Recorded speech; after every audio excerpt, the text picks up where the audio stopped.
Right, let's try that again. Good morning and welcome to this Planning Committee meeting on Tuesday, the 21st of May 2024. And I apologise for the delay in starting, which has been due to a number of technical hitches and our attempts to overcome them. I'm the Chair, Councillor Ollie Davey. To my right is the Vice Chair, Councillor Matt Hall. And alongside myself and Matt Hall, we are newly elected to this committee. We also have Councillors Maddie Chapman and Councillor Peter Faithful. Also thank you to Councillor Eileen Wragg, Councillor Sarah Chamberlain, and the other committees, Councillors Yehuda Levine, John Heath, Dan Wilson, and Eleanor Rylance, who have served on this committee for the past year. Some of them are still here, so I'm not quite sure what that pin means. The supporting officers present today are Wendy Ormsby, the Development Manager, Damien Hunter, the Planning Solicitor, and Wendy Harris, the Democratic Services Officer. The presenting officers for today's applications will be in the following order of appearance: Gavin Spiller, who's at the end there, Jill Himsworth, Nigel Barrett, Jeremy Edden, Jamie Quinton, and Jack Richards. That's if we get through them all. And it's not being streamed to the council's YouTube account, I'm afraid. But I do need to remind you all, as I've just forgotten to do, that when you speak, you need to unmute your microphone, unmute your iPad, and then you can speak. So we're now going to start with doing a roll call of committee members. So that's over to you, Wendy, and I'm switching off two microphones. I'm going to put this on.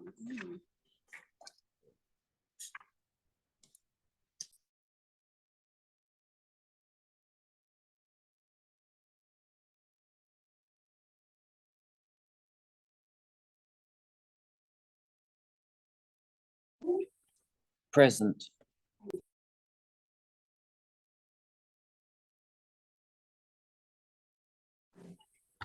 Present. Present. Present.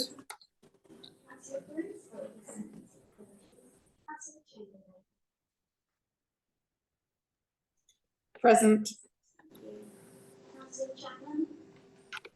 Present.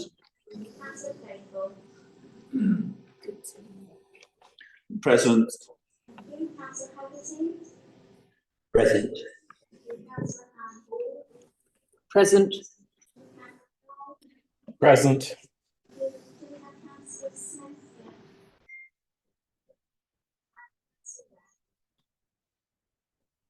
Present.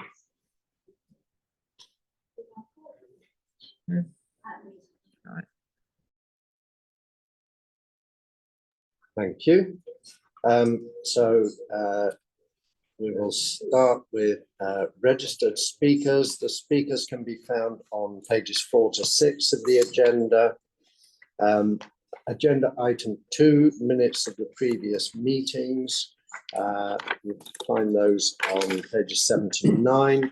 I wasn't the chair then, but I have passed the minutes to the chair to sign. Is it members are in agreement that the chair sign those minutes as a true and accurate record? If you're agreed, please raise your hand, and any against and any abstentions. I wasn't here. Okay, that's fine. We've had apologies from, over to you, Wendy. So we've got apologies from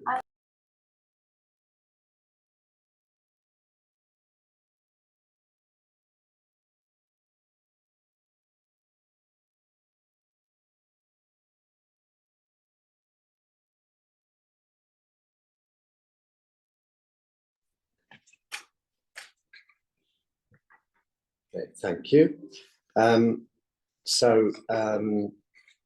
Agenda item 4, declarations of interest. We've all filled in the declaration, and do you want to? Yeah, Chair, I'll go through that. There's quite a few on today, so it's probably easier when I've looked through it just to go through each member. So Councillor Brian Bailey has said about receiving lobbying emails, and is also the ward member with effects NRI for application 22/19/10. And then Councillor Barlow, for the same application, he's received lobbying emails. Councillor Brown, he is the ward member of XNRI in respect to application 23//2455 and also application 22//1910. Councillor Jenny Brown and Councillor Sarah Chamberlain both received lobbying emails in respect of application 22//1910. And same with Councillor Maddie Chapman. Also, Councillor Peter Faithful and Councillor Olivia yourself, Chair, but you've also declared an effects NRI in respect of that application and application 24//0313. We have lobbying emails in respect of the same application 22/1910 from Councillor Anne Hull and Councillor Dale Haggerty. And Councillor Anne Hull has also received lobbying emails in respect of application 22//2719.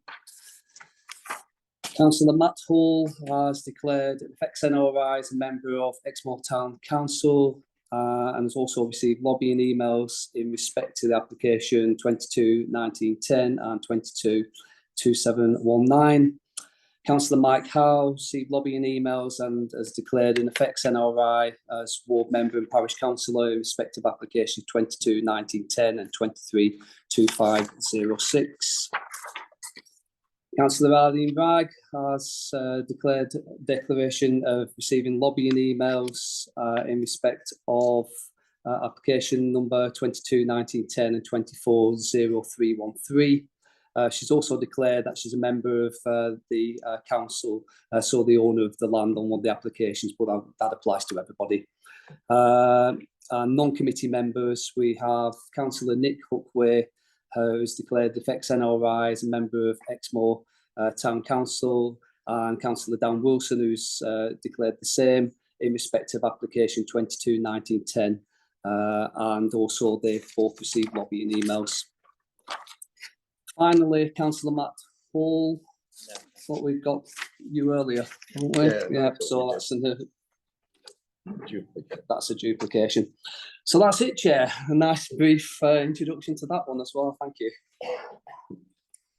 Thank you very much. Okay, agenda item 5, matters of urgency. There are none today. Agenda item 6, any items to be dealt with after the public have been excluded. There are none. Agenda item 7, planning appeal statistics. We'll have an update from Wendy Ormsby, the department manager, please. Good morning.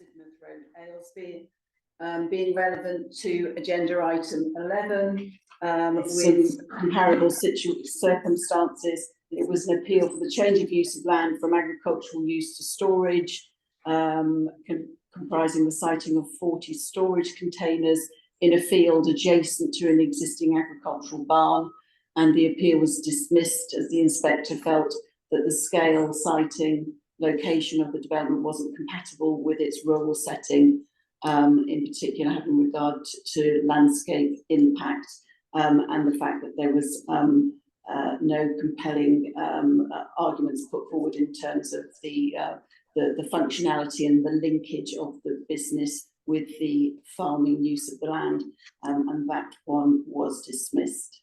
No other matters on appeals unless members, you have any questions. Thank you.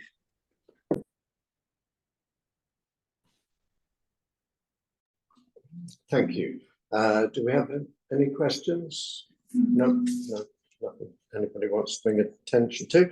Right, finally, we're on to agenda item 8, planning application 22/19/10 MFUL, the Devonport Hotel at 16 Douglas Avenue.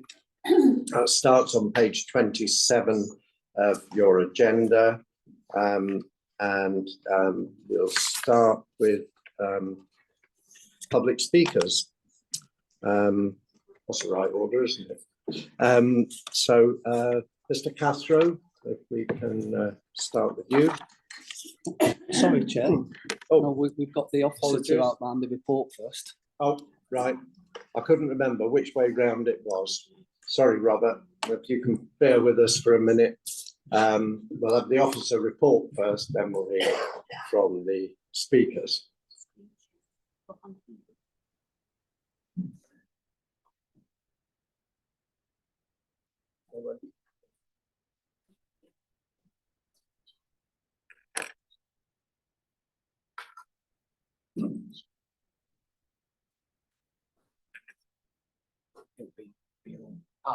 Right. Yeah.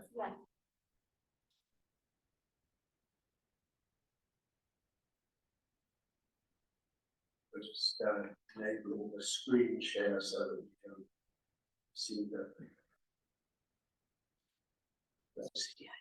presentation.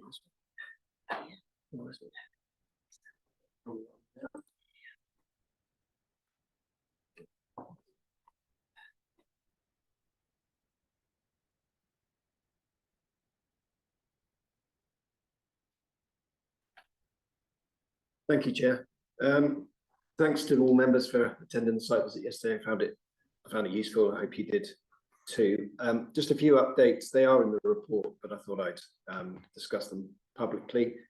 We saw that the site plan had slightly been amended since the last meeting to include 4 disabled parking spaces at the front of the hotel, because whilst Mayor Road car park has two disabled parking spaces, they are distant from the hotel and they are at the bottom of the incline. So it would make it easier for disabled guests to the hotel to park close to the hotel. You'll also note from the report that some updates on the parking situation in Mayor Road car park.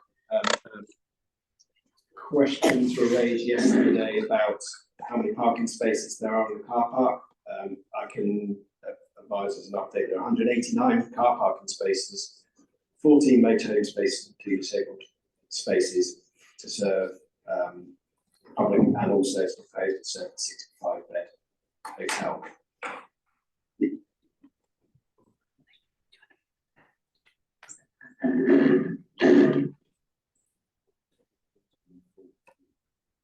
So, apologies for that, flipping about the screen. As you can see, as an update in the report, you have got this graph as part of the papers, but I thought it'd be helpful to share the daily number of ticket transactions. So it's not the amount of parking spaces used, but the amount of tickets that were bought in that car park over the last 2 years. You can see there's some spikes going up to 500 ticket transaction, but as an average, there's less than 100 daily ticket transactions across that car park across those years. So whilst the report does say that the car park's not at capacity on some days of the year when the sun's out, etc., visitors to their summer holidays, Easter holidays, etc., it will be used, but for the most of the year, it's not at capacity.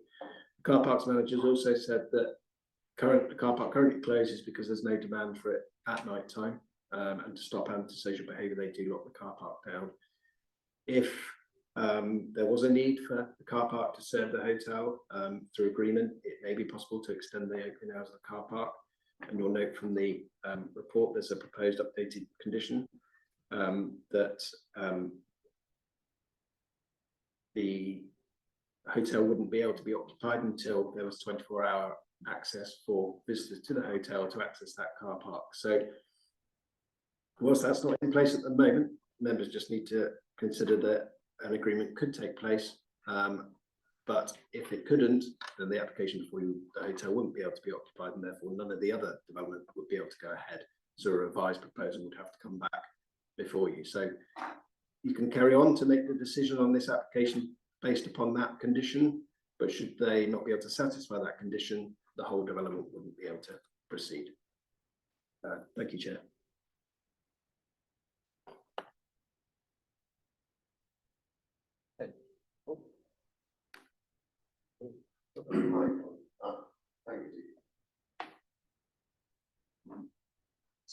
Unmute this one as well.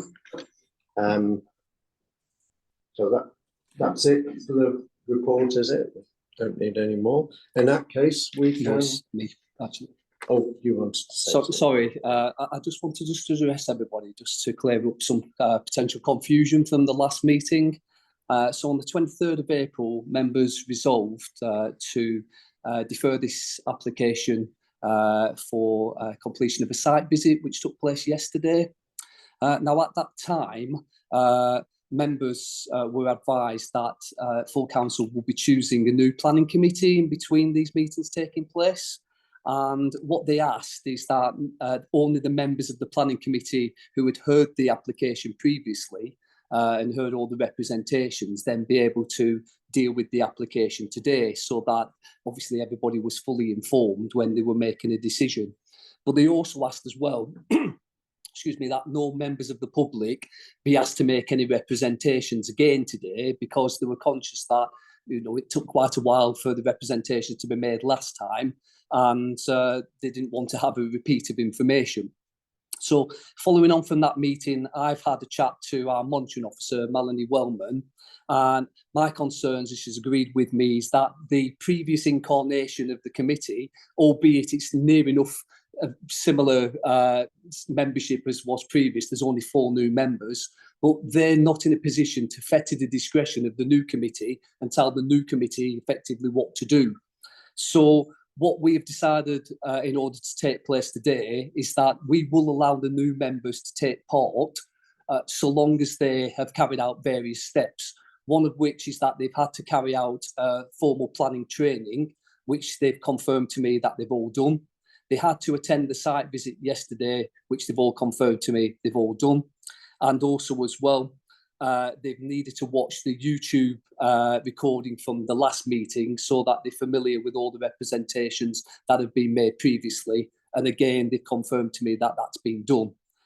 Then in terms of speakers today, we only felt that it was reasonable to allow people, if you do want to make representations, that's fine, but so long as you're going to cover new issues, because there's no point in repeating what's already been said, because members have heard it all already. So if you do want to speak, that's absolutely fine. By all means, please do. But I would say to members as well, if you feel that you've heard all of this before and that the speaker unfortunately is repeating themselves from last time, then please let me know and we'll ask them to, you know, sit down and we'll move on to the next speaker. So thank you very much. Hope that's all clear. Thank you. Thank you. And bearing that in mind, then we'll ask our first speaker to come to the microphone. Thank you. I'm Robert Catto, an Exmouth resident. Councillors, chairman and officers, thanks for the opportunity to speak. And I note the preemptive strike that's just been mentioned. Before I start, I'd like to state that all comments I make today are made in good faith and based on my understanding and not intended to imply any wrongdoing by any individual, organisation or other body. I'm here to very firmly suggest that the application before the committee is rejected without further consideration. This is for all the reasons expressed in the circa 200 objections made, and because of what the public speaker said on the 23rd of April and what they have said or will say today. But in addition, there's the glaring flaw in the application. The hotel is not remotely viable as shown in the application. It cannot function ever. As shown on the drawings, it's a hotel without vehicle access. How would guests, visitors, tradesmen and suppliers access the property? The drawings that you can see on the screen show a vehicle access display that terminates as a dead end on the southern boundary at the site at the Mayor Road car park, which I'm sure you saw yesterday. There is, as of today, no agreement between East Devon District Council and the applicant for vehicle access across this boundary and through the car park to the public highway, which is Mayor Road. If I'm mistaken in this statement, then please correct me. I haven't finished yet. I'm just asking. I think the comments regarding the car park access have all been covered before and we've been through this in considerable detail already. So if you have any other new comments to make, that we could have those, please. Well, thank you for that, Chairman. I'll be the judge of whether there's anything new as a public speaker. I'll continue. Moving on to the subject of vehicle. We will be the judge and the committee will be the judges to what they've heard before and what is out. Thank you. Okay. I'd like to continue, please, because what I'm saying is new. May I continue? Depends on how that you're saying with new information, then by all means, please do. If you're just going to repeat what's been said before. This isn't a repeat of what's been said before. Moving on to the subject of vehicle access, the current version of the planning report recommends, as the officer said, that the conditions added along the lines of no development should take place until access is agreed. Now, in the last meeting, it was decided that this wasn't a planning matter, but I would argue that if that condition is put into the report, then it has become a planning matter.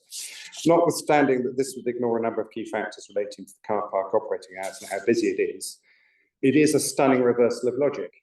If the committee were to approve the application as it stands, then this would put E27 Council in an extremely disadvantageous position when it comes to negotiating access.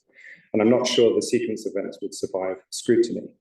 Vehicle access granted in perpetuity to a private business has a very significant value to the applicant, and yet the car park is a public asset held by the council for the community. I'm now coming to the new part. Vehicle volumes, timing of movements, and short or long-term parking and drop-off for 11 categories of vehicle would have to be considered before such a discussion was held. I won't list the 11 vehicles, but if you use your imagination, there are a lot of vehicles that would need to access the hotel. The playing fields, once operational, will include an increase. And one wonders how these vehicles, all competing for the ludicrously small space in front of the hotel, will be managed. Who will resolve the double parking, the congestion and blocking of access? On these grounds, the application should be rejected. The hotel's in the wrong place, there's no access, and the hotel cannot function. Thank you.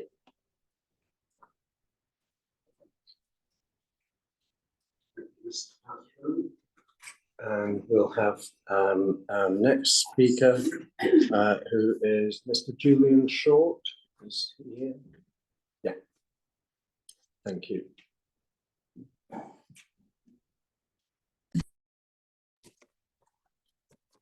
Good morning. Thank you for. There's a big echo back here. It's difficult to hear what's going on. I'm Julian Short. I live on Mare Road, but I'm here really as a resident of Exmouth. I have a number of concerns about some of the data used, claims made, and false impressions created. Maybe we should ask ourselves, has there been an independent calculation of the percentage of the site that's been developed? Has there been an independent review of the somewhat dubious adjusted financial figures presented by ARA, claiming to demonstrate that the hotel operates at a loss? Are they suggesting that the hotel has filed inaccurate accounts at Companies House? Maybe we should focus on this untruth, that the planning officer's statement at the last meeting, that the northern block has no impact on Mare Road properties. The block is approximately twice as deep to the south as the existing hotel, and will clearly be over-daring, much closer to, and therefore easily overlook Mare Road properties. Perhaps we should also be asking ourselves, when the planning officer said that on balance the positives outweighed the negatives, where is the objective evidence of this? Can he tell us, for instance, what the long-term benefits for Exmouth are? The only conclusion is surely that there are none. But there will be financial benefits for the developers and the owners. Another claim we should focus on is the claim that negotiations have taken place about the car park. Councillor Arnott clearly stated at the last meeting that no negotiations have taken place. This brings me on to the statement by ARA that the proposed hotel is a better tourism offering than the existing one. This is clearly not the case. With no panoramic views, no subtropical gardens, no leisure facilities, no provisions for disabled, no staff toilets, and no access. It was also disappointing yesterday that we were unable to witness the popularity of the hotel, as the decision was made to create the opposite impression. by informing guests and leisure club members that they were excluded at very short notice from the outdoor pool, the bar and the lounge, and the terrace due to maintenance taking place in these areas, and all fitness classes were cancelled. You need to look at the application and ask yourself, do I trust sales pitch? Because that's what it amounts to. It must be tempting to trust it because you have certain obligations to meet, such as affordable housing. But if the applicant can be less than upfront about the list of things I've just highlighted, it must raise doubt in your minds as to whether you can trust that all or any of the affordable housing will be built. I believe there are far too many uncertainties and issues requiring conditions to be attached for this to be approved as it stands. I ask that you reject the application. Thank you.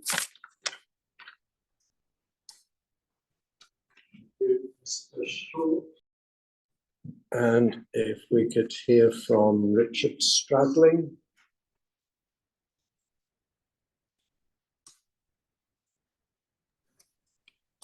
Thank you. My name is Richard Stradling. I live at 14A Douglas Avenue, and I oppose this application. There are many reasons to reject this application, but you'll be relieved to hear I'll focus on only two. Firstly, loss of habitat in the form of the dark corridor running the length of the west boundary wall. The planning officer's report states that new retaining walls are required either side of the ornate gardens. The trees along the west boundary wall are not particularly special, but they create a dark corridor for bats and a wide variety of birds. In order to build new walls, the trees have been removed. New trees will take years to reach the maturity of the existing trees. I may not live to see it, but more importantly, what will happen to the bats and the birds in the meantime? The planning officer's report suggests that bat boxes are the answer, but a few bat boxes will not replace a whole foraging habitat. As an alternative, it's been suggested that perhaps the wall can be replaced without disturbing the trees. If that was truly possible, their removal would have not been included in the first place. Secondly, I would like to address the complete disregard for the building law. There's a reason why this has been embedded into planning guidelines and policy, and that's to prevent overdevelopment and the resulting overbearing and dominating impact such development would have. The applicants and the planning officer claim that significant changes have been made to accommodate such concerns. But in respect of North Block, the size and mass has changed very little, despite representations to the contrary. Yesterday, you will have seen for yourselves just how far North Block extends into the grounds.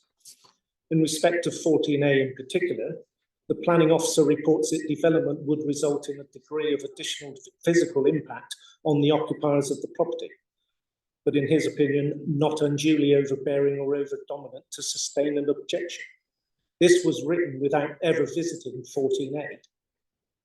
The report goes on to state that improvements in the relationship between the site and 14A in respect of overlooking and privacy would outweigh the additional harm caused.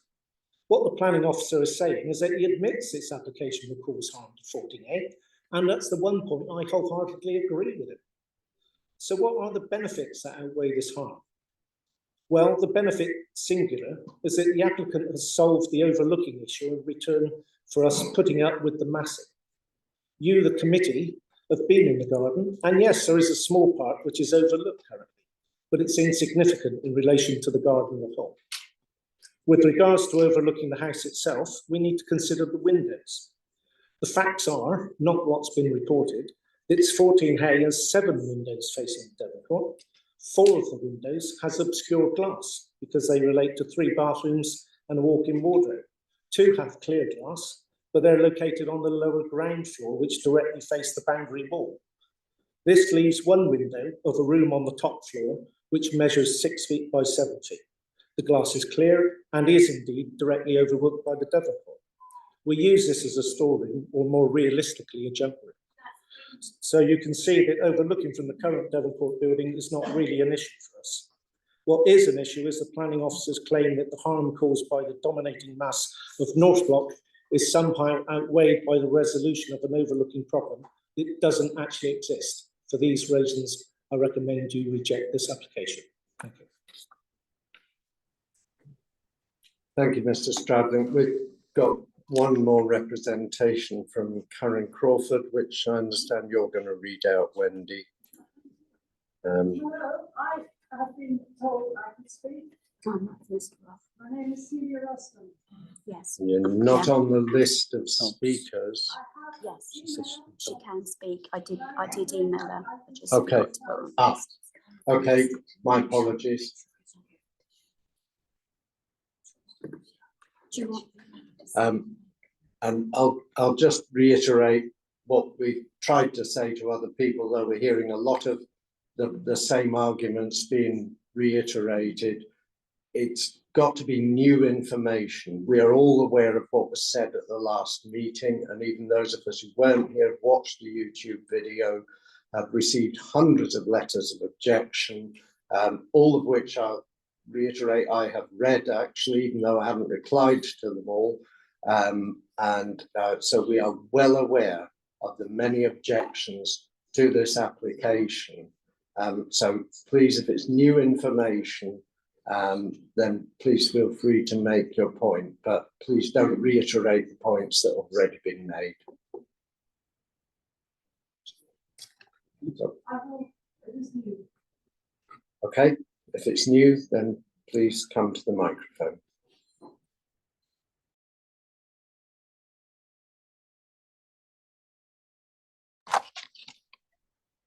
My name is Celia Ruston. I live in a flat at Blair Atholl. I believe that the figures, albeit approximate, associated with vehicular movements that I will give you today will clearly demonstrate what a detrimental effect this huge development will have on the health and well-being of the surrounding neighbourhood and even the residents of the new blocks. 3 of Block A Blair Atholl flats have double doors from their living rooms onto balconies which face north towards the north block.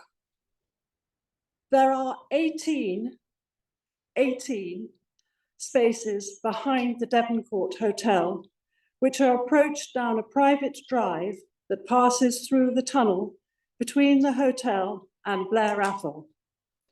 The councillors who made the site visit on Monday walked through this tunnel to reach the gardens.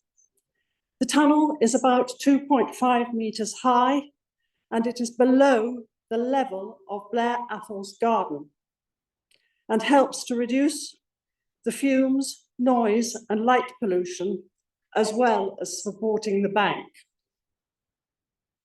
The route of this existing roadway will become the private residential drive.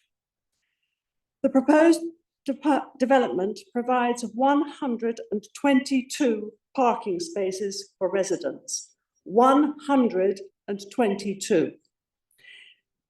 If only 100 cars make one journey out and one journey home every day, that is a total of 200 car journeys a day. 200. Add-on delivery vehicles. At Blair Atholl, with 21 flats, we average 3 delivery vehicles a day, i.e. 1 delivery per 7 flats. Using a similar average, the new development will have nearly 9 deliveries a day, 18 journeys. Suppose 1/3 of the flats are visited by tradesmen, relatives, friends. Another 40 journeys. Total 258 journeys on this private residential drive between the proposed development and Blair Atholl. Most of these journeys are likely to be made in the 10 hours between 8 a.m. and 6 p.m. That means 23.8 journeys per hour. That is an average of 1 journey every 2.38 minutes on a private residential drive. During the rush hour, there will be cars queuing on the slope to get out onto Douglas Avenue, engines running and fumes collecting in the gap between the new flats and Blair Atholl. Residents in North Block, those in Blair Atholl Block A, and anyone walking out to Douglas Avenue on the footpath beside this busy private drive will be adversely affected by air and noise pollution. 2 sentences. Where else, even a big city, will you find this number of vehicular movements on a private residential drive? 258 journeys per day. That is more than 1 car movement every 2 minutes. Please refuse this planning application.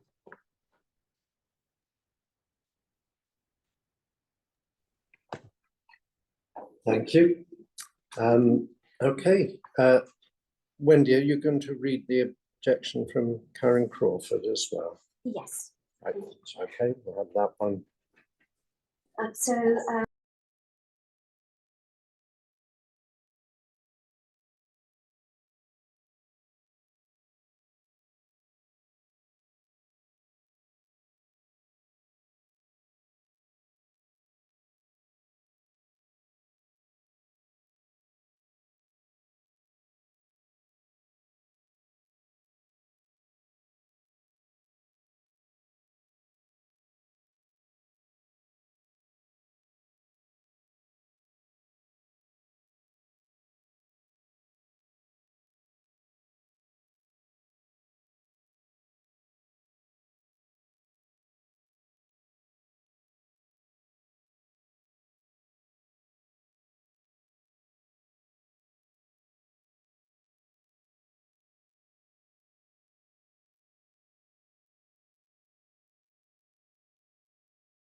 Timeshares operating 1989 to 2014, ceasing 10 years ago. He went on to say, our practice has worked on site since perhaps the 70s and confirmed categorically they are all apartments, definitely apartments, not hotel rooms. This is untrue. There is a mix of hotel rooms as well as ex-timeshare apartments. The 25-year timeshare leases ran alongside the 54-bed hotel.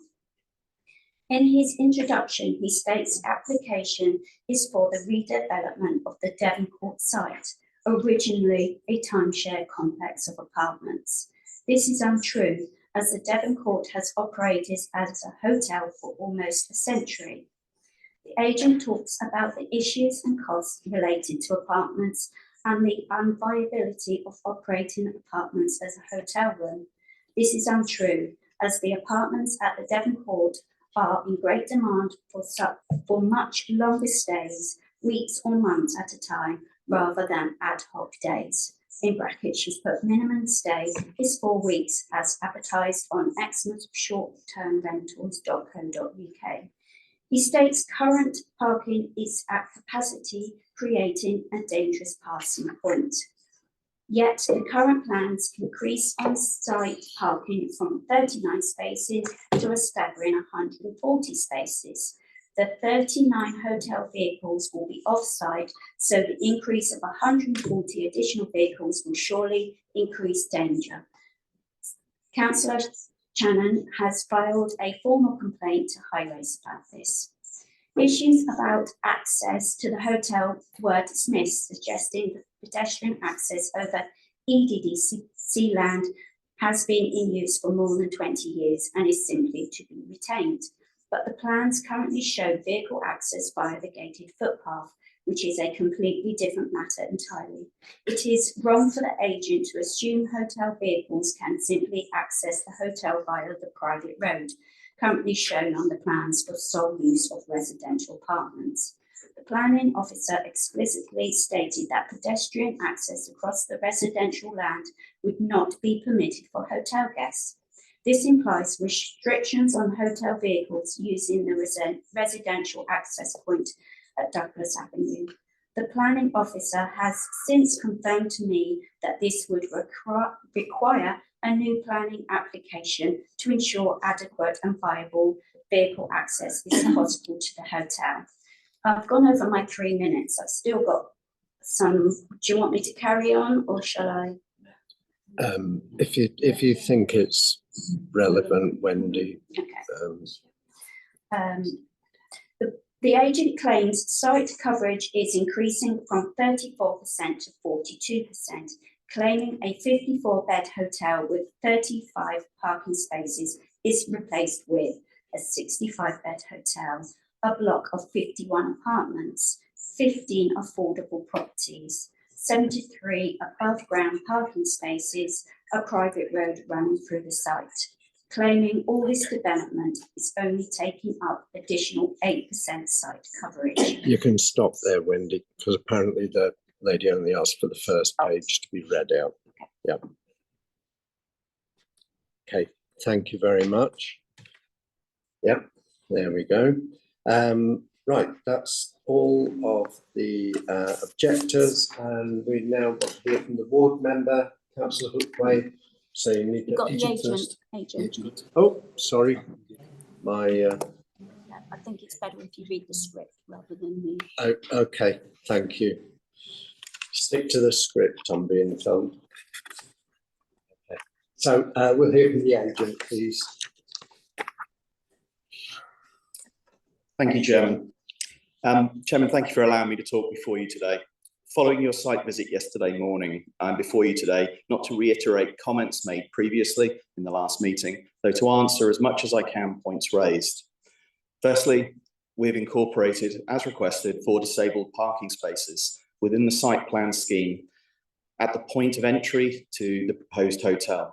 You'll be able to see these on the updated drawings the officer has been showing you today. We're aware that the vehicular access to the hotel is an agreement that will need to be agreed with East Devon District Council, and therefore support the officer's condition that has been provided within the officer's updated report for you. I reiterate that the pedestrian access has been used at the bottom of the site into the car park since the 80s, and I checked this with the clients yesterday.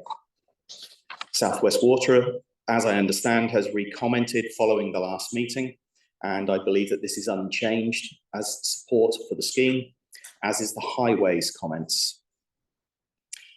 As you're able to see from the site plan, the site will remain enclosed on 2 sides, and the site with existing planting and trees that are already in place, offering a substantial screening. This was clearly seen on site yesterday.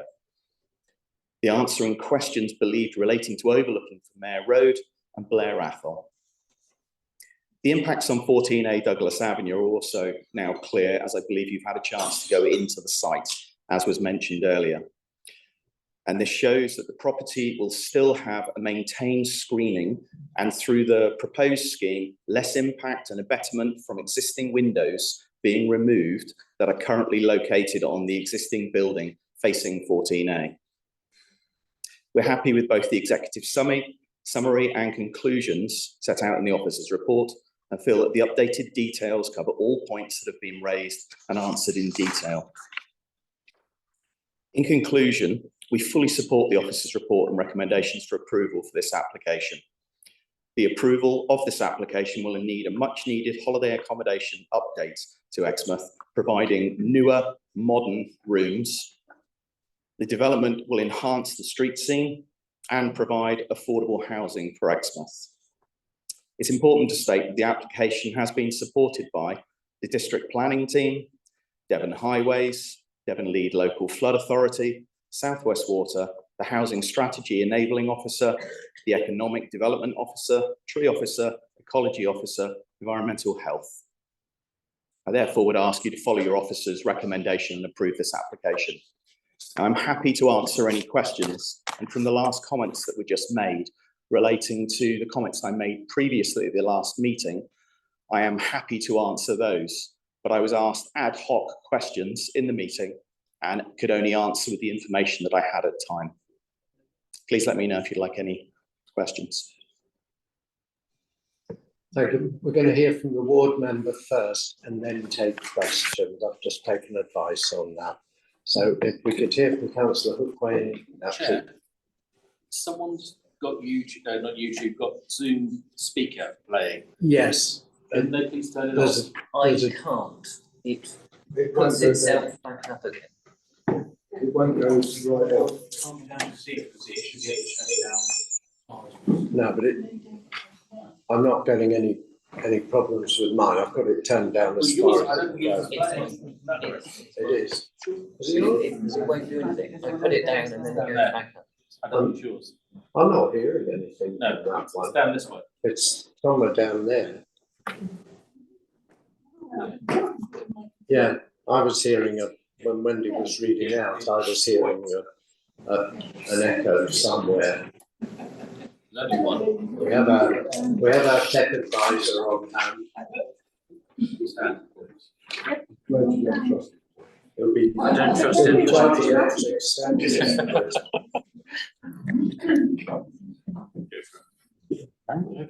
Okay.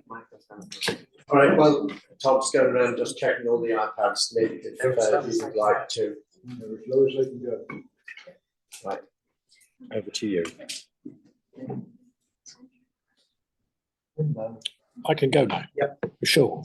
Yeah. Give me many false starts. Put the mic on. You've got 5 minutes. Thank you. Hopefully it won't be that. Thank you, Chair. So further to my previous comments to the committee and the updated committee report, I have to state quite clearly that my objection to this application still stands. I view the comments over the use of Mayor Road car park with concern. Car park transactions do not take account of permit holders, of whom there are many, who also use the car park. The playing fields are not yet in use, so it's difficult to assess the number of players accessing the pitch and therefore the actual numbers of people using the car park. Are 89 spaces going to be adequate? I have to say that the verge next to the site boundary, which also has trees on it, is used by some visitors who seem to need to park in shade for whatever reason. I thought I'd raise that. In terms of the drainage, the new comments from South West Water I consider to be vague, without timescale, and should be treated with caution and/or Grampian conditions. In terms of accessibility from the Mayor Road car park, to me, this seems to require significant excavation of overburden of the site to lower the ground floor of the hotel to the level of the car park. Such a change of level will be excessive in my view and lead to fundamental changes in the character of the site to the detriment of the local environment and the Mare Valley in particular. I'm concerned that no mention has been made that this development will be highly visible from the area of outstanding natural beauty. I also find it unusual that an application, a major application such as this, did not include disabled parking from the outset. What else has been omitted? And I've had considerable concerns raised to me that there has been a lot omitted. I also would like to raise the key committee's views, raise to the committee the views of the urban designer. He suggests that a considerable amount has been omitted or neglected in the design. Indeed, the urban designer's report does not support any other officer. His view is that this application is unsustainable with a design that is fundamentally unsound. If permitted, my view is that this application will lead to irreparable harm, not only to the area, but also to the vista from Exmouth seafront. I found that the design, scale and mass are unacceptable, with little chance that mitigation could ever make matters better. Such overdevelopment on this site and the effects that it will have would be entirely brutal, in my view. As I have stated before, this is an entirely speculative application without any merit whatsoever. I therefore ask you to reject this application in its entirety. Thank you, Chair.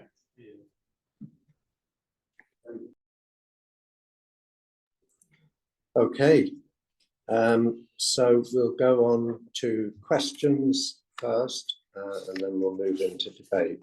So do we have questions for any of the officers or for the agent? Councillor Brown, I think you did have your hand up before, so. Right, so I'll ask this for the officer first of all.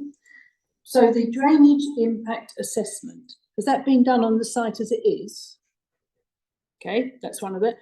They're saying about taking out all the waste and spoil through the Mayor car park, but they said if the rubble could be used, they would use it on site. But if it had asbestos, they couldn't. The hotel should have an asbestos report. Have they not seen sight of this? It's an old building, it's going to have asbestos, so they should know if it's got asbestos or not in there. Who owns the wall along the tunnel? Because if they're taking down that bit on the side, then that suddenly is causing problems to the supporting wall for Blair Athol. And what happens to sightlines? Do we just ignore them, or did we think this mitigated that and we didn't need to worry about something being built way forward of a property that's there? I suppose that's it for the moment.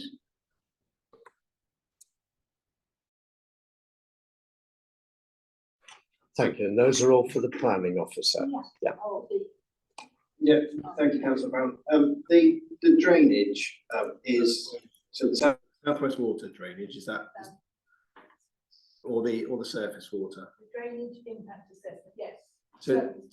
So there's two, as you're aware, which is updated at last committee and on site, there's two surface water drainage proposals.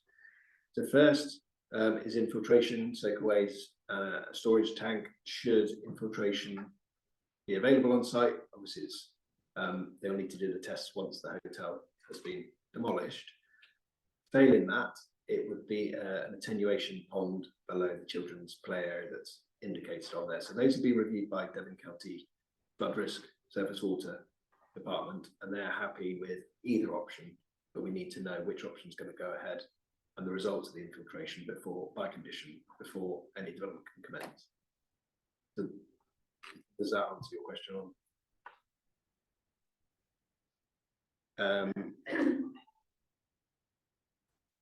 So the asbestos in the building, that isn't directly a planning issue. Whilst I understand you've raised it, and it would be good to know whether there's asbestos in there. It is dealt with by other legislation, not planning legislation.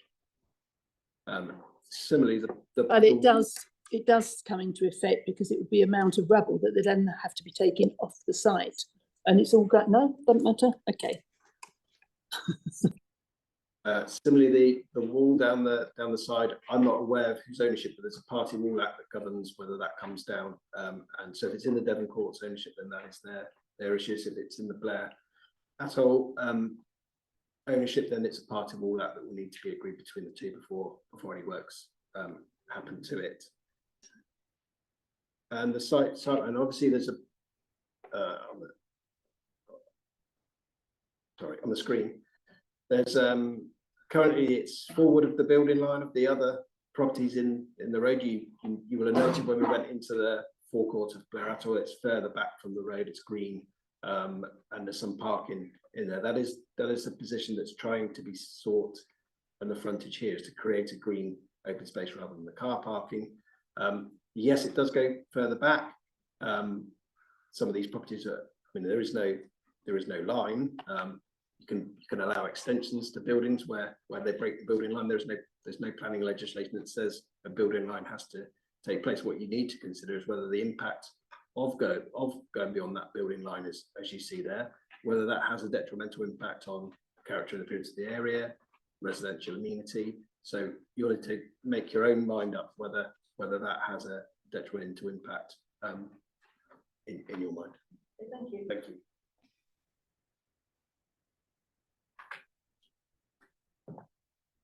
Okay, thank you. Next on my list is councillor Faithful.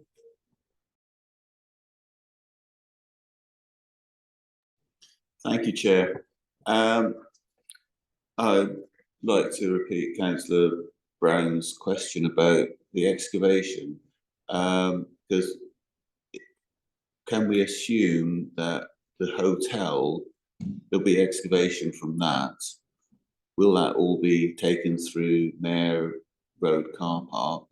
And will all the construction of the hotel be accessed through Mayor Road car park, which is busy with tourists and will be busy with children with the football?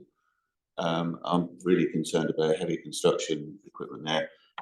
But yeah, how much of the excavation will be taken out from the bottom Mayor Road car park and how much from Douglas Avenue?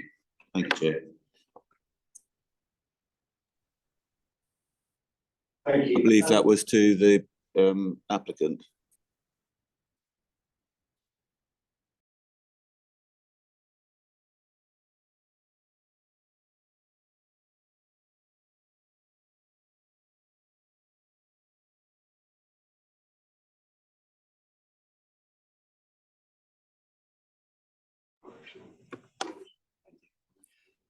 It's easy to answer. No excavation work will be coming out through the car park. Everything is intended to go out through the top of the site.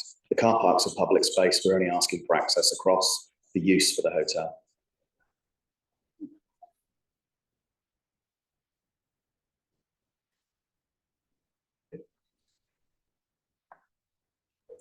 Did you have any further questions, councillor Faithful? No. Okay, thank you. In that case, we'll move on to councillor Wright. Thank you, Chair. Could you clarify whether we're supposed to notify our intention to speak through the Zoom or with hands up? I think just hands up in the meeting will be fine. Yeah. Okay, because I was told otherwise at the beginning. Okay, thank you. A question for the architect, please, for the applicant. The interesting point for me was the access between 14A Douglas Avenue and the Devon Court. It is very narrow. What about refuse and recycling vehicles? How would they collect from those? Or is it a case of storage bins at the front? The inside, you've got to turn yours off, apparently. Thank you. Inside the site itself, there are bin store areas. The roads have been designed to be able to take the bin refuse lorries to come into the site, turn, collect, and go back out of the site. Right, thank you. And just one comment, as Mr. Good will know, because I have mentioned it before, where mention is made of support from the various consultees, it's not support, it's just that they haven't objected. That's different. Thank you. And one question, please, for the member, Little Ward member, Councillor Hookway, with your permission, Chair. Councillor Hookway, you're very concerned about the omission of recent report from the urban designer. Have you followed up on that? And if you have, what was the response, please? No, I haven't followed up for it because it's only been released only recently, 13th of May, only saw it at the weekend. I review the urban designer's report with considerable alarm, and I support what is said. I think the urban designer's report is spot on. Thank you. Could I ask the officer that? Could I ask the officer then, Mr. Spiller, why was the latest report not included? I know there's been reams and reams of, and so is it for brevity. Was it going to be repetition? It was because it was listed uploaded to the site. I was updated comment. So he did an original consultation, which is online. The manager submitted, and those are further amended plans. Thank you. Chair.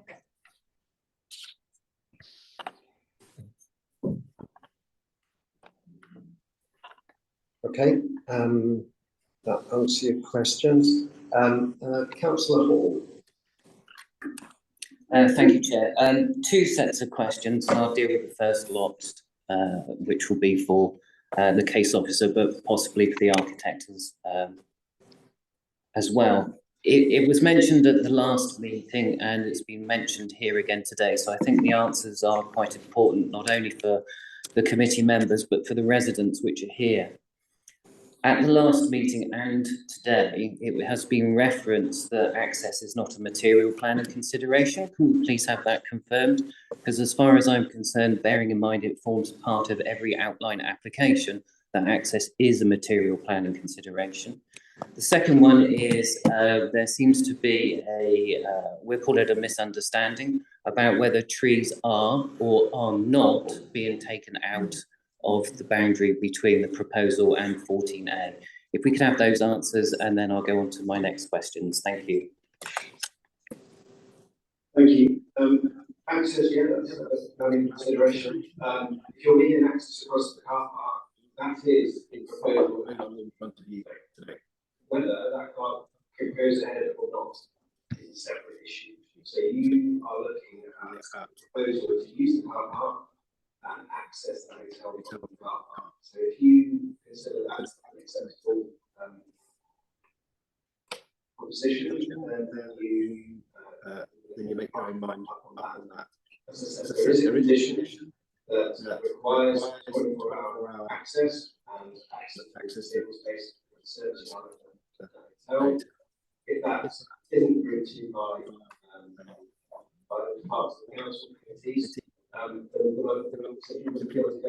ahead and have layouts and consultation. So in short, yes, access is a planning consideration. The trees on the western boundary, they will stay, and they will be restricted to additional mitigating planting as well. Thank you. Thank you for the clarity. I mean, I could go on, I suppose, but I'll do this next question.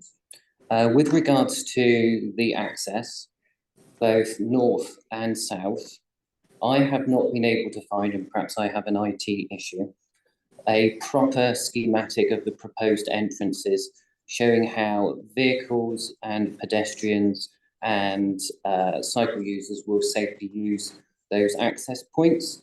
I asked for that because that basically is in line with the NPPF paragraph 116A, which says development should give priority to pedestrians and cycle movement. So do we have those plans? And if so, could you put them up on the screen, please? Thank you.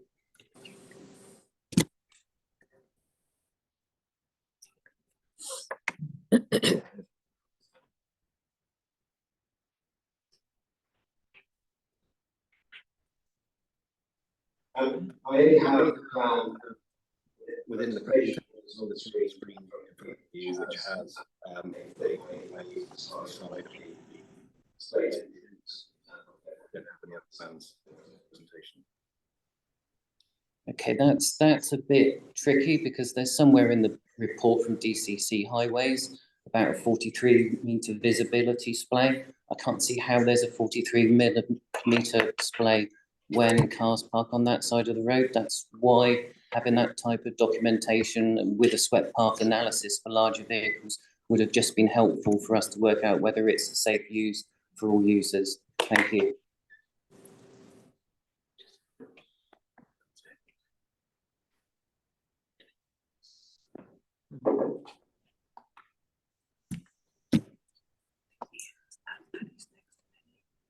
Okay. Thank you. I've got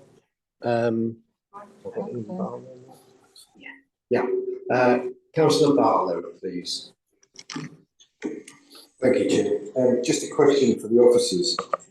We've had much talk about the access, obviously, off the car park, and that there is a public access, which we went through yesterday on our walk. Are you allowed to move the public access, or is the public access that they have at present the public access, so therefore they've got to reapply for something totally different? Because there was talk about the possibility of the deliveries, etc., for the hotel coming from the top, which I know would be a different application. But can you move the public access? In other words, if they have public access across that land at the bottom, it's through the very southwest corner at the present time, but are you just allowed to move it, or does it always stay in that spot? Does that make sense? It is a footpath. It is a footpath. That's a question for a lawyer, but in terms of there's an honest wise, because there's a gate that works across. Reason that it's not allowed years. What we're now seeing is the land, and therefore that would need a new agreement with the council. So therefore that's why that's going into. Can't simply expand the right that's happened for pedestrians to vehicles, is my understanding.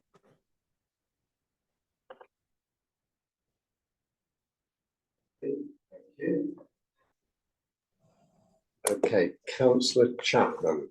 Can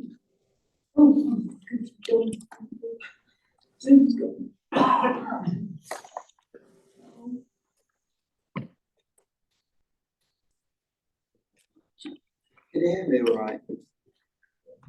Okay. Yeah.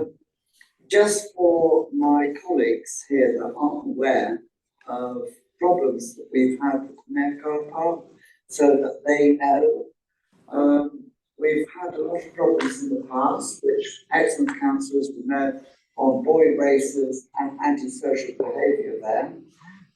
Police always being attended and called, and it was terrible for the residents of that part of Exmouth. Last year we had travellers turn up. They were cutting branches off the trees, lighting bonfires next to fences at the top of the Mayor Car Park for barbecues. I know because I was on the police committee and I went down with the police inspector and we had a good look.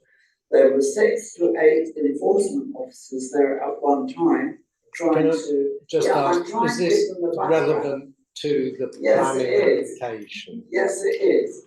Because if you're going to open this car park, that is not planning consideration.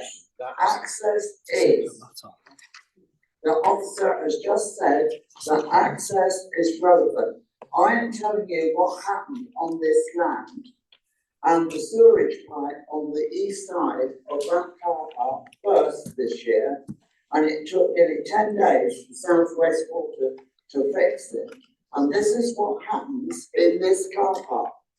And the officer has said part of the planning is access. And I'm telling you, we have to keep control of this car park and maintain it and keep it locked, keep it under control.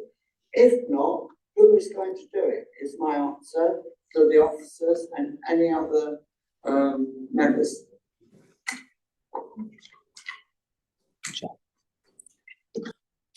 Come back.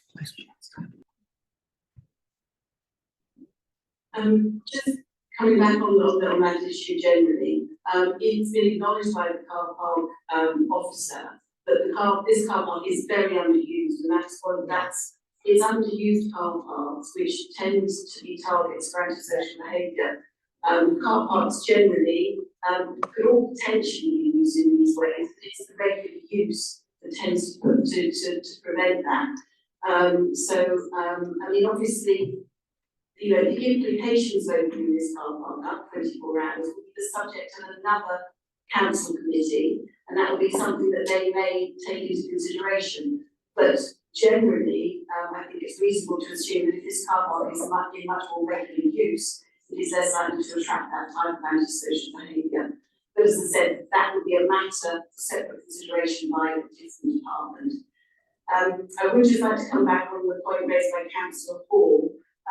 Apologies it's not in the presentation, but there is a detailed plan of the access of Douglas Avenue contained in the traffic impact assessment in Appendix I, which shows the visibility displays at the junction and also shows the 1.5 metre footpath which would run alongside of the roadway, so therefore allowing access for cyclists and pedestrians and for vehicles and pedestrians on a residential road of this type. You wouldn't expect a dedicated cycle route, so we would expect cyclists to be using the vehicular access alongside the vehicles when they're coming in and out of the site. Thank you.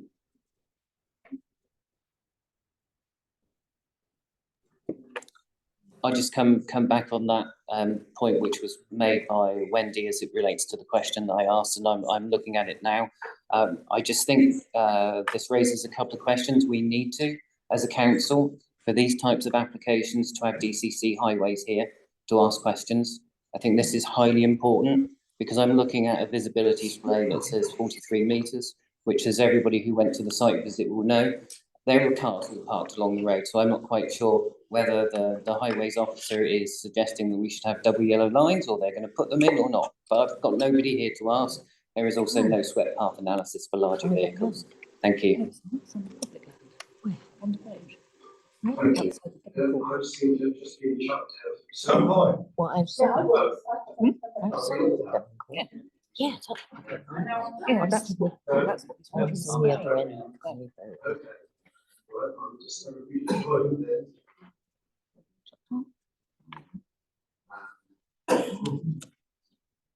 Yeah, we'll hear from our next speaker. Yeah, Councillor Brown. I'm not in that, but I'm still sweet. Yeah, the other development officer wrote a 7-page report on this, which is anything sent through to us. But the plan officer seemed to get it down to 3 bullet points. And in the report that came over from the urban development officer, he absolutely slated this development. What I want to send a copy of that, or why is that being hidden for us?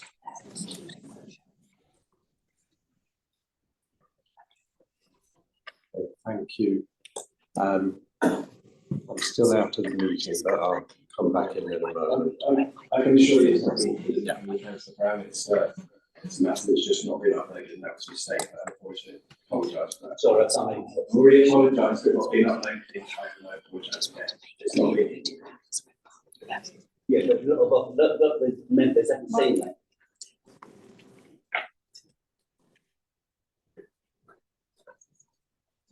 I'm still trying to get back in. Just also to clarify that the traffic impact assessment does also contain swept path analysis of the access in and out and also movements within the site. So all that information has been available to Devon County Highways when they've been assessing this application. Thanks.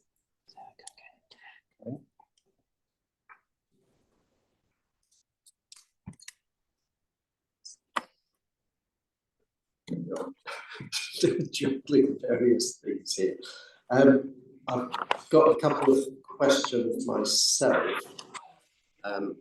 Oh yes, Councillor Bailey, if we could hear from you first. Thank you, Chair. Just to put a bit more meat on the bone of what Councillor Manny Chapman said. You quite correctly everything you said. Also, we have van lifers living in that car on a permanent, semi-permanent basis. I was very surprised to see not one of them in there yesterday. Any other day of the week, you got anything that's 20 or 25 or 30, which I find very surprising. But they've got to be taken into account because each Devon in its wisdom has decided that people can stay there overnight. This is a separate matter. Well, it's not changed, that it shows the car park. It is a matter for the car parks officer to deal with. It's not relevant to this application. Tell that to the people who can't park on access. When the application to this hotel has got parking in the car park. Is this a question? Well, it was a question, but obviously it's not anymore. Thank you, Chairman. Well, I was just wondering if you were going to get to the question. That was the question. What's going to happen? See, confusion reigns here, Chairman. One minute we're told the access is not a planning consent, but then when Councillor Hall mentions it, all of a sudden it becomes a planning reason, access. So we've been told all along through the previous 2 meetings that it didn't apply. What is it? Does it apply or does it not apply? Or is it a grey area? Well, it's very confusing, Chair, from us and from them to London. You know, we're coming or going. So yes, access and parking are both material planning considerations. The access, Mr. Spiller's already made clear, the access is proposed to the hotel through the council car park. So that is the access. There is an access that is proposed and meets all the necessary criteria in terms of visibility, accessibility, the issue of whether the land will be made available to provide the access, because it's not in their applicant's ownership, is relevant insofar as we need to be sure that it can be delivered. Hence, we're proposing a planning condition to say that no development should commence until it's been demonstrated that there has been an agreement entered into to ensure that access can be provided to the hotel. On the matter of parking, the car park itself has 189 parking spaces, 15 motorhome spaces, and 2 disabled spaces. So that acknowledges the fact that there are 15 motorhome spaces which will remain available as they currently are. The hotel, we have information from the car park office, we said that most of the time their own car park is very much underused. So the hotel proposes 65 bedrooms. The car park has 189 car parking spaces. So even if all bedrooms were occupied and each bedroom was occupied by a car user, that would still not account, for significantly less than half of the car park capacity, where we have evidence to show that the car park for the most part is significantly underused. So officers are quite confident that there will be capacity in the car park for the proposed hotel use, in addition to providing the current use for general members of the public visiting the town. Thank you. Yes. Thank you very much, Randy. I understand entirely what you're saying. However, summer's approaching. And Exeter is a very seasonal place. So perhaps 6-7 months a year the car park is probably underutilized. The other 5 or 6 months is absolutely heaving with people. Yesterday was a nice sunny day, and it's midweek. You go down on Sunday, there are blood little parks all over the grass by the entrance. The whole place is rammed. If you have a hotel facility for parking their cars in there, where do the tourists go? Our streets are bad enough now, as you know yourself, Chair, with all these parking areas, and it's absolute chaos parking anywhere at all. And this is only adding fuel to the fire, if it were to go ahead. And I think I agree with my cabinet, it's a very, very relevant point. Because we live there, and we represent the people who come all the way from the heart today, and they're not going to can't get in and out their driveways. It's not on effect, so it's going to have an effect, whatever the officers say. Thank you, Chair. What's the question?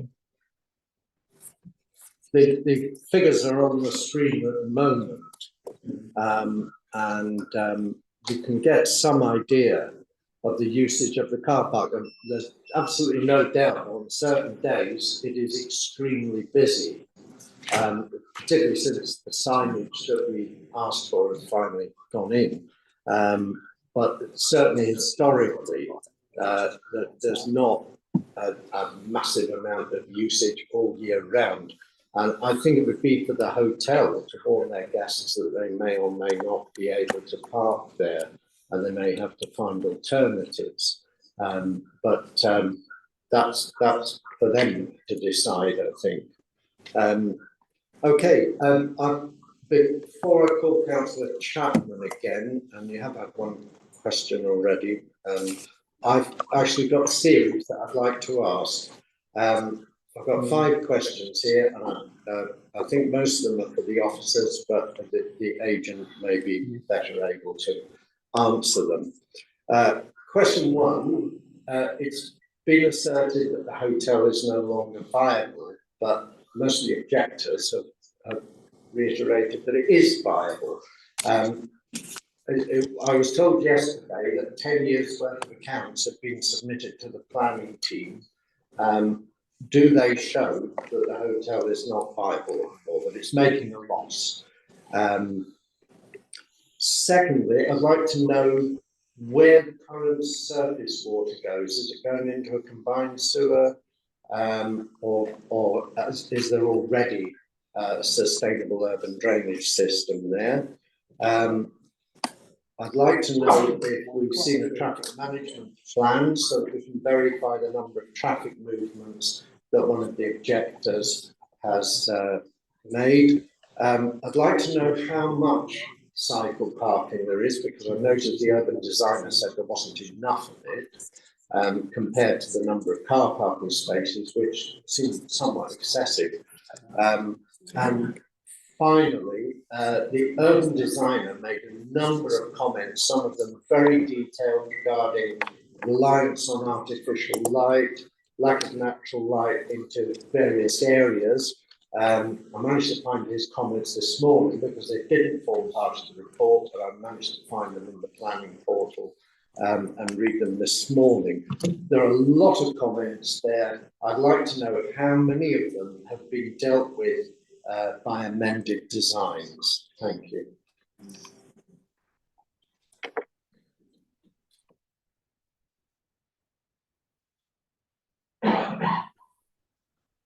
So you're quite right, some accounts were submitted, but we weren't, so the application of the C&D, the Lost Hotel section of the report, relies, so the policy relies on the fact there's no loss of holiday accommodation in Exeter.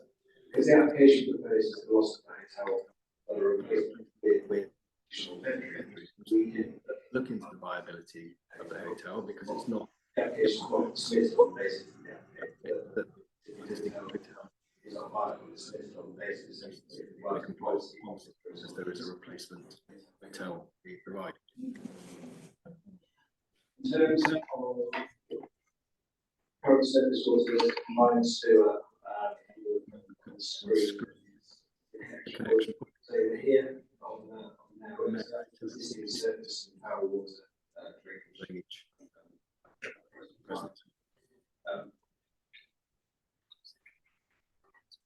So vehicle numbers haven't been submitted, obviously we've consulted. There is a traffic impact assessment. We take professional advice from the county highways on the content of those. Obviously, professional officers with the trees, etc., and take the view of that on the application. We rely on that advice because they are experts at that.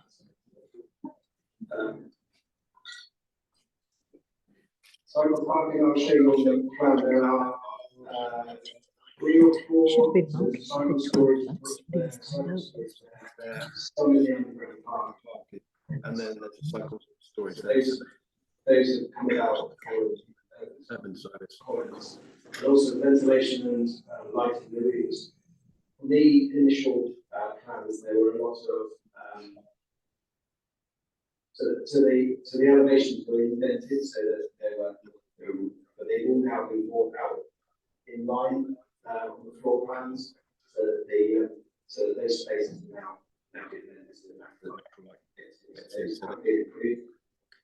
Obviously, Yeah, because if they go further with that, the officers, they come to you on that subject.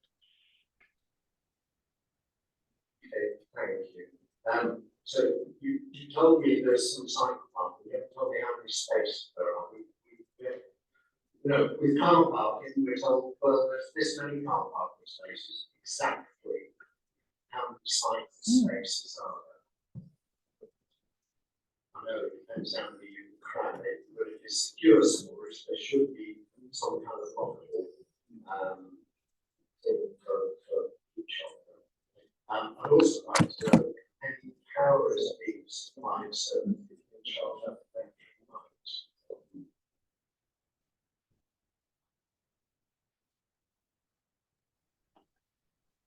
Sorry, just in transport status, the how spaces. The agent advisements on site yesterday is 10% that they charge you for it. Does it look like there's any site charging, however, should members that's go ahead, they can add condition to the application. I think cycle charging of just need 13 hours cycle, it doesn't require anything sophisticated. Well, mine doesn't definitely 13 hours cycle in my garage first time. But it would be good if there were a couple of sockets in the cycle park. I don't know if the agent says how many cycle spaces there actually are. I have the information in the office, but not. Okay, all right.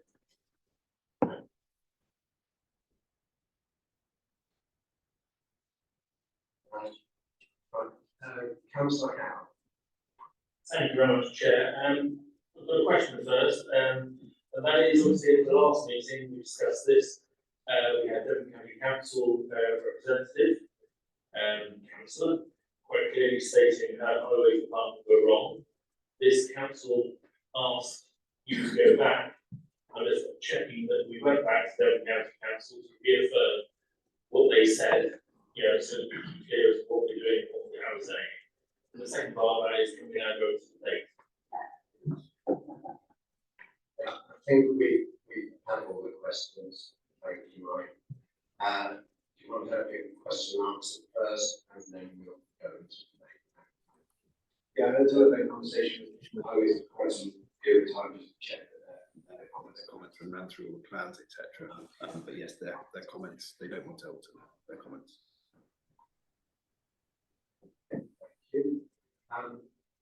Okay, members, we'll go into debate now. So quite a few hands up there. We'll start with Councillor Anne Paul and then Brian Bailey. Thank you, Chair. It was actually a question. This whole application hinges around the hotel site bit of the application, because if that can't go ahead, it can't, the whole prospect doesn't happen. So the viability has not been looked at of a hotel on this site. To me, that's quite crucial. What if we pass this planning application, then no hotel wants to come in there to run the hotel bit of it? What would happen then? Because would there be a change of condition so that in actual fact it will go into residential? Because this site should be hotel, and therefore that is the key point on this, and the accessibility of that hotel. Thank you. Yeah, of course. As we see the way applications written and the conditions are written, if there's no hotel provided on the site, then it would be contrary to which is why conditions so if there is no need for that, if it shows that the hotel cannot be provided, then you this application would still go ahead. You need a new application before to consider viability of the layout of the site. So if that hotel position and that design isn't viable, it doesn't go ahead. None of the development go ahead. Thank you for Thank you for that. But so we really should know whether it's a viable site for a hotel to go on, because if you haven't got developers or someone happy to run a hotel, then this is all for what?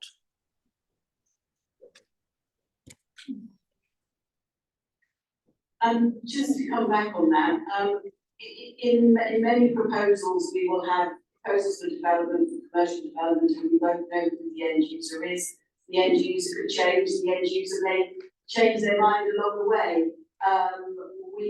It would be unreasonable to expect to know at this stage that there is an absolute certainty of who that end provider is going to be.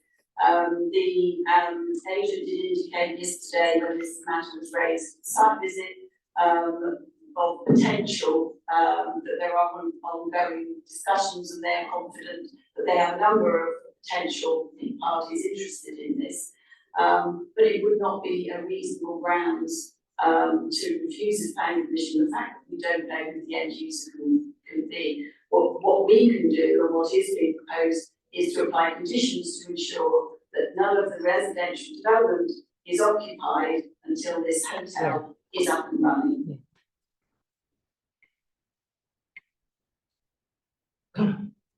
Okay, thank you. Right, councillor Bailey. Thank you, Chair. May I draw everyone's attention to the neighbourhood plan of excellence, which was made in 2018, is still viable till 2031. Policy CF1. Any development which leads to a reduction in sport and leisure facilities will not be supported. And the neighbourhood plan has been adopted by this council, so our rules and regulations. So that's my first. My second one is from the same neighbourhood plan. I think this policy here, this presentation before us, does not meet H2, which says it should meet identified need of genuine affordable homes for local residents who are on local incomes, and it certainly doesn't do that. And I also like to suggest that I would propose opposition to this, and I don't think it's very viable. There's too many gaps in the plan. If this happens and if that happens, and maybe this and maybe that. Ed Freeman said the other day, well, we're talking about sewage, well, it may happen soon, it may not. That's not good enough. Because we're the ones, as you know, who suffer from being there, who suffer from all the problems with sewage on a daily basis.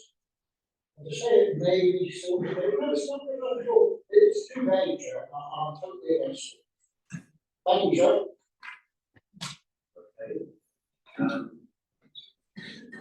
Yes, I did notice that South West Water had used the word hopefully, which does,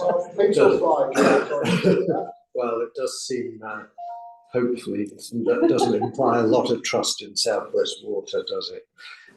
Okay, who else do we have? Councillor Faithful.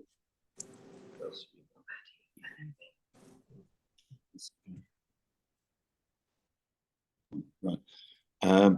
Thank you, Chair. I am very concerned about this level of excavation. We were shown from the present hotel development, we're talking about a basement car park, which will clearly need some measure of excavation to take the whole floor level down by an entire floor, plus the base, plus the foundations. And then we've got the affordable homes, which is on a lower level than as presently the land presently sits. We've got an attenuation pond, plus a lowering the level for the hotel. And all of that will have to go up to the top, making the entire site will have to be, I mean, it will be a building site, but it will be a horrendous building site. It'll be an absolute mess. There'll be enormous amount. I mean, I know they're saying they're going to put keep as much on site as possible, but the amount you have, all if they keep the present hotel as hardcore, that has to be placed somewhere. All the excavations will have to be placed somewhere. I don't think it's possible to have the amount of work going on there and maintain the temporary waste material on the site. So there will have to be a substantial amount of excavation and removal through Douglas Avenue. And the sort of machinery you need to take it up that hill, this is going to be a horrendous great eyesore while it's happening. I am concerned about the size of the construction and the visual impact you will get from the park, the seafront level, and also the fact that we are right next to was it Nature Reserve or whatever you call it, and there's a lot of wildlife, and it must, I mean, you could stand there in the garden and you could hear the wildlife, birds and things chirping around in the trees, if you bother to stop talking long enough. And I think I can't help feeling this is overdevelopment of that site, the impact it will have around the community. I know there's talk about overlooking, but certainly the lower affordable homes, I don't think, because the distance between the windows to the windows of the houses would be an issue, but the visual impact from the public spaces, I think, will have a major impact. That's not my view anyway, Chair.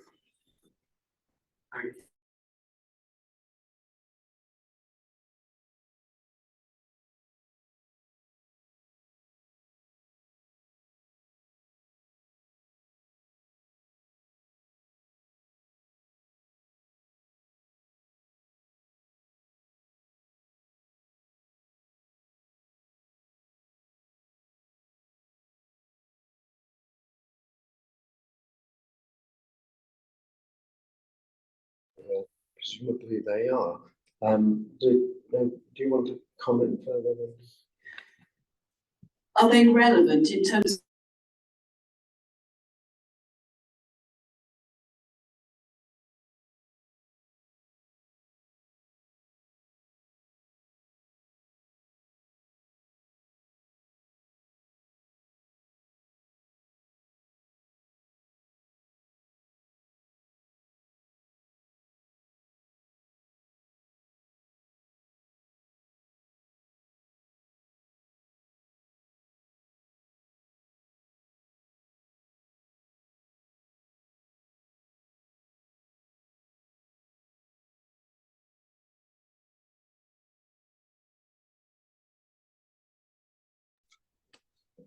Thank you.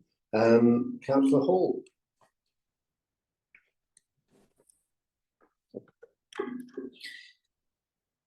A couple of things. I want to cover car parking, but not just about the specific car park.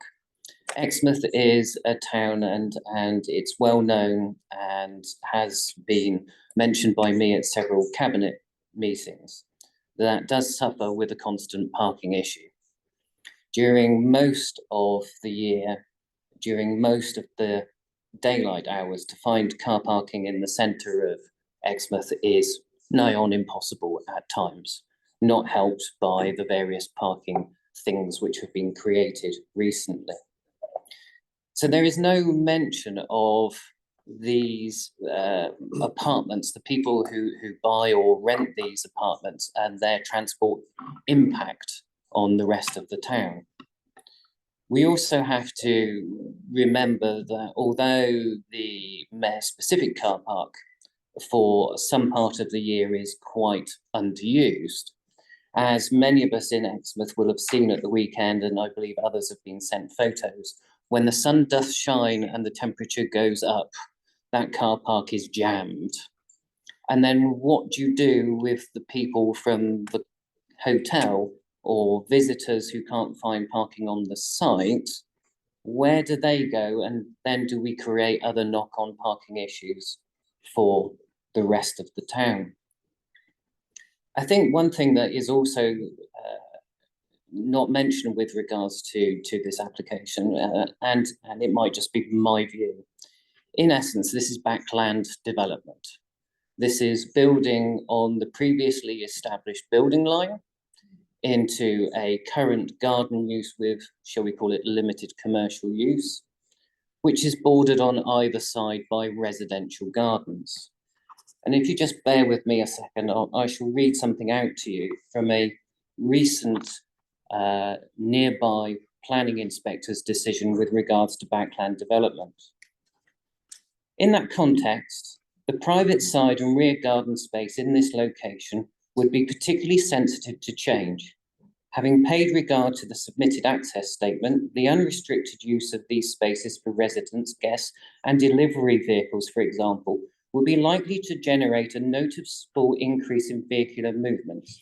As such, even with views were obscured, residents would not be expected to have to share the relative tranquility of their private living and garden spaces with the comings and goings of vehicle noise and light disturbance.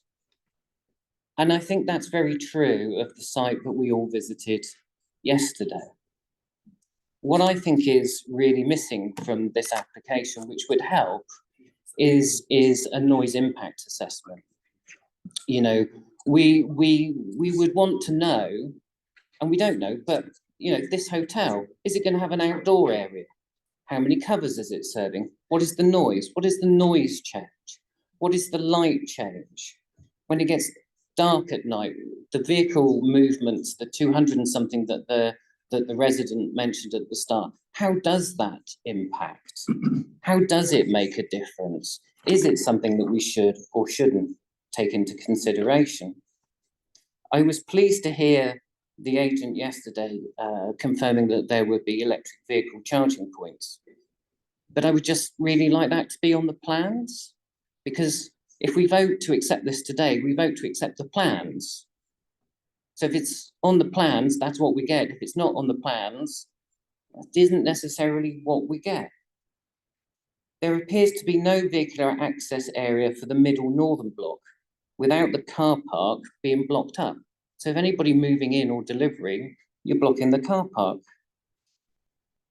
There is no information on the deliveries, for example, for the hotel site, which seems to, from what I can see from the pictures, involving lorries doing 3-point turns in an area that is highlighted for disabled parking.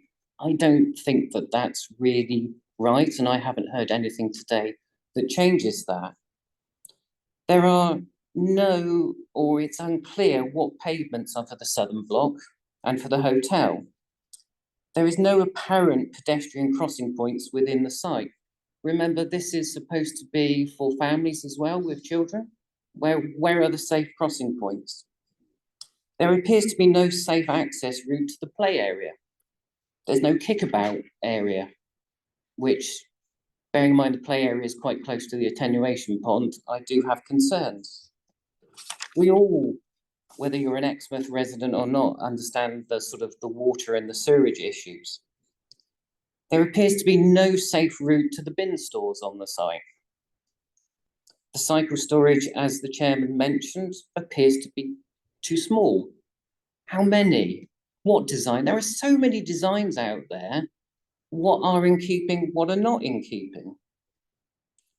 Does this development really provide enough amenity area? Some of the car parking areas seem far too set away from the blocks, and I wonder whether they'll actually be used, or whether what I consider to be the turning points on site, will they just become an area for people parking? I can't see that there's any supplied information of how vehicles would move around this site. We heard yesterday that the pavements are actually shared surfaces. I thought we were moving away as a country from shared surfaces because it doesn't really work. And that really concerns me. What hasn't been mentioned today, but I know was mentioned before, and it does still concern me, which is the loss of the amenity use for locals. It's a highly used building with various clubs, organisations and classes, etc., which will simply, from what appears, to cease with no actual seemingly replacement. It just concerns me, finally, that it's great that they're having the idea of the hotel built first, because we guarantee that we get the hotel which the town needs and helps to make it policy compliant. But how is the hotel going to be viable when all around it is going to be a building site for who knows how long? I've not heard anything today, either through the answer of the questions or from the information that the agent has provided, that reassures me that this is a good development for Exmouth and for the residents. And I'll say on record and be the first person, I'm quite happy to recommend refusal of this. Thank you. Chair, Councillor Jenny Brown, you were next to speak, so. Chair, couple of things before we do that. Yeah. Sorry, just for the record, could I just Oh, confirm yeah. with you, Councillor Hall, you said to an extract from an appeal decision. Yeah. Could you just confirm what that appeal decision is, so it's just on record? Because at the moment, nobody knows which one it is. Okay, so it's appeal reference planning application 23//0461/out, which is an Exeter City application, and it's on the public website. Thank you. And then also as well, Chair, I think it was Councillor Brown seconding that motion. Yeah.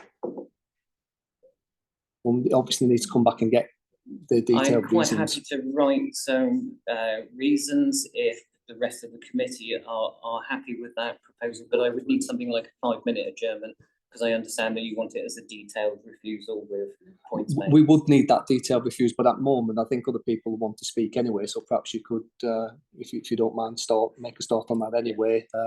And then you've got a seconder and we can come back. I mean, really, to be frank, before you second, we really need to have the detailed proposal so you know what you're seconding. So I think we should just park that for the moment and we'll come back to that in due course once we've heard the rest of the debate. Thank you. Okay, fair point. We've got a couple more speakers to come, and then we'll give Councillor Hall a bit of time. We might need a comfort break, I should think, in a minute anyway. We could do with lunch really, but I think we've got a bit to get through, and quite a few public speakers here, and so I think we may need to hold off on that for a little longer if you can bear it. Okay. Yes, did you want to speak, Jenny? Yeah, go ahead. Right, okay, so, yeah, I agree with Councillor Matt Hall. I also have not heard anything that makes me think this is good in its current form. It's overdevelopment, D1, D2 landscape requirements in National Planning Policy Framework, paragraph 134, development that is not well designed should be refused, especially where it neglects to reflect local design policies and government guidance on design. I think this definitely is against D1, TC2, accessibility, TC7, adequacy, TC9, and EN22, surface runoff. I'm not convinced that the surface runoff has been looked at properly. There's an awful lot of levels. Also, it's coming down to the same level as the car park. So you're totally bringing the hotel into a different area, which could be more susceptible to flooding. 35, environment, the wildlife habitats and features, EN5. Okay, thank you.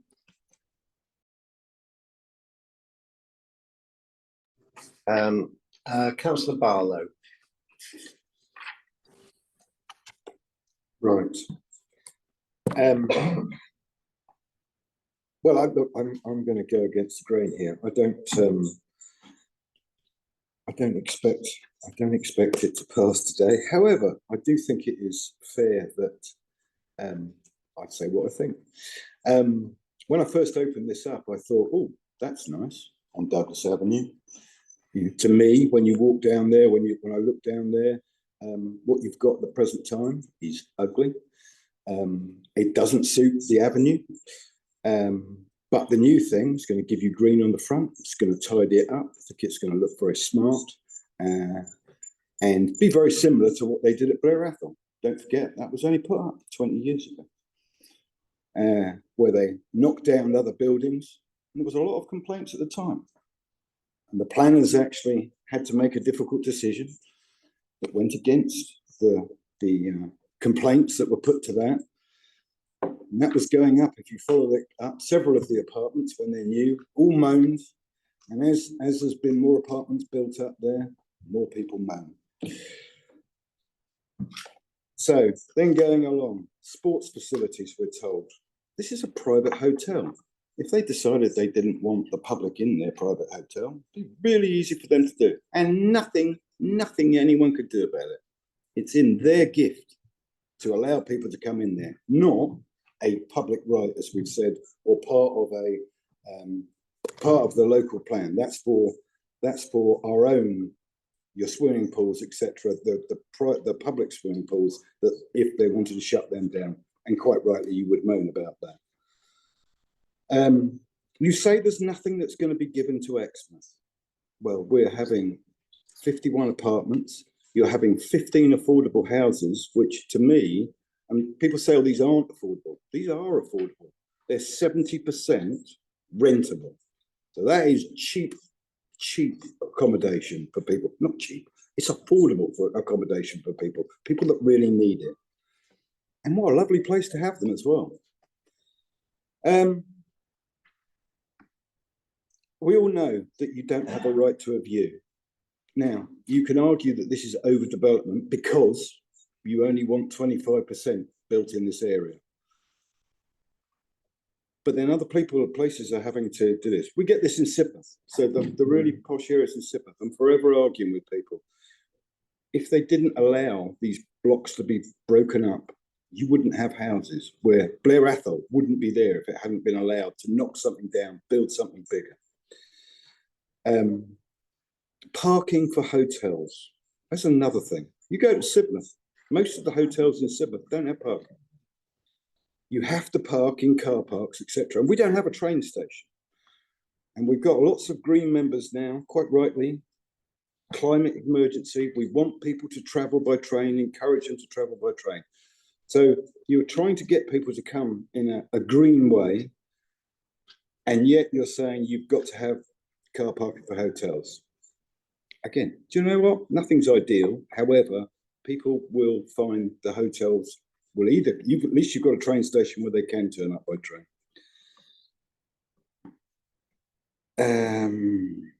So then we get to the noise. When I went there yesterday, the wall that runs along the east side must be a good 8 foot tall, maybe taller than that, 12 foot in places. So you're considerably lower, which gives Blair Athol a lot of screening, I would have thought, from noise and from light. 14A on the other side was only built fairly recently, 10, 15 years ago. And when we went round the garden, we were overlooked by the balconies that were already there. Now, the architects have done it where they're screening the side windows so that it can't see in. They're putting screens on the edge of the new balcony so they can't see in. And although it's moving 4.5 meters forward, you're actually, it sounds stupid, but you're actually protecting part of the garden that then could not be seen into. But you can see further down the garden, although there are trees screening it. So again, if you build a house that is overlooked, how can you then moan it's going to be overlooked just because they're changing the building slightly? And I think that's about all I've got to say. I realise that this isn't what everyone else is saying, so I know I won't be, but I do think it's important that I stated those points. Not necessarily what everyone else is not saying. Councillor Howe. Well, following Councillor Barlow is rather strange. Because I was actually going to play devil's advocate and actually put some of the other points, which Councillor Barlow has actually made. Particularly with our housing land supply number, we are in desperate need of housing. And actually, one of the protesters no disrespect, you all did a very good job. You know, the emails and everything else was fantastic from you. But one of them in particular said, what can we expect next? Tower blocks. Well, there's only two choices we have throughout East Devon. We build on greenfield land or we go up. And actually it's a combination of both we need to achieve, but fundamentally we don't have any other expanding land, particularly in our towns and everything else. So up is the other way, or intensification of sites is what's got to happen. But we are already, as we know in strategic planning, looking at a hell of a lot of sites that we would ideally not like to be allocated in Exmouth and around Exmouth, included as other sites. So there is a benefit, there is a high benefit to delivering this type of development. Whether this is the right one is a different question. But there are an awful lot of benefits we need to consider and be mindful of if we reject it. I suppose the other point I wish to make is thankfully we've gone away from the car park. That isn't part of the proposal to interfere with the car park.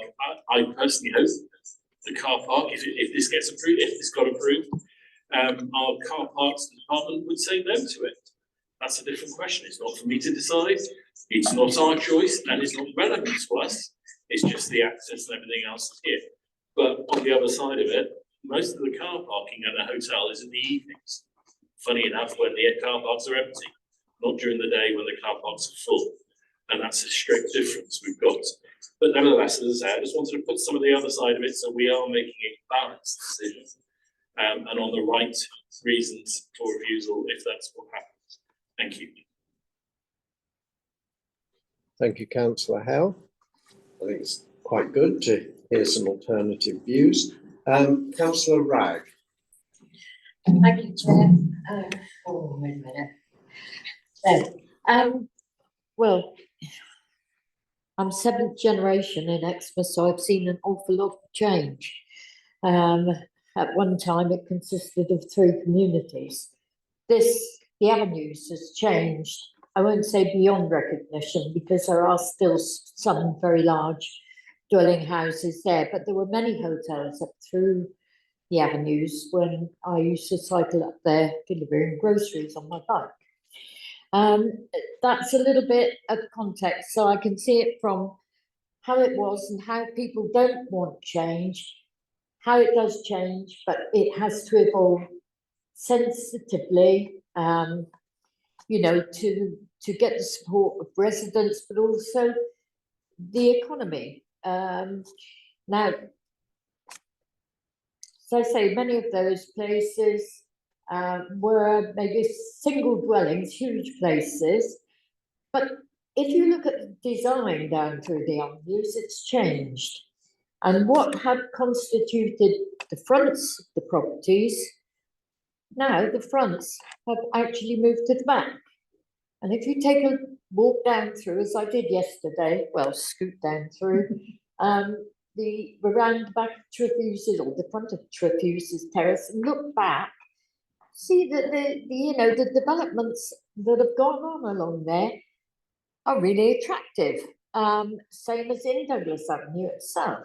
They're really attractive, and the backs, which have now become the fronts, really are quite pleasing to the eye.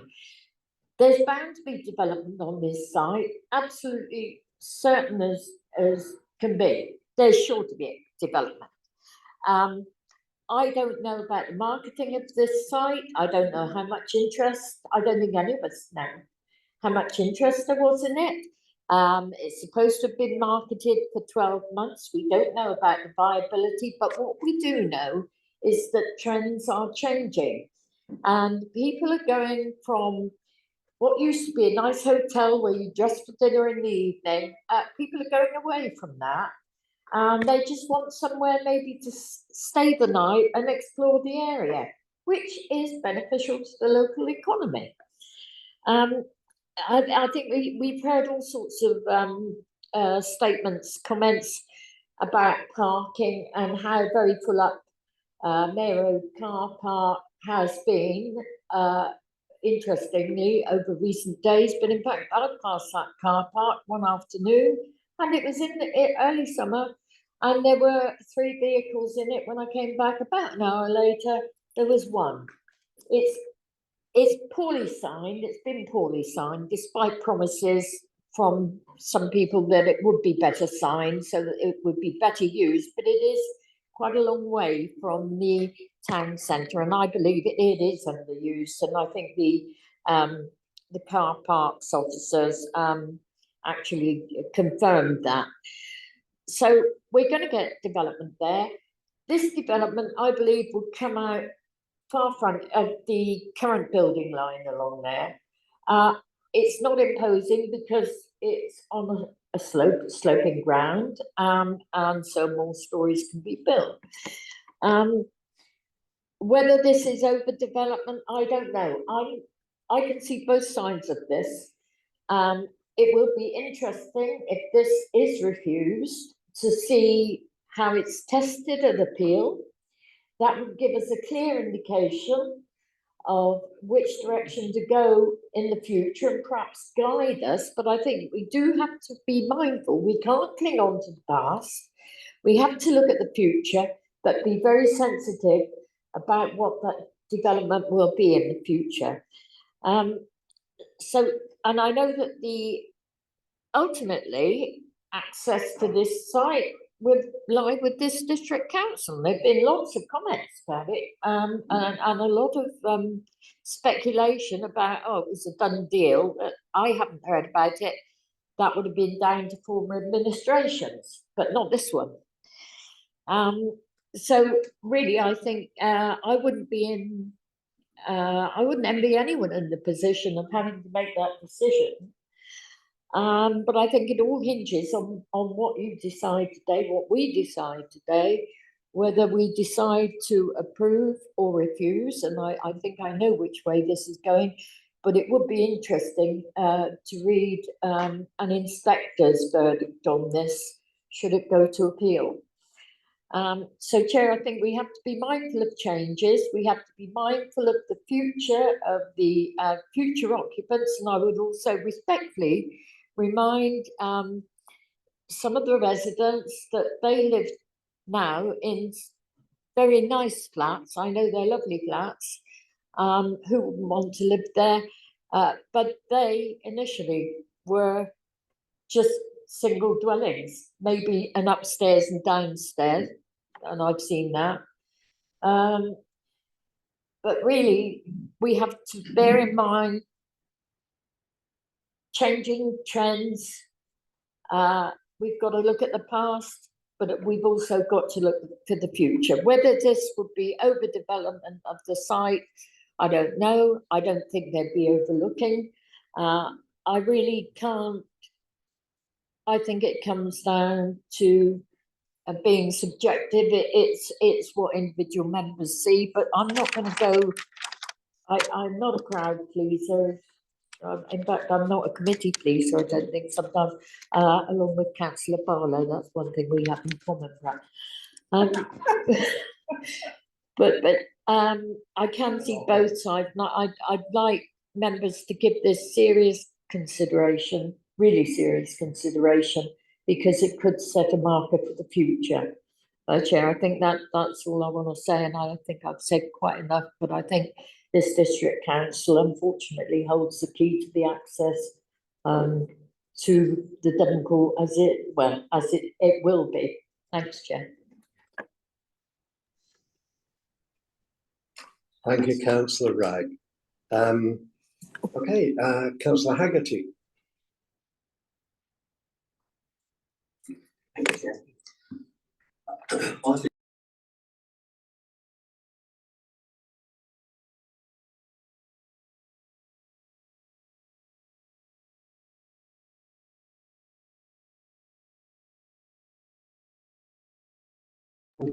Go to parts of Bournemouth, changed totally. Things I've heard that if the things don't change there, the hotel's going to close. What's going to happen to the site then? I think we have really got to look at change here. Exmouth is an amazing town to visit for tourism. It's got trains, coaches, buses, car parks. It can cope with people. And I think we've got to look at change. agree with Councillor Ragg and Councillor Barlow. Going forward, change is going to happen, and there's definitely going to be something on this site. Whether it's going to be, would we sat here with the same objections if we were going to build 2 multi-storey blocks in the centre of Exmouth? And any design that's going to come in is going to be objected to because it's change. Nobody likes change. We know that, we're all English. And that's just a natural thing. I think this is, if this goes ahead, it is a very big project. There's going to be some lucky people who get the affordable homes. And I think you've got to look at that. Which it's going to be apartments and and going to be a hotel there. So there's going to be business coming in. Do we stand here, sit here and stop progress? Do we look at what we're doing? We know they're going to come up to hurdles. I'm sure this site's going to come up with different hurdles they're going to have to overcome. I must admit, I did like the design. It looks better than what it is there now. And again, I must agree with Councillor Barlow. Other properties around it, no disrespect to people in the room, were built after. And the Devon Court was there. The new designs with the, I don't know if I've got the right word, Oreo, is that the same as the biscuit? Is that Oreo? I've got that right. So you're going to see the views, and not too much looking into people's gardens. I think it's time for change. Personally, I would go with accepting. And I know it's going to cause things, and I know it just doesn't stop here. It's a change that's going to be happening at some stage. That's all I've got to say. Thank you, Chair.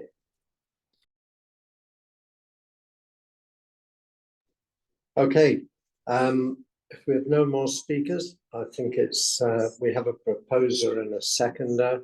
So I just want to hear the proposal first. And oh, yes. Yeah, in full before we know what we're seconding. Shall we take 5 and just let Matt?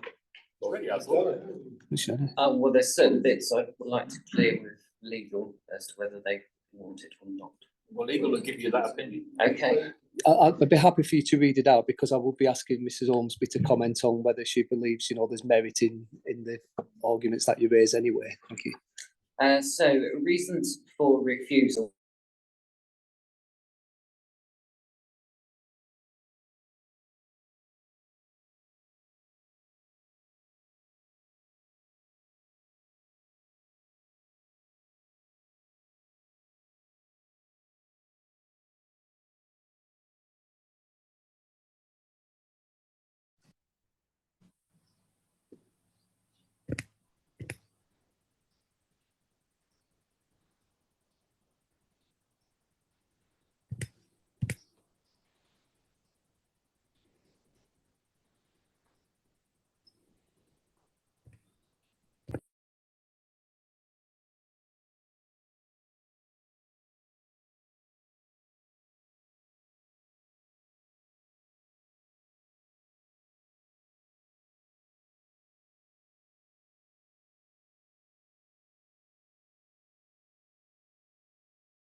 Two, by virtue of design, location, massing and density, the development of the site is considered contrary to the urban grain character of the area and be an overdevelopment of the site. 3, that the proposed southern block wouldn't have no street frontage. 4, negatively impact the well-being of local residents from the loss of amenity and recreational facilities. 5, lack of information. 6, inappropriate southern access which poses safety and design issues. If you'd like more, I would need an adjournment.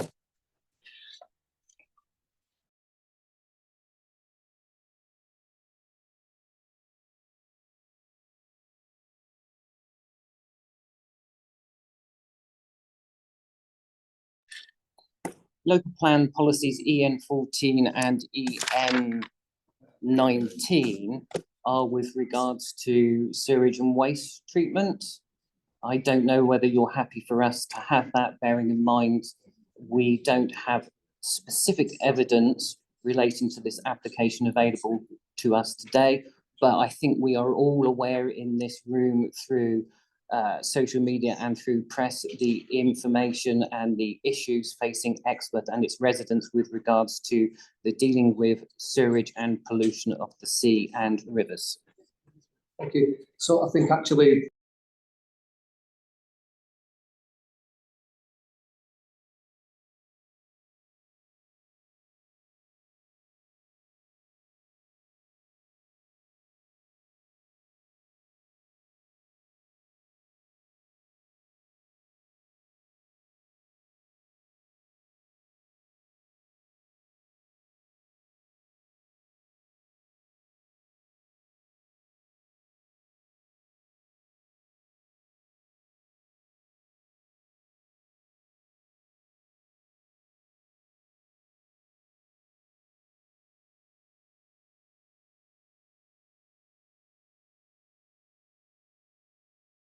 So, Southern Block having no street frontage, can you explain what the harm is that we're identifying there? It's considered to be perceived knowledge that if you have your residential properties fronting the street, it helps create community value and sense of cohesion rather than exclusion.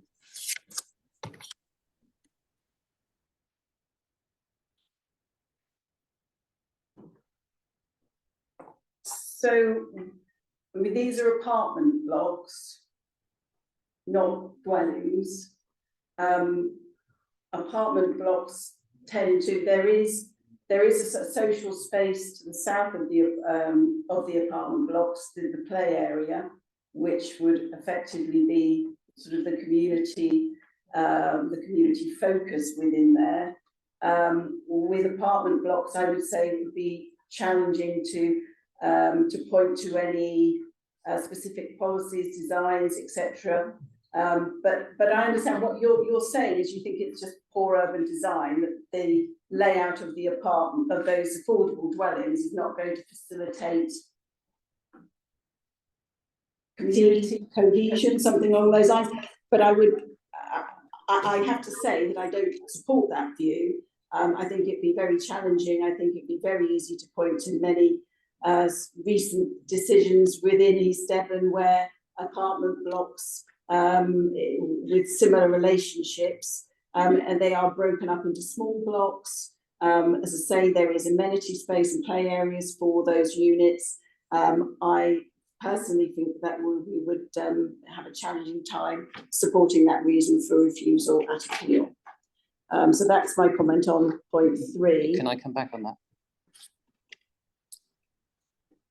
I'm not going to die in a ditch over this, but at the end of the day, this proposal seeks to create a residential development where the north and south blocks are totally separated by 2 sets of roads and 2 sets of car parking with no apparent sensible pavement connections between the north and the south side. I would consider that to be bad design, and I would consider that to be bad for the cohesion of any future owners, renters, tenants of that. But as I say, I'm not going to die in a ditch. If you don't think that we could win an appeal on that, that is your choice. I think we could, but that's my opinion. Thank you.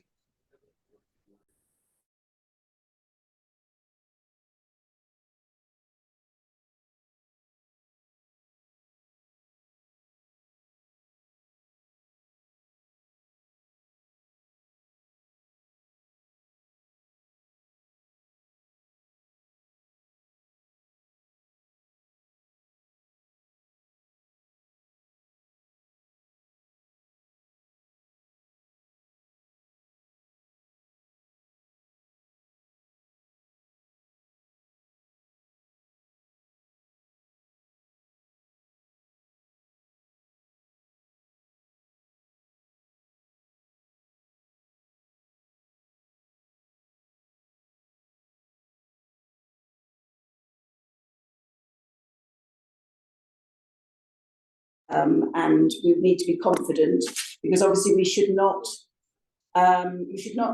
refuse applications where matters could be dealt with through planning conditions. So we need to be confident that it's information that we need at this stage, and that is not something that could be controlled by condition if in all other respects the application is deemed acceptable. So as previously stated in my preamble, we have a lack of information on the hotel. It's not just a question of who would run it, it's a question of their outdoor facilities, whether they do or don't have, how deliveries would be dealt with, how that will deal with the provision of disabled parking. It's unclear about any form of cycles there.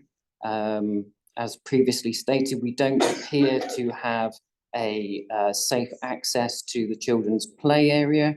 It does appear that there are trees growing in the attenuation pond. And I refer again to my previous comments about there being no safe access to certain buildings or to bin storage.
So I reaffirm that we do not know with regards to the hotel whether there is any seating out areas, whether there'll be eating out areas. We do not know if they're going to potentially cater for 10 covers, 20 covers, 40 covers, 100 covers. We have no noise impact assessment to make reference to that to know whether it will make any difference or not to the residential amenity of neighbouring properties. We also do not have the information about, and I didn't say about the provision of disabled parking spaces, but we don't know how the delivery vehicles for the hotel, whether that's food, waste, laundry facilities or whatever, how that will interact safely with disabled parking. And some of the issues that you say could be dealt with by conditions, I agree to some of that, but at the end of the day, we need to know, for example, how many cycle storage facilities will there be? How many and what size will there be? Because there is a lot of difference between providing 4 double-storey ones that take 10 cycles and 4 double-storey ones that take 100 cycles. To me, it is a lack of information, and I would suggest that it is defendable, but it's up to my colleagues within the committee whether they support that or not. I think it's 100% justifiable in this case. But if you wish it to be removed, and if under legal advice it is to be removed and the members of the committee don't support that, we'll take it out.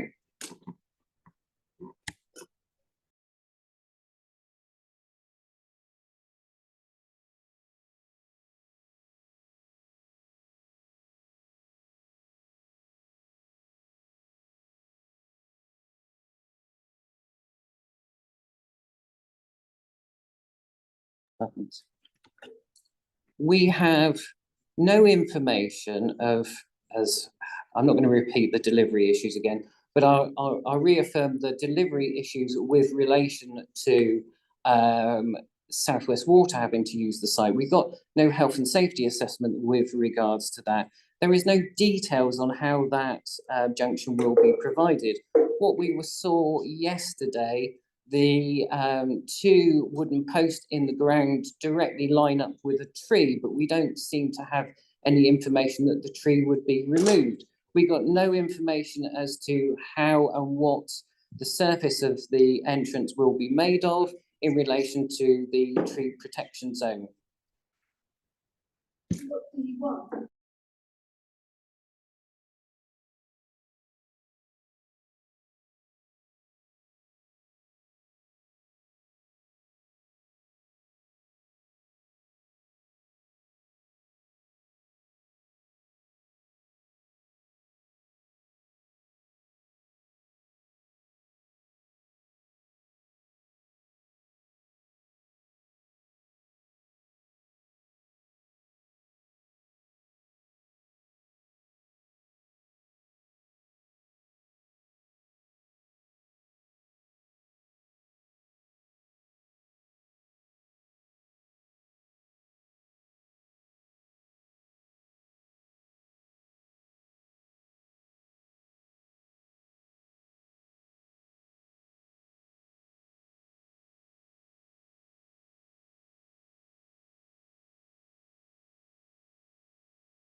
from Mrs Ormsby.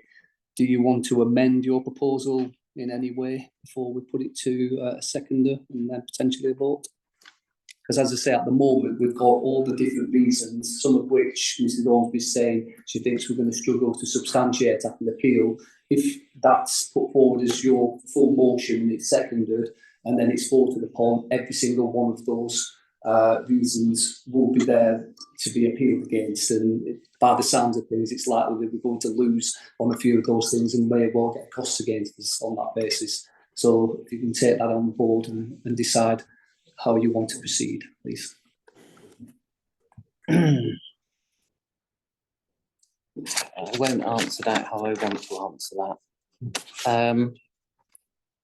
Bearing in mind what Wendy Ormsby has said and the comments from certainly 2, if not 3 of the committee members, quite happy, if that's the right word, and see the logic of losing the 4th issue, which I mentioned. I still believe that there is a large lack of information, which after nearly 3 years, if it's not there, I would say it's not going to be there personally. Sorry, that's just my thought. So I would rather that stayed in. If you think the 3rd one about the Southern Block not having a street front, I mean, I personally, I think that is really important, because the NPPF talks about development working not only in the short term, but in the long term. And if you're not there to help create right at the start a development that promotes community rather than separates community, I think that's really bad. And therefore I want that personally to remain there. You might not like the wording of number 6, but I have this feeling that a large majority of the members sat around here today within this committee have serious reservations about that southern access point. So I feel that any refusal should have some form of mentioning about that southern access. And what I think people are saying is that it's a mixture of being inappropriate, potentially not well thought out. There's the issue over ownership, which some people think then sort of shackles the council to a certain decision later on. So if members could shake their heads if they want me to take it out, if they want to propose different wording, fine.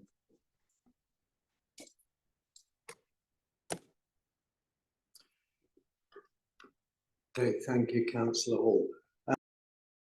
I see a couple of hands up, but I really think it's time we went to a vote. So we have a proposer and a second. Well, I think at the moment, with all due respect, Chair, Councillor Hall's asking for some feedback from the committee as to his motion that he's put forward. And then we do need clarification before we actually vote as to what exactly is the proposal that he's putting forward, bearing in mind that the comments that have been made by Mrs Ormsby. So I think I just need you to read out exactly what it is you want members to vote on. And just to then make it clear, if we get a seconder to that and we then go for a vote, members, if you're happy with all of those reasons, then by all means vote to refuse the application for those reasons. If you're only happy with a couple of those reasons, then vote against that, and then we'll have to come with another proposal with amended reasons, or potentially we'll have to come with a proposal for approval. So I say we do need to clarify first of all what the proposal is. Thank you. Okay, thank you. You just wanted some feedback. Oh, okay. Well, I've had a couple of hands up. Councillor Howe. Thank you. I suppose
it.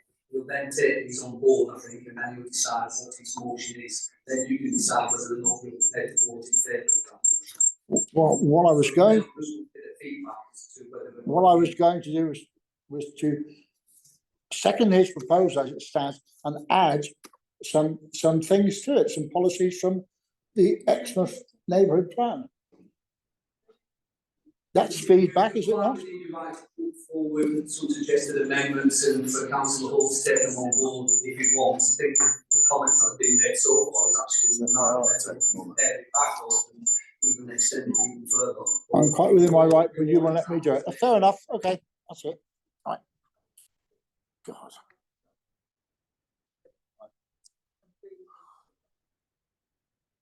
Bloody terrible. Chair, if I might just say. Okay, members, If I- just make sure everything's muted, your iPads. And your microphones, because I'm getting a lot of feedback here. Yeah, councillor Hall was going to revise the reasons for refusal. Do you want to allow other people to speak while you're? I just want to, because people are asking to move this on and because it's getting late in the day, so therefore I should just do this, taking on board some of the points that councillor Howe made. This application is recommended for refusal because it's contrary to the National Planning Policy Framework, East Devon Local Plan, D1, D2, EN14, EN19 and the Avenues Design Statement. By virtue of the layout, positioning of the building, scale and massing, the proposed development would create an unacceptable impact on the amenity of the neighbouring properties in terms of impact from moving vehicles, car lights, additional noise, overbearing and overshadowing. And 2, by virtue of design, location, mapping and density, the development of the site is considered contrary to the urban grey character of the area and be an overdevelopment of the site. Second one. Okay, so we did have a second of the original proposal to refuse. So Jenny, are you happy? I second this. You are happy to second that proposal. Okay, members, so we have a proposal to refuse. So I'm going to hand over to our solicitor to take the vote. Is that right, Damien? That's absolutely fine, Chair. Yep. Thank you then, Chair. So we've got a motion to refuse for the reasons set out by Councillor Hall, seconded by Councillor Jenny Brown. All those in favour, if you could raise your hands, please.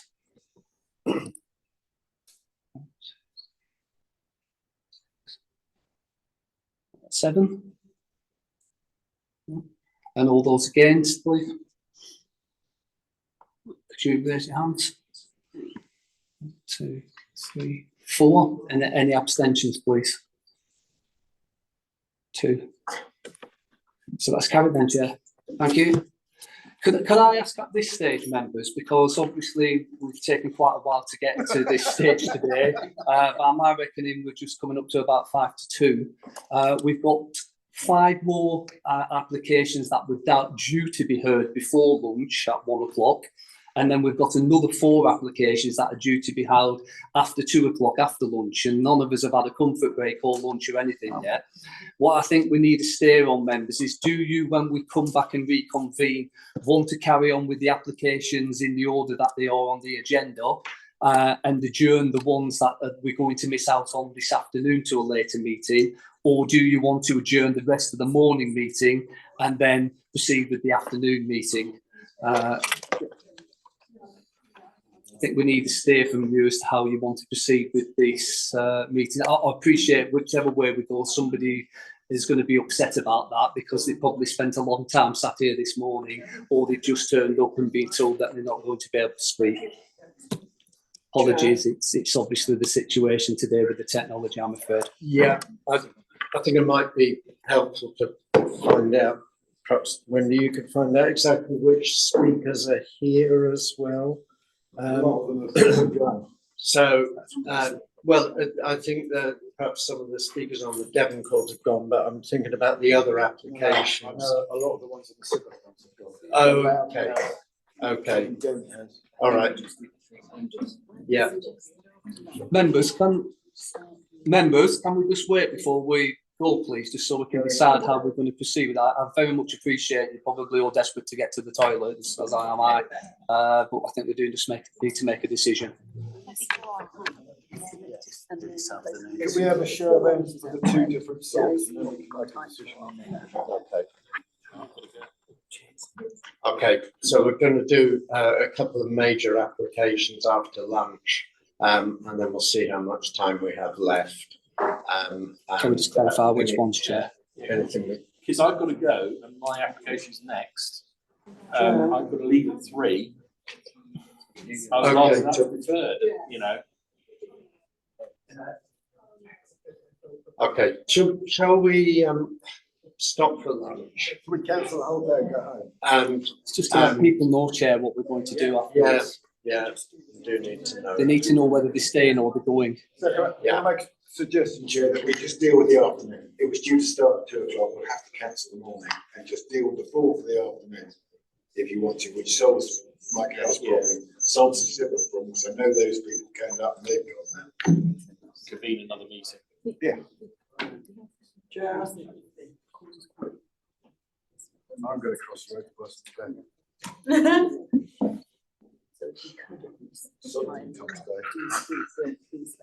I've got Okay.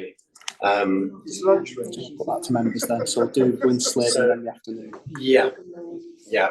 So the suggestion is that we deal with the Winslade Park application, since Councillor Howard's here and wishes to speak on it, and we'll hopefully deal with that by 3 o'clock. At least you'd get a chance to speak on it.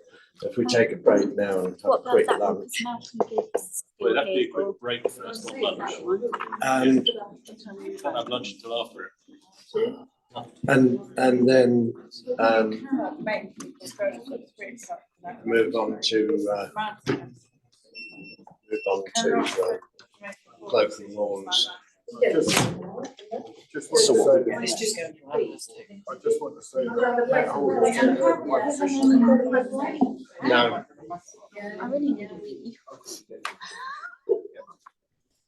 So, Chair, I think we need to take a decision then, don't we? Are we going to have the Winslade Port application and then the rest of the afternoon session, or not? Any other alternatives? I'd rather it was deferred. Kill the morning now and go to the afternoon. Shall we take a vote then? Who just wants to proceed with the afternoon session as it is?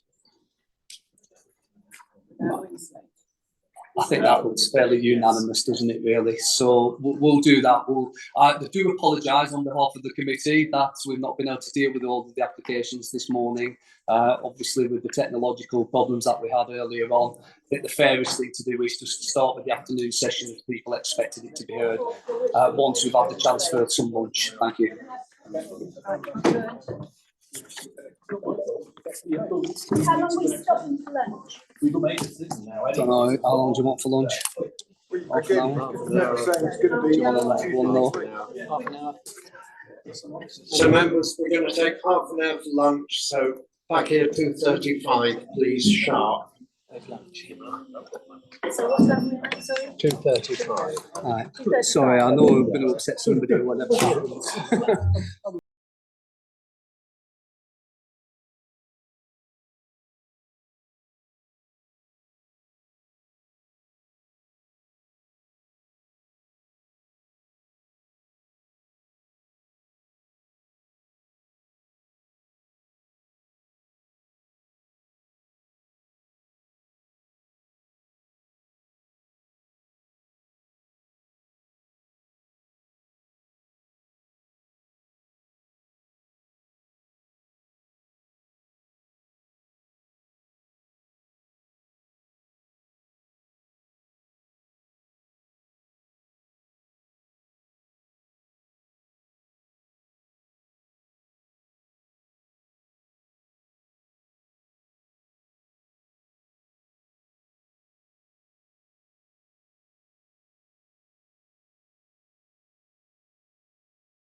Yeah, sorry, just finding the unmute button on Zoom.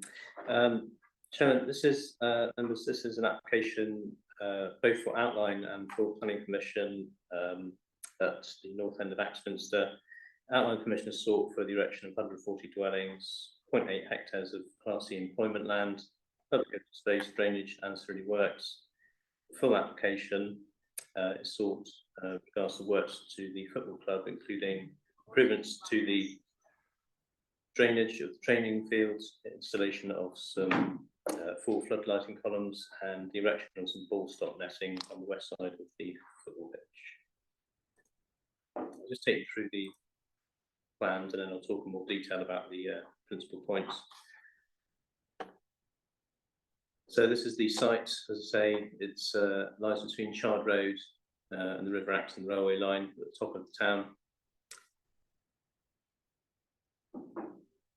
The fringes of the site, mostly alongside where you can see one of the national cycle routes passing through it here, this top section and the section on the northwest side, they lie in flood zones 2 and 3. We've got Waycroft Mill and other associated, well, other nearby buildings to the northeast, which are a group of different listed buildings ranging from grade 1 all the way to grade 2. The River Axe, which obviously passes the site here on the west side of the site, is designated as a special area of conservation, European designation, and a SSSI, Site of Special Scientific Interest.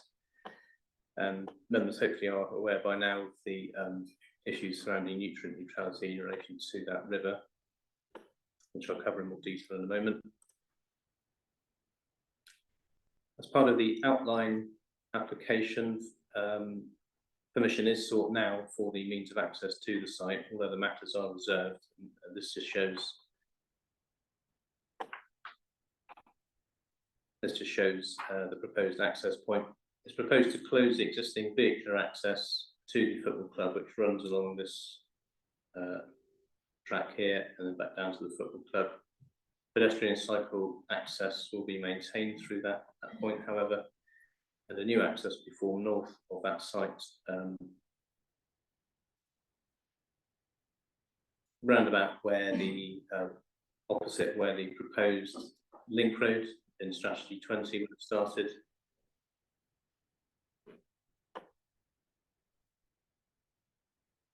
And again, this is a more detailed illustration of the proposed access to dedicated right turn lane when approaching from the north. And it has all the usual accompanying footpaths you'd expect around the apron. This is a parameters plan which indicates the different areas of land proposed to be used.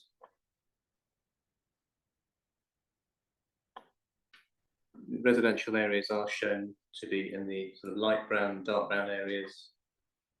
Commercial land uses would be in the sort of pinky coloured area here to the south of the access point, and there's no development plans in flood zones 2 and 3.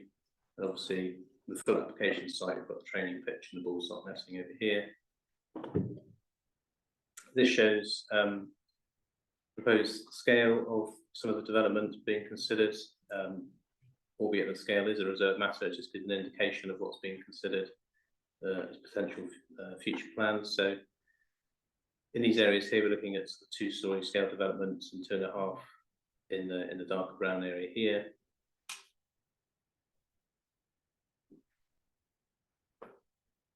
And this is an illustrative layout. The same layout, scale, appearance, and everything like that is still reserved, but this gives an idea of the type of proposal that could come forward, and to give us some comfort that we can fit the proposed amount of accommodation into the site.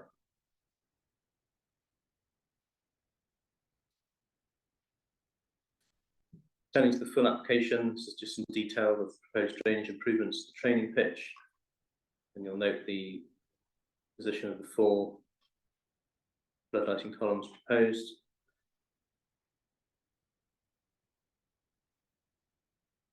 And again, a further detail which shows the position of the ball stop netting alongside the training area.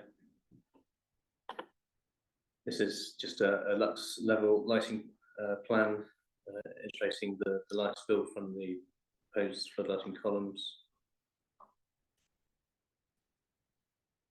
And the detail of the floodlighting columns themselves.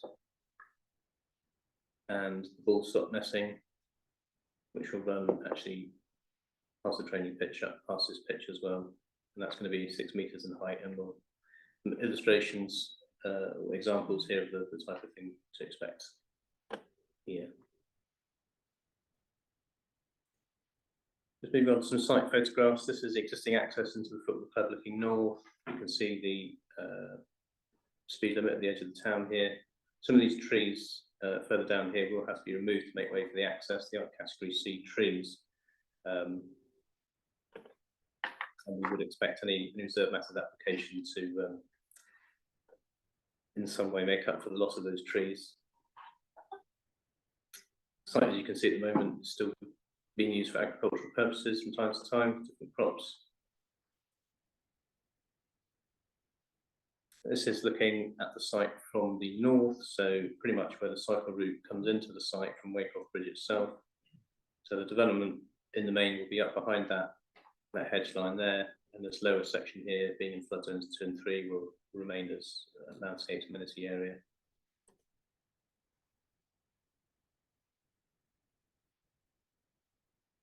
There's a view looking across the site to the west, so that farmstead over there is on the other side of the river.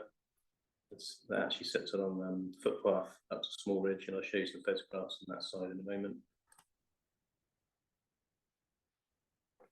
This is the training pitch in question. In the foreground, we've got the football club building that was consented back in 2012, I think. And you can note here actually the presence of some floodlighting columns already on the pitch at the back. And as you'll note in the report, the permission for all of this is still extant to a degree, in that there still remains a live permission for 6 floodlighting columns on the training pitch.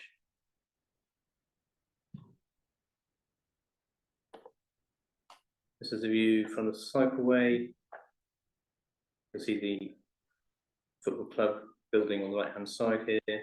So the training pitch is in the foreground here, and the development site is up above here and here. And again, further round on the footpath, looking from the west or southwest, you can just make out the football club building here, I think. Training pitch on the left site is up in that location there. Again, moving up the west side of the valley, looking back across towards the site, so football club building here, training pitch on the left, and then we've got the site here. And you can see the access point actually coming in, bending round in the site down towards the football club. And the site obviously also includes the land off to the left-hand side there, north of the access road. And just make out here existing housing to the south of the site, and on the fringes in the foreground here you've got the remaining parts of Cloakham Lawns yet to be built.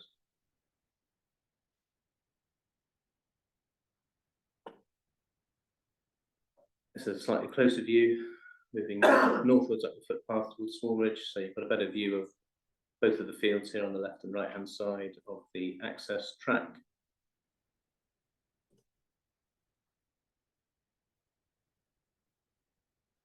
And then this is the view from almost being in Small Ridge now, looking sort of south-east towards Axminster and the site. Just to give you the context, you've got the industrial estate on the left-hand side opposite the site, existing built development to the south of the site here. So the site in question is in this location here. There is a section of this footpath that these photographs have traversed, which falls into Blackdown Hills National Landscape. But the site itself doesn't have any designations, but there are views into it from the National Landscape. But just in terms of updates to the report, Chairman, had an additional letter of support, not raising any new comments that aren't reported already. I'll just take you through some of the principal issues relating to the application.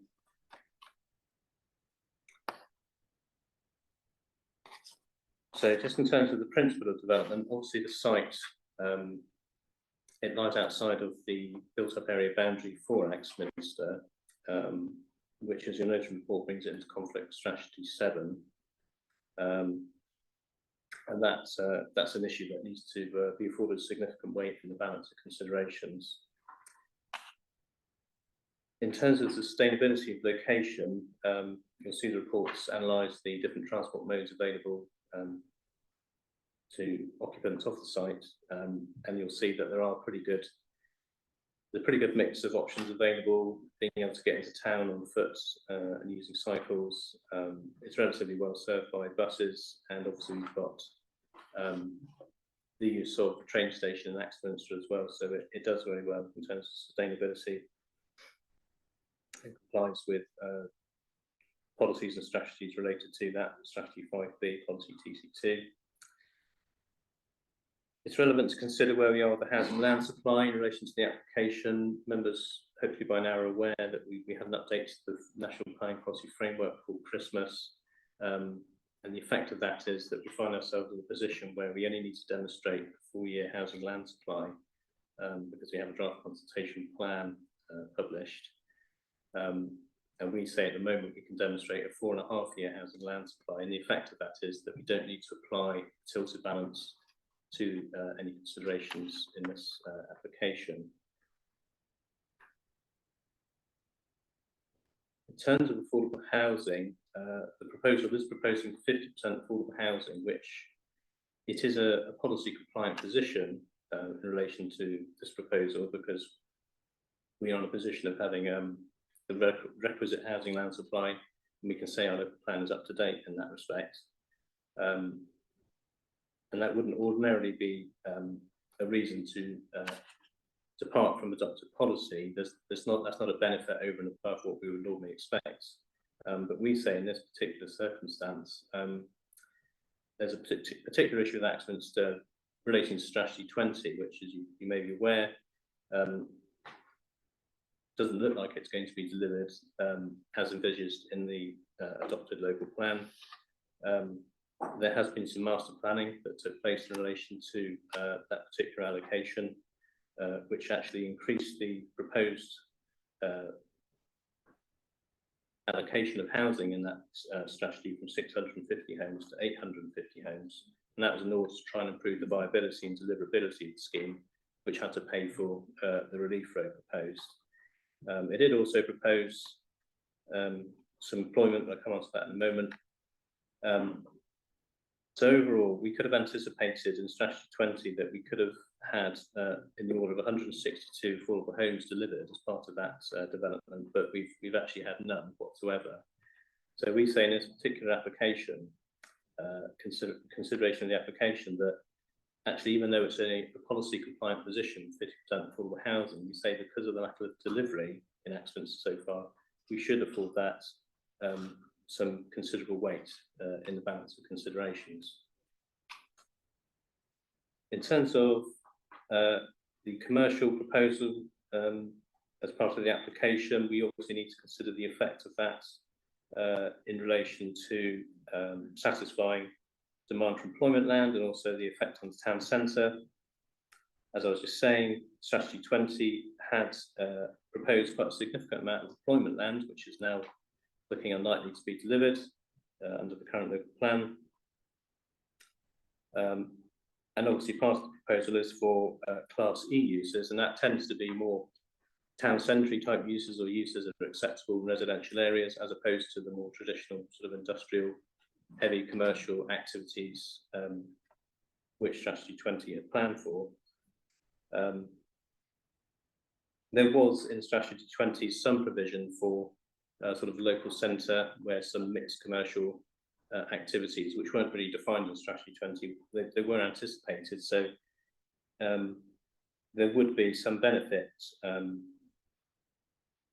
in relation to this application in permitting some Class E employment land on the site. But as you'll note in the report, we do have to consider carefully what that might entail, particularly in relation to retail, because naturally there could be some effects on town centre if some inappropriately scaled retail developments came forward without due consideration the effects on the vitality and viability of the town centre.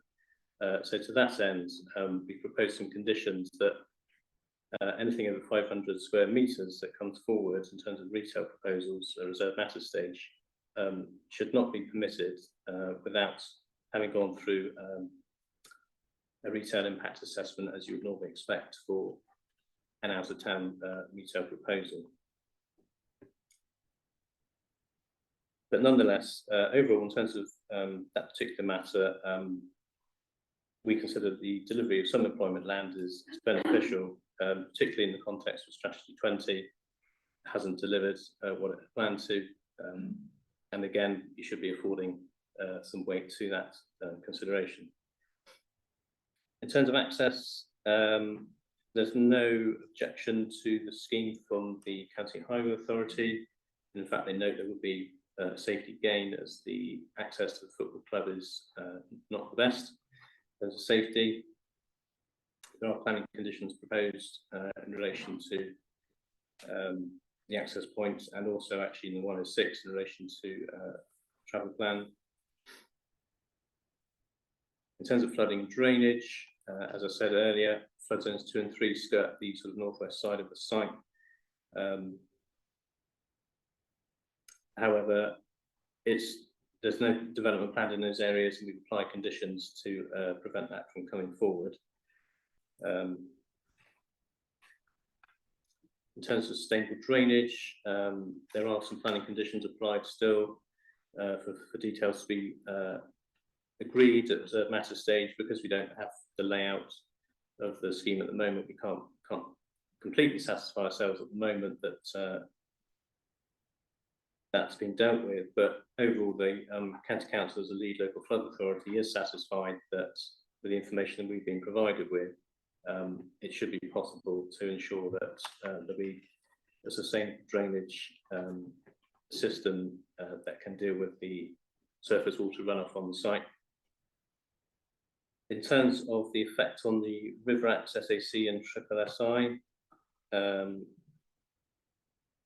there's a number of elements that are proposed in order to address the issue of phosphate discharge into the river to ensure that levels are not made any worse.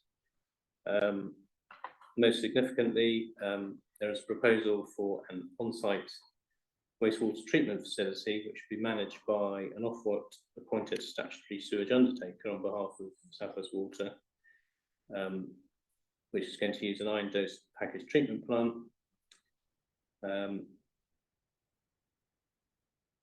Which will ensure that the phosphate levels discharged to the river will not make the situation any worse.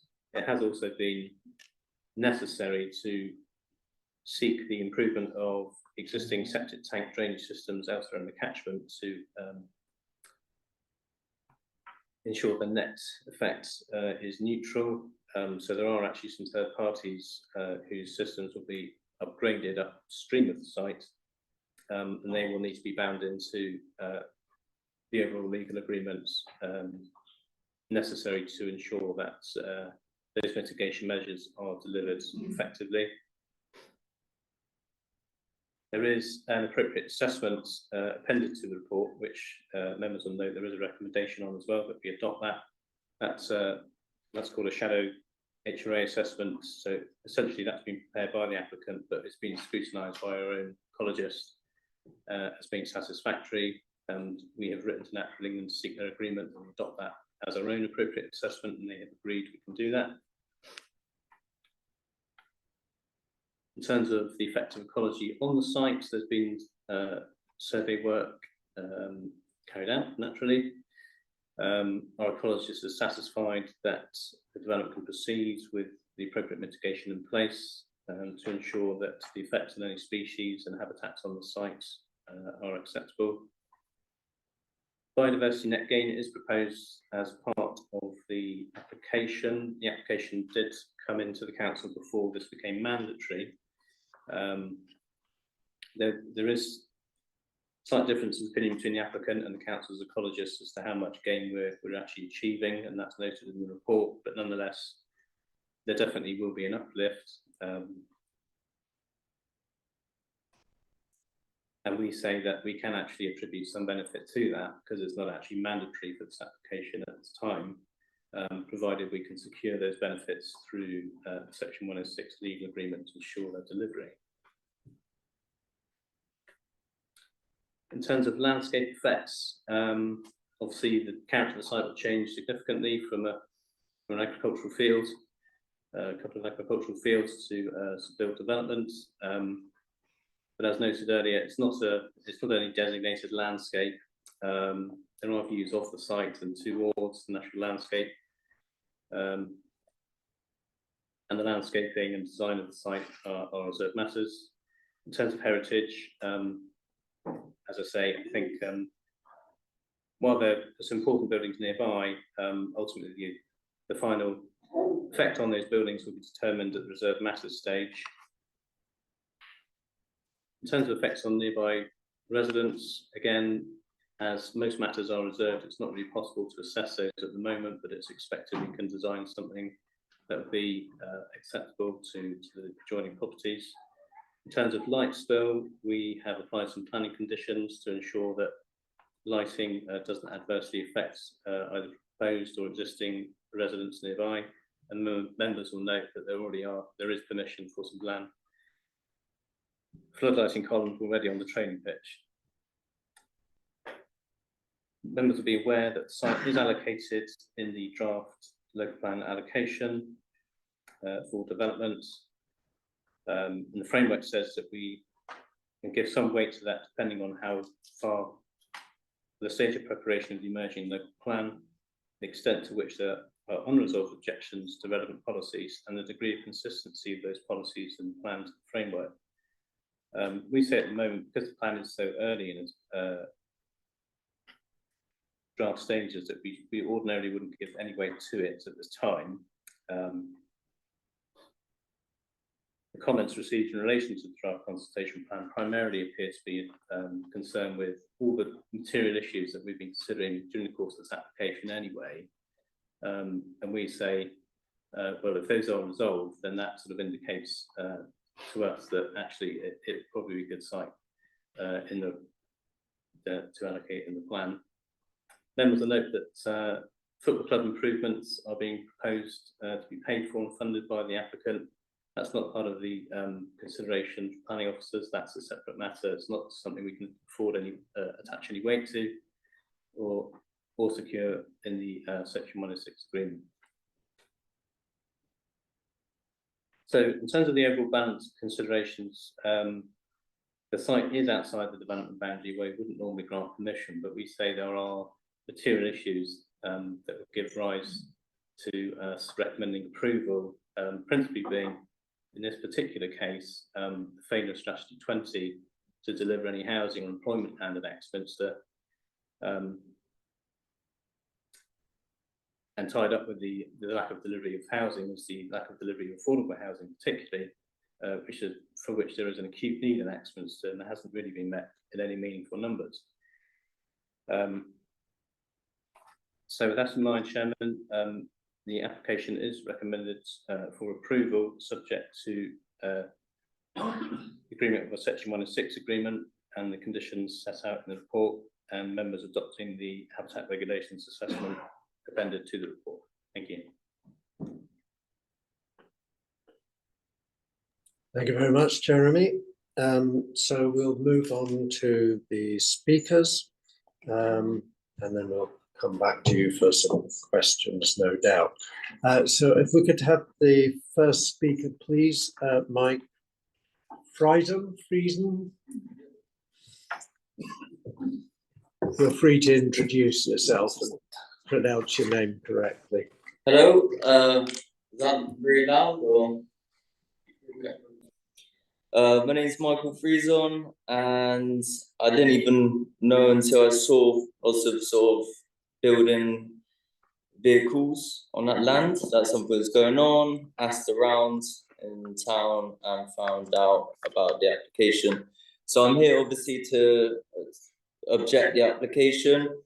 The 0.8 acres of land which has been proposed is one of the last green spaces in Axminster, which is actually easy access for elderly people, disabled people, children, dog walkers.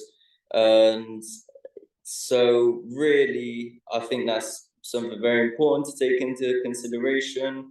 You don't have to go walking on country lanes. It's nice footpaths around it, and it's, as I said, easy to access. Children should be able to enjoy their town safely and not be indoors all day because of nothing to do or genuine fear. As it was only last year, a girl was airlifted from hospital to hospital from Chard Skate Park. She ran across the road and got hit by a car. So really, that's the impact of very busy housing estates, and just that should be considered. Have spoken to various members of the community upon finding out about this application, and many voiced their opinions. Some negative points were raised. For example, the increased risk of floods, which is already a problem on that part of the Chard Road. The Waycroft Bridge gets flooded a lot. It's also listed, which I found out, so not sure if that should be considered, but obviously it links to the increase of traffic that there would be, being at least one car per house. That's obviously gonna increase traffic, be heavy on that bridge, and as some Axminster locals probably know, it's already quite busy, can get a bit trafficy at certain points in the day. So 140 houses is, again, that ratio of at least one car per house, which isn't going to be great for the roads there. And yeah, the most brought up point really was how Axminster's healthcare facilities are struggling already. Another 100, maybe 200 people could actually put unnecessary stress on these services. Not to add about Chard already having shut down Somerdale, and so there's a bit of lack of services there. And yeah, I think really it's important to just focus on what could be done instead.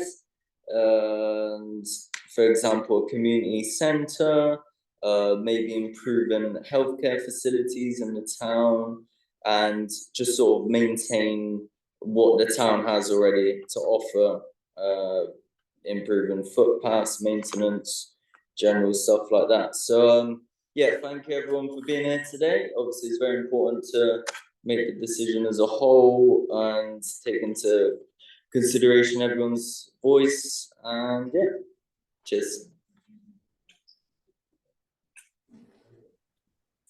Okay, thank you very much. The next speaker is Darren Rogers.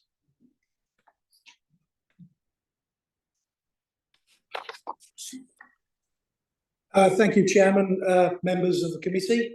I'm here speaking on behalf of myself as an Axminster resident, speaking on behalf of Axminster Town Football Club, and to let you all know that I'm a chartered town planner.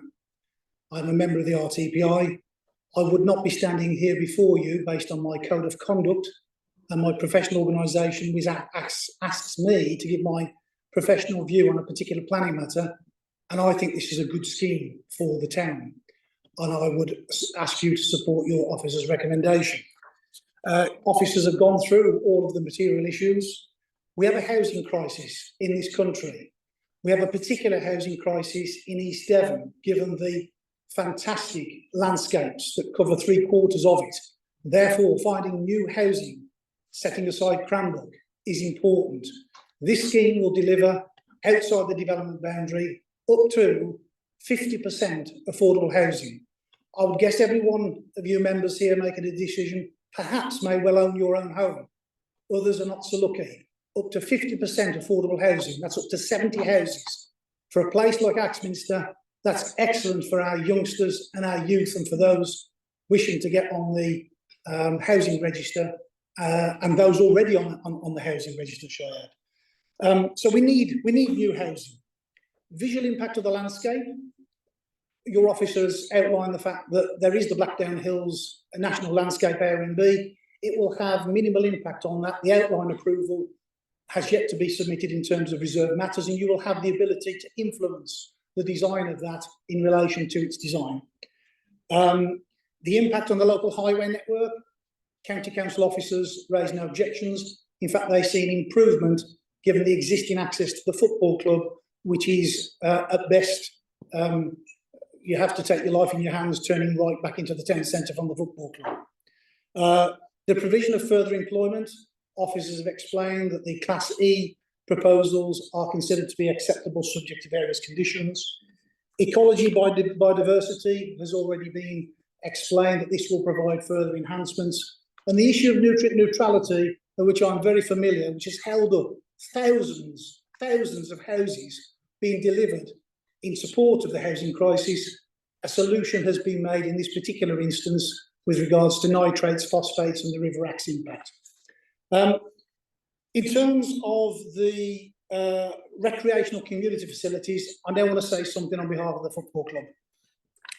We as the football club support the proposals. It's considered it delivers wider sustainability benefits to the local community and proposed improvements to the football club, which will be delivered as referred by the developer. Furthermore, the football club, with its committed coaches and management, would have much needed investment to help run girls-only teams, disability and women's teams, which delivers physical exercise and social interaction, which is a very important part of our health and well-being. The club has got 18 youth teams, 2 adult teams and a ladies team. With additional housing and affordable housing, this will provide ongoing support to a growing organisation for our club.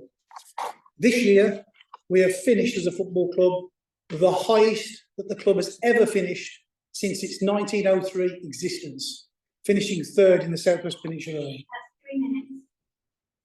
Do I need to end?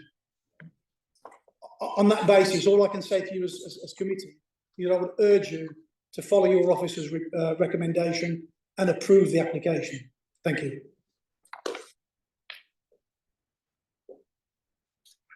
Thank you very much. So the next speaker is Ian Harrington.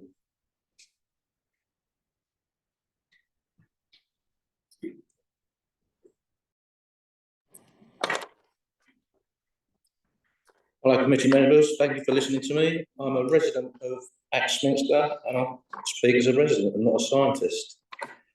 Firstly, I'd like to say that more affordable housing is definitely needed in Devon, in and around Devon, and but not at this particular fragile, vulnerable, beautiful site.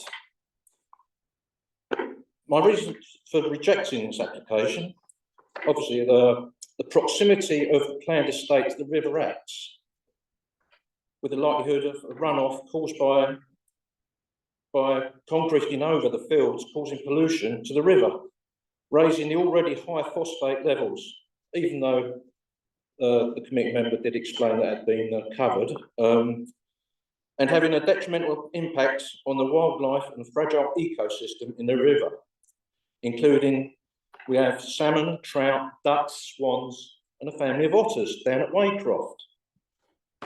And a pair of cormorants recently spotted down there, breeding cormorants. Also, the houses at Waycroft, with the extra runoff, will flood far more often, including the road at Waycroft, which is regularly flooded. This will only get worse.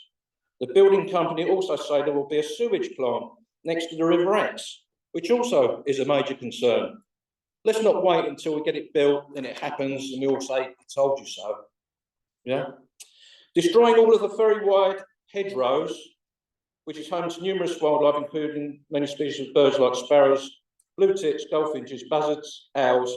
There are also adders, grass snakes, slowworms, and lizards, not to mention bats in the pillbox, allegedly.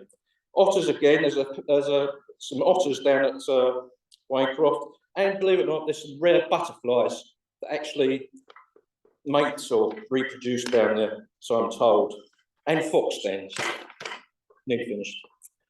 Thousands of local visitors enjoy walking the footpath and cycle path, taking the beauty, the wildlife, tranquility and the listed buildings at Waycroft. This is one of the few unspoilt areas left in Axminster where the public have access.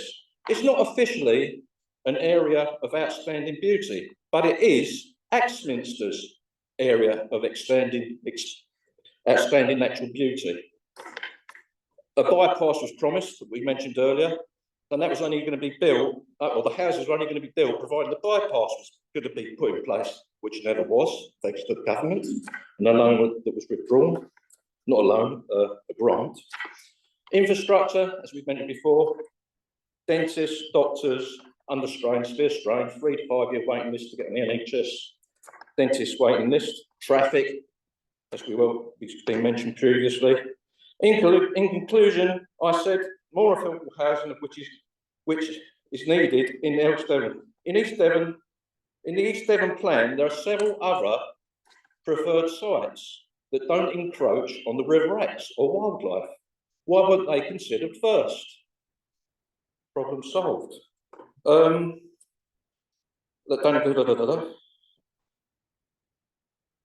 Nearly there.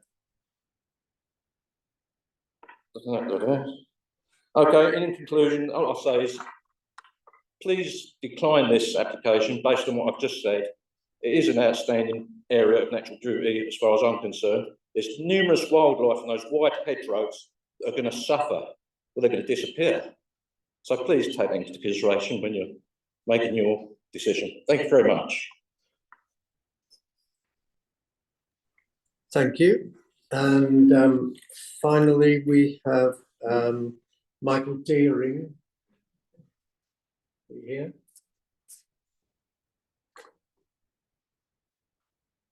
No? Michael Deering? Not here. Okay. In that case, we'll move on to the town clerk, Paul Hayward. So I understand, Paul, you're speaking on behalf of the town council, not as ward member. Did you want to comment as both, or are you going to? I believe I've been given dispensation to speak in both senses, one in my employed role and one as the ward member. Yeah, fine. Thank you.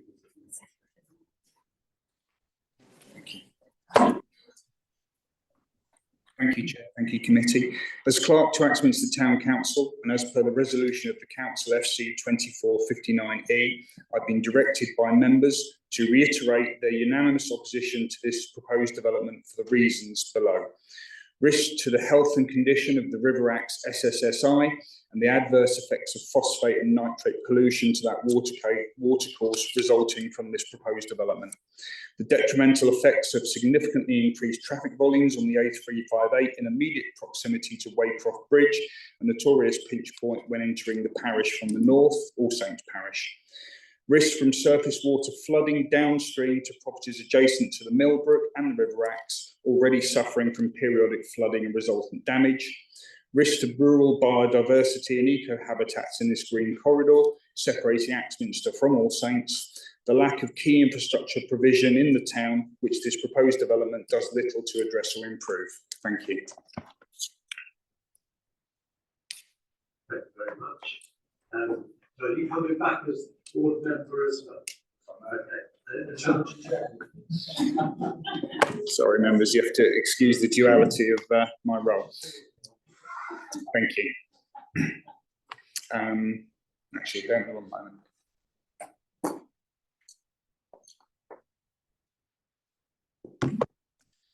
Thank you for allowing me to speak. Councillor Jackson, our ward member, is unable to attend today, so I make this representation in our joint names. Please accept Councillor Jackson's apologies for non-attendance.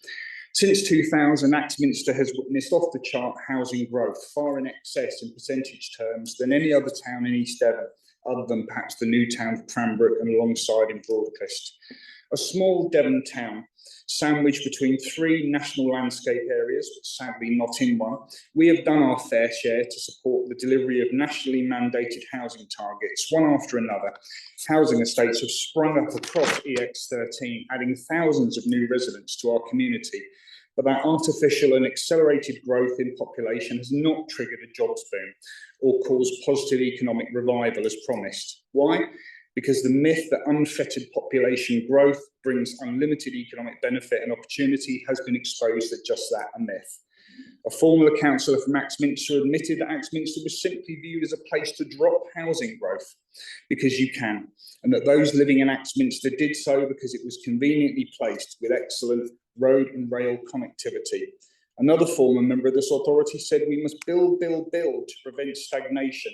And so Axminster did. We built lots of houses on green fields, and yet, as our Chamber of Commerce admitted only last night, the trickle-down effects to our economy and our high street never materialised. People's spending habits changed, people's living standards changed.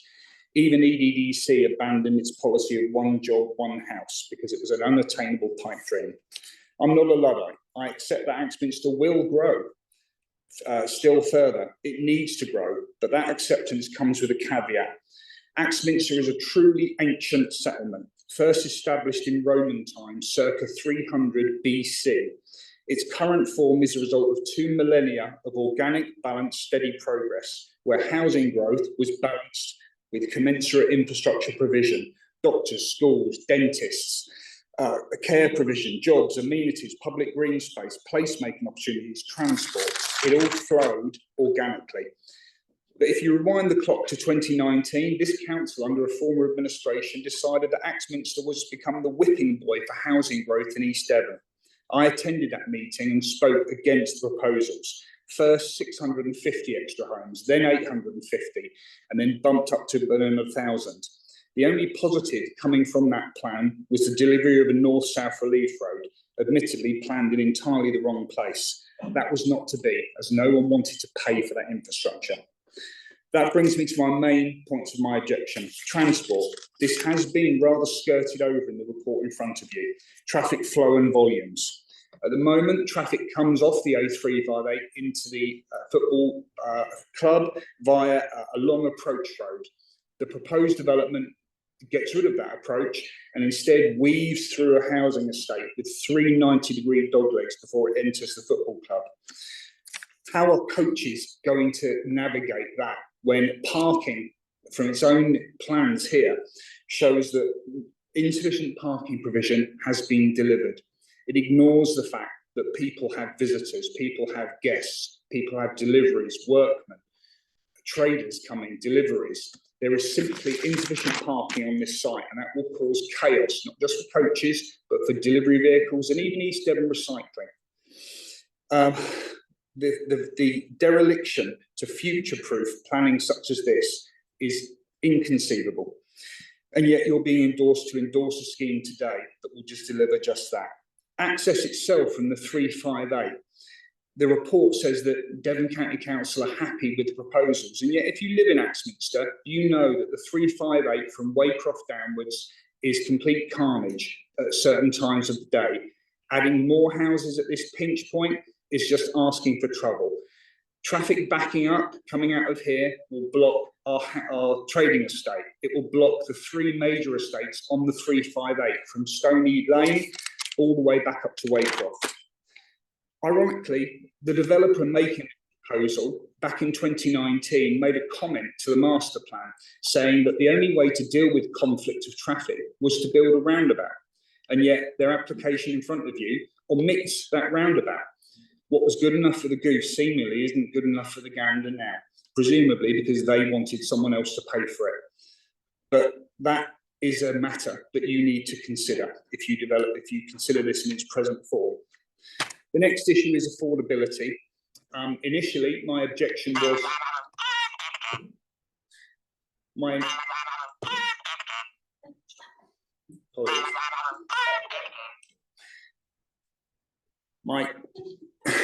that's completely thrown me. My objection was simply because the applicant had asked for or proposed 35% affordability, which isn't policy compliant. I'm heartened that they're now offering 50% affordability, but I would like the officer, when you go into debate, to show me and show members where in the documents it says they will deliver 50%, because I can't see that. I would like to see it written down in a document. If I could be directed to that, that'd be very helpful. But we have the issue of 50% affordability, and your own housing officer, housing support officer, has made their own concerns quite clear. What's being proposed is 50% affordables, and those will be at affordable rent. That's 80% of market rent. And market rents in Axminster, like elsewhere in East Devon, are now nudging up towards £1,000 a month. Thank you. I'll leave it there. That's the key one. Nutrient neutrality. One final comment, if I may. I cannot conceive how upgrading 2 septic tanks 16 kilometres away is going to mitigate the nutrient damage of this site. Thank you. Thank you very much. There's nothing like an embarrassing ringtone, is there? And it's the proverbial law that it's always going to happen when you're in the public eye. I took you out of order there, Paul. Sorry, I should have heard from the agent first, but I don't think it matters very much. So if we could have the agent, Matthew Kendrick, now. Thanks, Chair. Just picking up on some of the objective points about the accessibility of the site. There are footpaths within the site, and we are protecting those. So there is a riverside corridor that's completely free from development. It's wrong to say this is a publicly accessible site. Most of the year it's covered in arable crops. Just going to the comments about the football club. The football club will get the benefit of the improvements proposed because there is a contract in place that we have to deliver. If we get planning consent, those works will come forward. On the point of coaches, we've tracked coaches through the site and tested that, and that's been agreed with the football club also. This scheme has been formulated over a very, very long period of time. And significant issues such as biodiversity, net gain, and the river access AC have now been agreed. On the latter point, we have the support of Natural England, which I'm sure you're aware is not very easy to obtain. And the mitigation we will deliver will protect this important habitat. It is not simply septic tank upgrades, it's an entire new system. It's the septic tank upgrades are an additional benefit upstream. On the issue principle, the site's development, technically, it lies outside the settlement boundaries, but those boundaries were set nearly 10 years ago, and a lot has changed in those 10 years. The large-scale eastern expansion of the town has failed and is not proceeding. Affordable housing continues to worsen, affordability in general declines, and 5-year housing land supply is not available. Additionally, the plans failed to deliver the amount of information the officer is succinctly summarised. The planning system and local decisions have to act rationally to these issues, the real world realities. It would be wrong simply to stick to a boundary that's 10 years old and unrealistic, given we know the eastern expansion is not coming forward to accommodate the growth the town needs. In that context, you will seek alternative sites to meet the unmet needs of the town, and the site now represents the best option in this regard because it's recognised in the fact that it is a proposed allocation in the local plan. We've heard about the 4-year test in the local plan. The reason for the 4-year test was encouraging councils to bring forward plans and allocations as fast as possible. This is an allocation in that plan. It would therefore be counterintuitive to refuse the application on the basis of a 4-year test, because the whole reason for the test is to bring forward sites like this quicker. The current application proposal it's not simply housing, it's housing and jobs. So take the councillor's point about balancing housing and jobs. It's exactly what we're doing here. It's creation of jobs and homes, and particularly affordable homes. And affordable housing delivery is a very large benefit of the scheme, given you've got 5,000 people on the waiting list in desperate need of housing, of which 412 want to live in. The illustrative layout plan for the site is based on a raft of technical evidence and shows how this can be achieved without giving rise to any adverse effects. The proposed parameter plan ensures this remains the case by restricting building heights, setting distances from neighbours, etc., and delivering BNG, importantly, and pedestrian and cycle connections. While concerns are raised by a few objectors about drainage, we have to restrict water leaving the site to a level that's lower than the current runoff from the arable site. A reserve matters application cannot be approved if that was to increase. Thank you. Just as a result, no technical objections to this application, and that is incredibly rare in this day and age. There is simply no technical concerns associated with an application in any way. Thank you very much for your time. Thank you.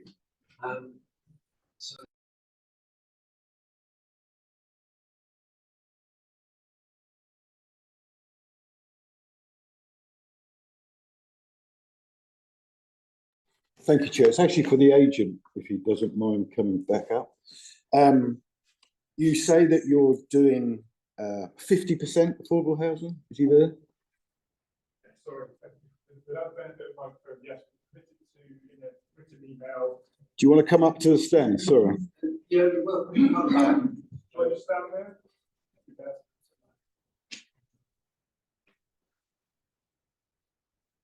So there is a commitment in writing. Sorry, there's a commitment in writing to that, and we have seen the affordable housing officers' concerns that have been raised. Basically, this is all for Section 106 negotiations, but it's misconstrued that we're proposing affordable rent. We're not.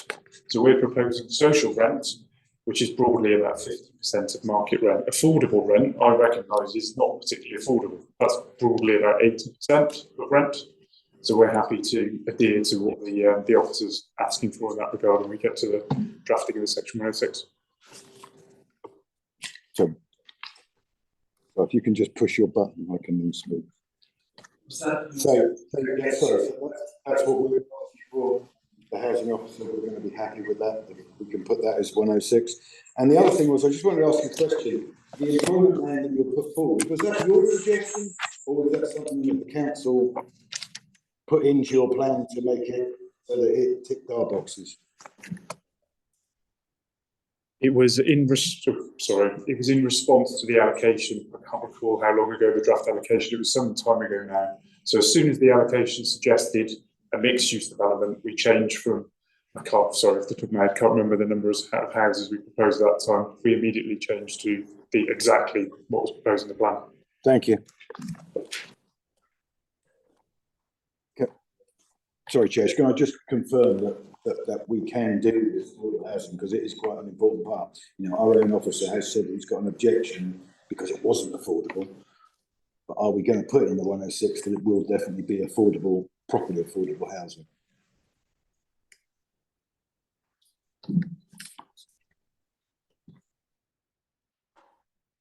So the heads of terms at present, otherwise are not that specific. However, it is within the members.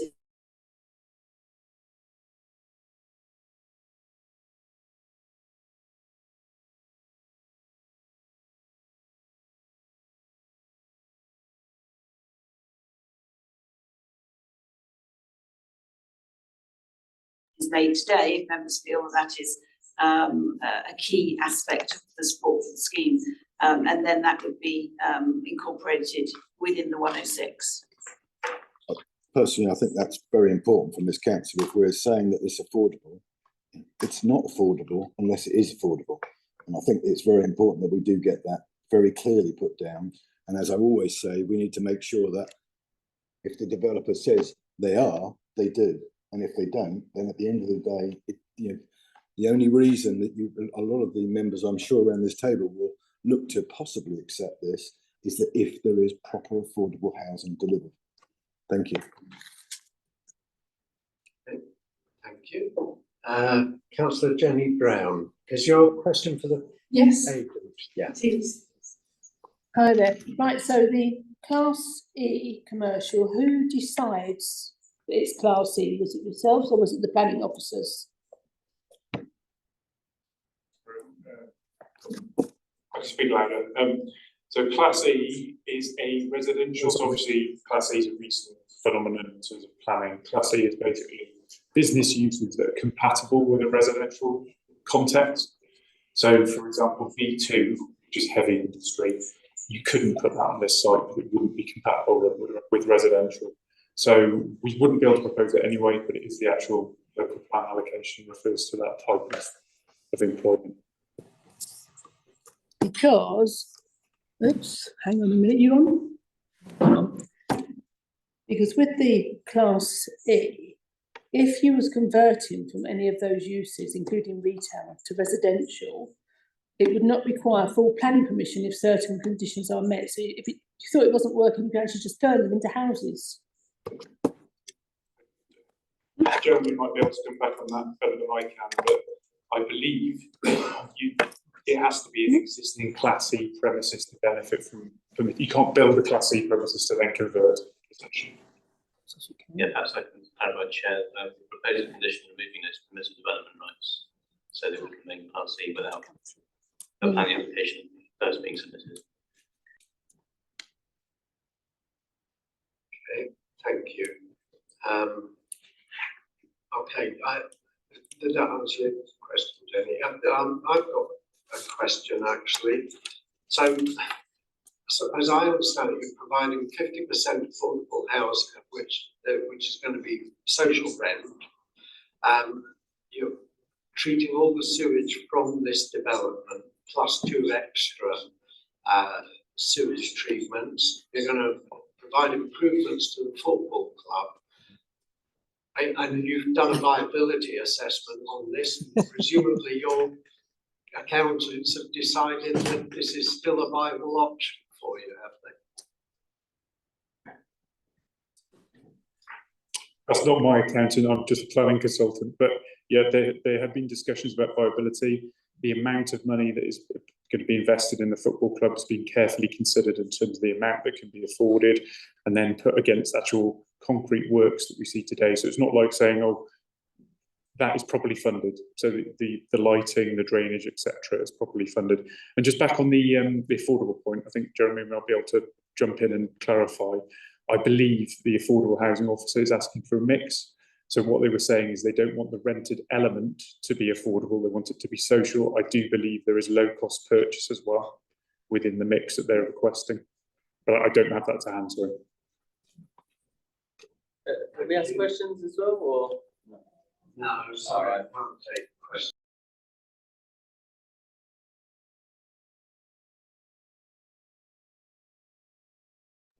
As the ward member, obviously this is coming with employment. Does Axminster need more employment? Are you happy for me to respond?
Yeah, Councillor Haggerty.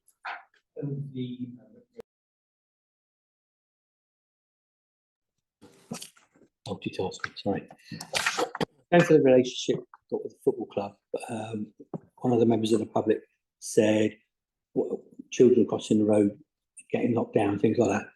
When they're proposing another pitch, are they going to supply a 3G pitch? Because obviously, I believe the club has to go to the football club at the moment. And if they've got affordable homes, which should obviously have children as well, and an intake to the football club, is it a normal pitch or is it a 3G pitch? Because it would definitely be required.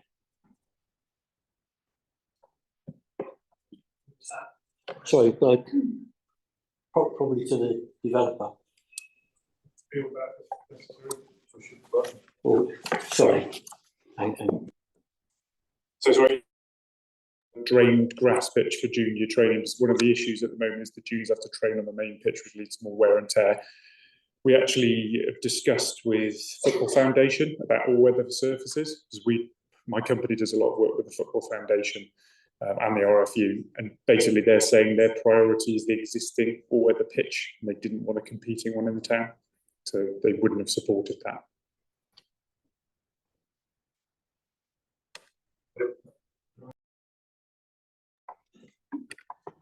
So on that, I think originally the club was approved by the FA to have a 3G pitch, and I think it was the school that got it in place. Yeah. So perhaps it was a required thing. I think they won the sort of debate where it should go. But is it something you'd look at? We couldn't afford it. We won't go back to the private position. No, that's what we've got, but we couldn't afford it. Thank you.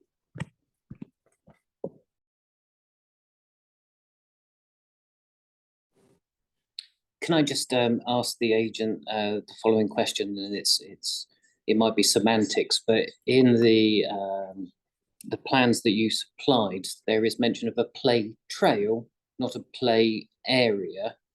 Can you just briefly define what you mean by a play trail, please?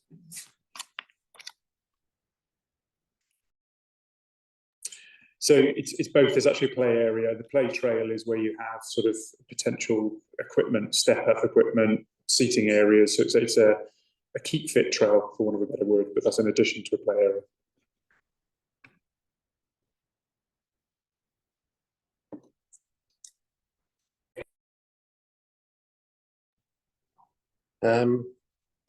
Okay, if we've got no further questions for the agent or the planning officer, then we'll move into debate.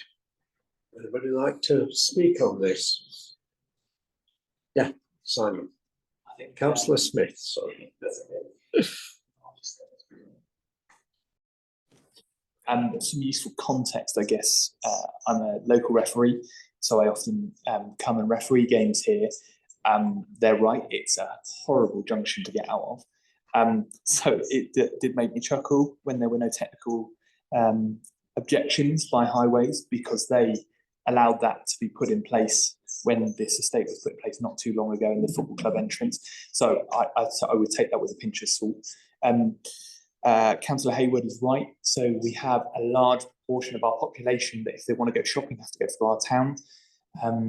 And whilst the affordable housing scheme is good, any housing at this point, especially the site going through without the infrastructural changes, it is going to be detrimental. We have a resident, we knew as soon as the failed bid for the Relief Road and the Housing Association, the housing to go alongside with that failed, we knew that we would have those targets held above our head, saying that we would have agreed to have X amount of houses in place. And we knew that the condition of the Relief Road, and it's all been a blessing in disguise really that it's fallen through, because the Relief Road would be in the wrong place. It wouldn't have dealt with Waycroft Bridge, which is the listed bridge that's referenced there. It was already noted at that time that the amount of flood water that was going through Waycroft Bridge was not properly mitigated for when they were planning for that. We've had major flooding in Axminster this year, downstream, less than a quarter of a mile away from this site, with dealing with the amount of water we've had to deal with. So there is quite a lot of context that the committee should know about with this particular site being so close to the river as well. There's a reason as well that we haven't had a site come forward in the last 18 months as well in Axminster, and obviously the neutrality issue is a big one, and we're starting to see a few applications come through with some form of mitigation for it, but it's worth working out whether they have found a way around it or whether they're actually dealing with it.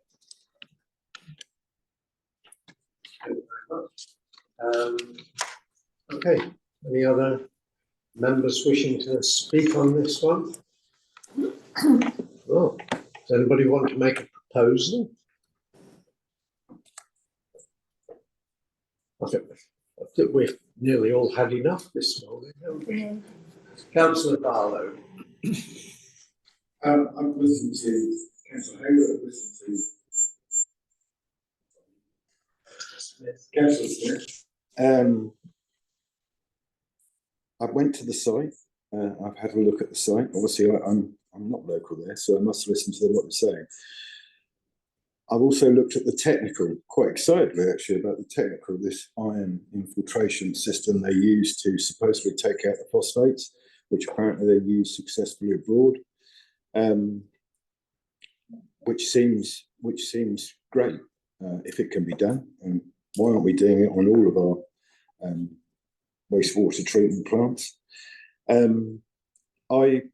I would support this for the simple reason that although the officer said we've got 4.5 years, I think it's 4.3 years now, and we were told the other day that we have got to get back up to a 5-year housing plan supply by the time we put our next local plan in, which is within a year now.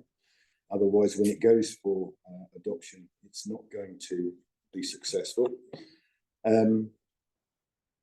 And with the proviso, and again, with the proviso that whatever happens with the agents, with the developer, doing his affordability test and then saying, oh, I'm awfully sorry, I can no longer deliver the affordable housing.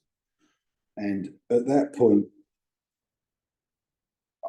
I just think we need to find a way that at the end of the day, the 106 agreement, and hopefully Matt and yourself will be able to help make sure that this is written up in a proper way with our officers, obviously, that it is strong enough and robust enough so that it isn't, oh, well, I'm awfully sorry, it's too late now.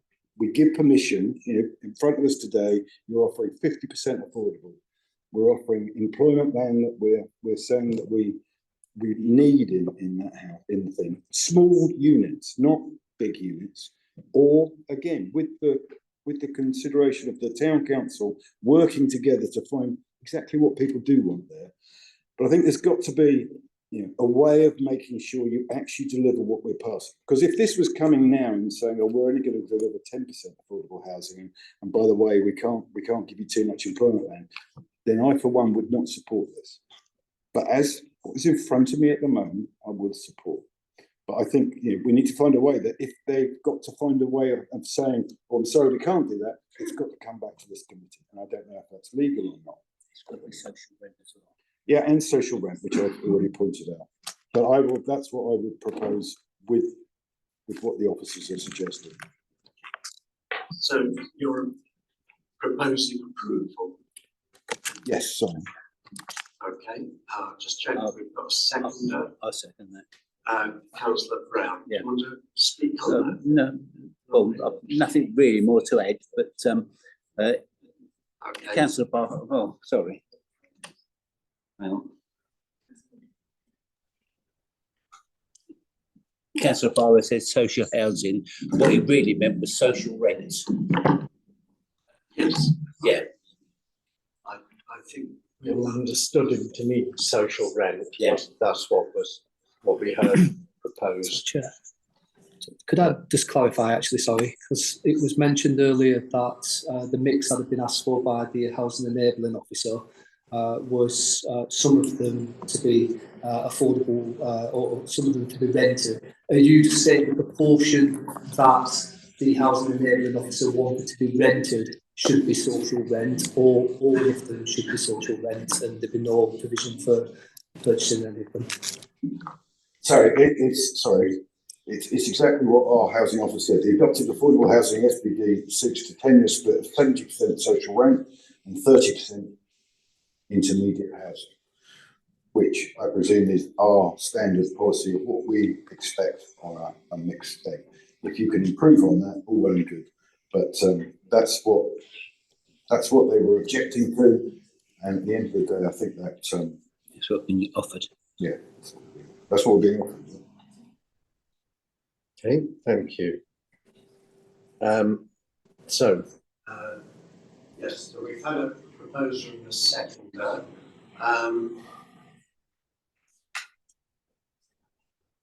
Yes, Mrs. Ormsby.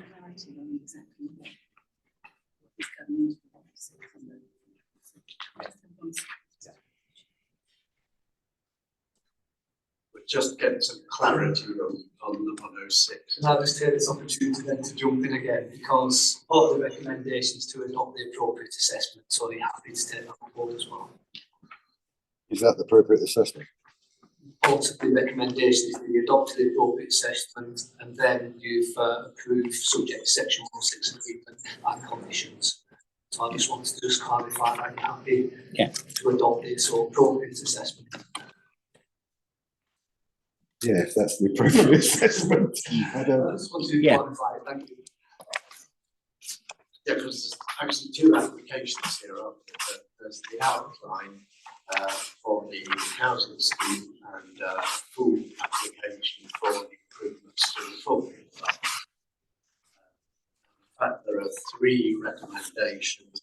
The appropriate assessment, which is normal if we're looking at something with environmental sensitivity, to secure financial contributions under the matters through a section 106 agreement and then approval with any conditions that are required. Yeah, I'm obviously, I'm not an expert on sewage. I trust the officers have got that bit under control. I just want to make sure that if we're going to get this, we get two things. One is the affordable housing and also the right sort of employment land. So in other words, small units for the town to use. And then obviously all the necessary things for the SSI and the phosphate retention, which I am not an expert in, but I am told works.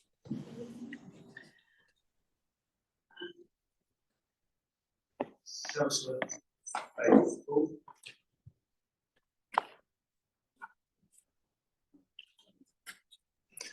Thank you, Chair. I'm just a little bit concerned. It's close proximity to the listed buildings, the Grade 1 listed building, and I don't know if there's any way we can secure some sort of protection, whether a barrier or like screening or something. I'm not quite sure, but it just really concerns me, the close proximity to all these listed buildings.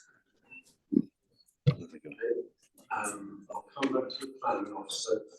I think the conservation officer decides less than this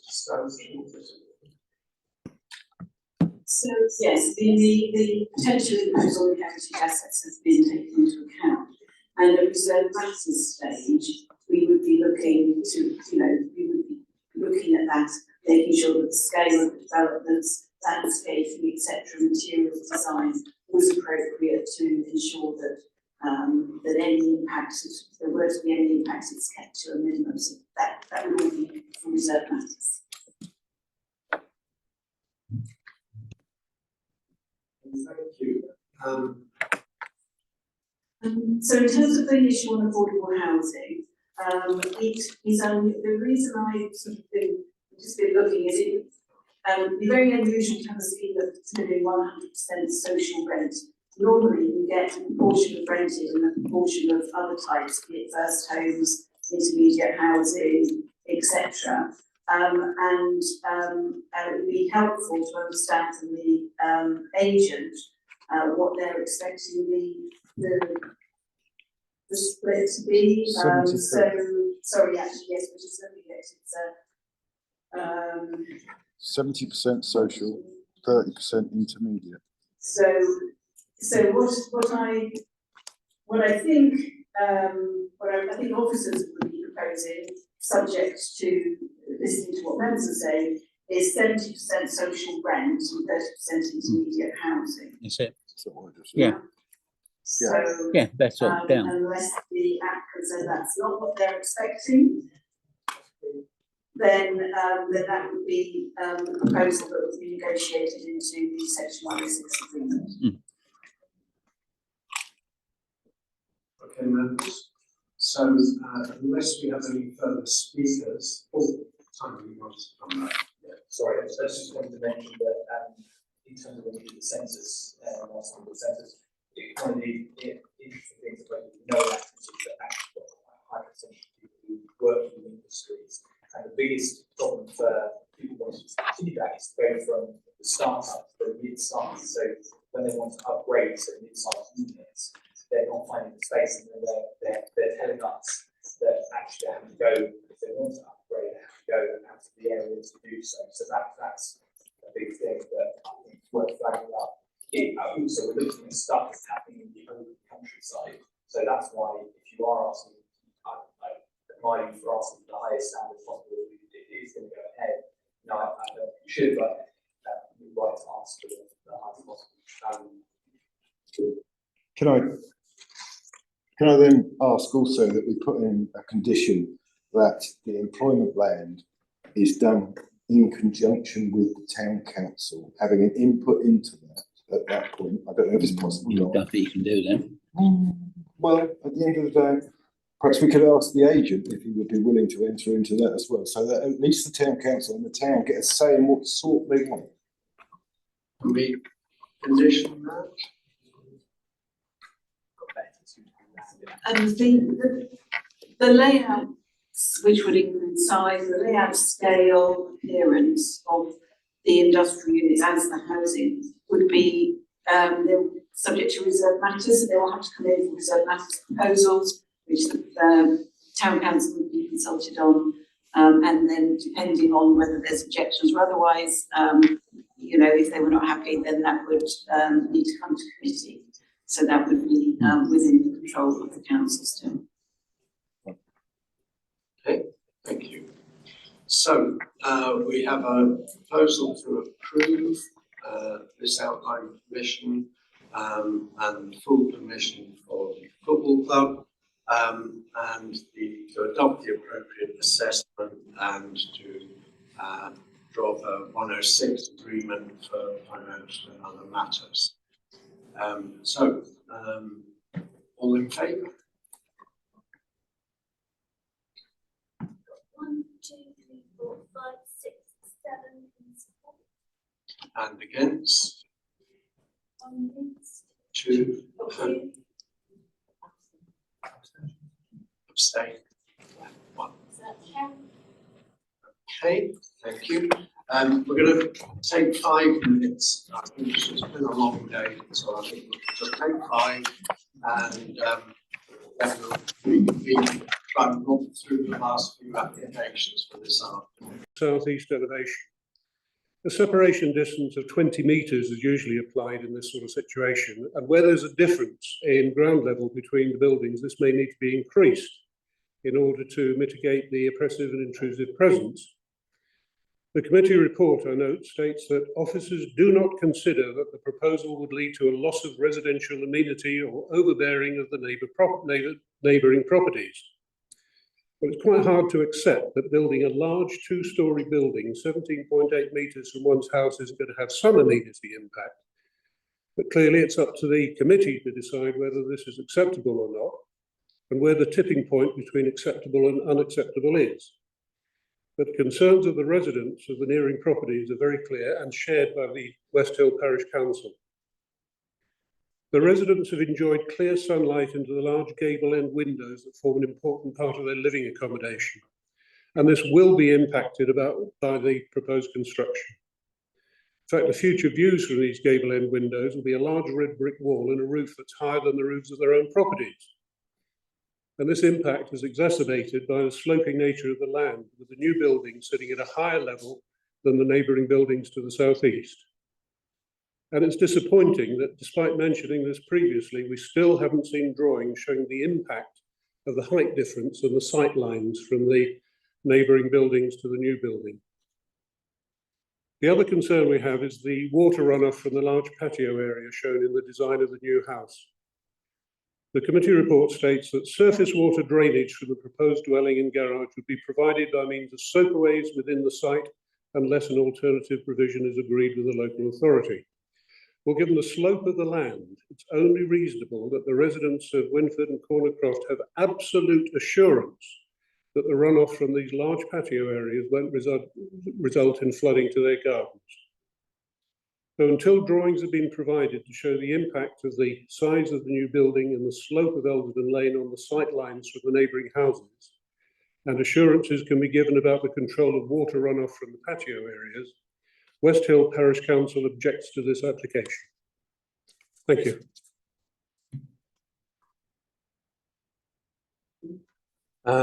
And we'll hear from the applicant now, please, Matt Smith.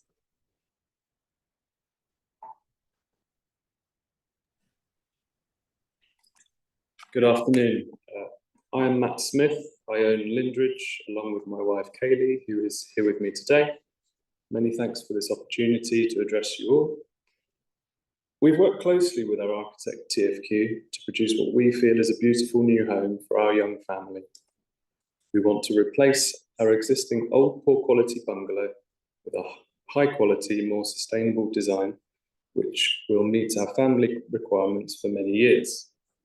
The design has been prepared to blend in with other similar traditional brick-built houses on the lane, work with the tree constraints, and provide minimum impact on our neighbours. In terms of size, our proposal has a very similar gross internal area to that of Fairfield House, our neighbours to the west side. The proposed garage and studio is a similar design. The plant room and boot room interlink has been designed to accommodate equipment required for a heat pump, should that be achievable, and mechanical and electrical services. We've received lots of positive comments on the proposal, and the layout has been revised during the consultation process on the advice of the planning officer, so that there are no first floor habitable rooms with windows facing our neighbours to the east, preventing overlooking or loss of amenity to the neighbours. Together with our architects, we worked with the council's planning team and have their full support with recommendation for approval. So trust the committee will follow their advisor's recommendation and grant approval. Thank you very much. And Councillor Jess Begley, ward member, please.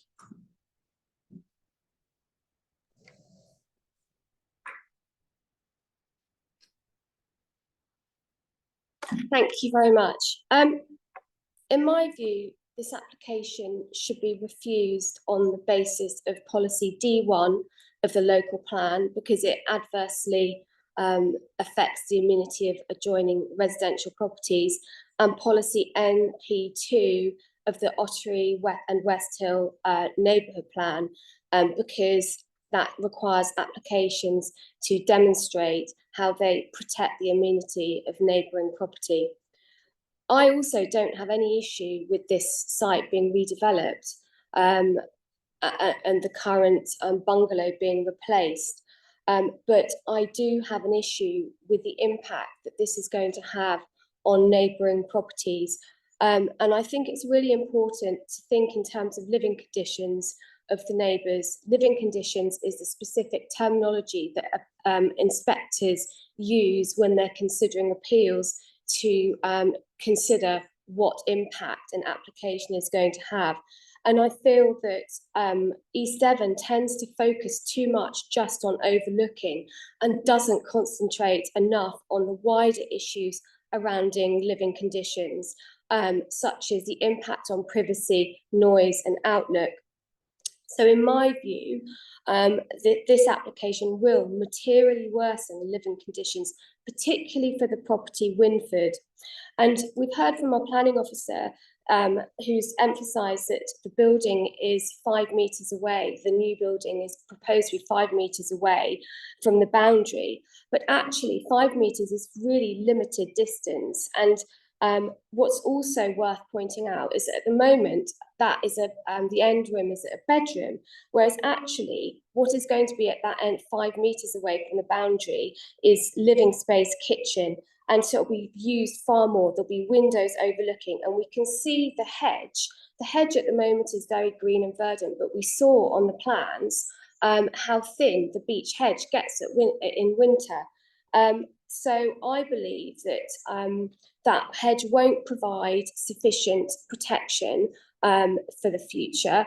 It won't stop noise, and there are doors open out from that main living space into that 5 metre gap.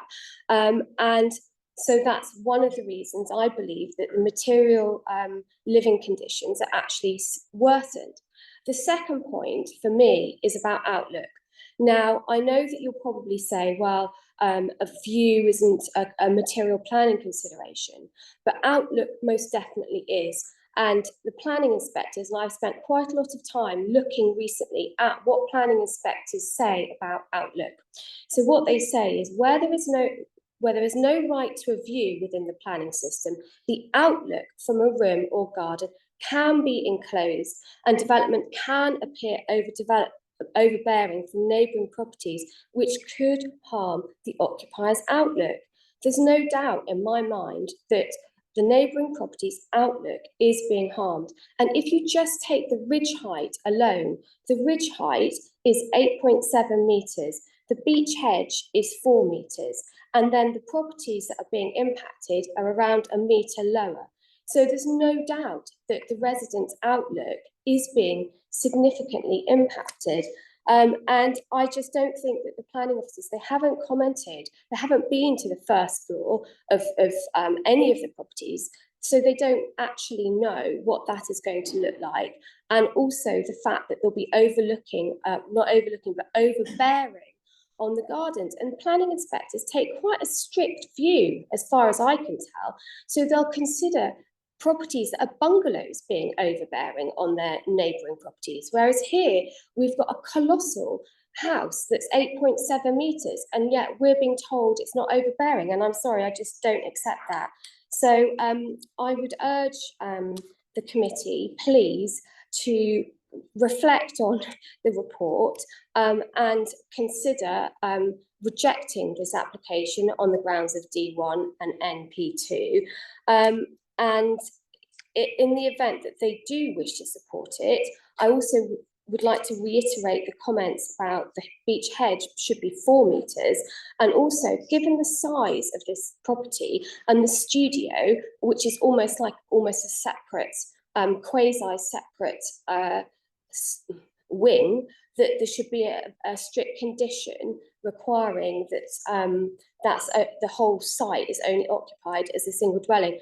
But my overarching request is, I think that, or view is that I think that the committee should refuse this application because of the impact on the living conditions of the neighbours. Thank you. Thank you. Okay, Councillor Barlow. Just a question for Jess, for Councillor Bailey, if I can. In 2014, when Fairfield and the house were built, I believe there were comments and complaints that they would overlook the bungalow Linford at the time. And now we're reversing it and saying that the new house at Linford is going to overlook them, even though they put obscured glass on there.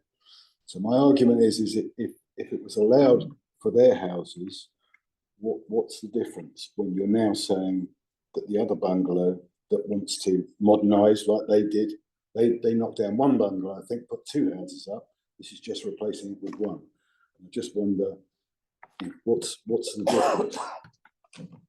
Well, I think what I would say to that is that every application has to be judged on its own Yeah. merits, and we're not looking back to what may or may not have happened in 2014.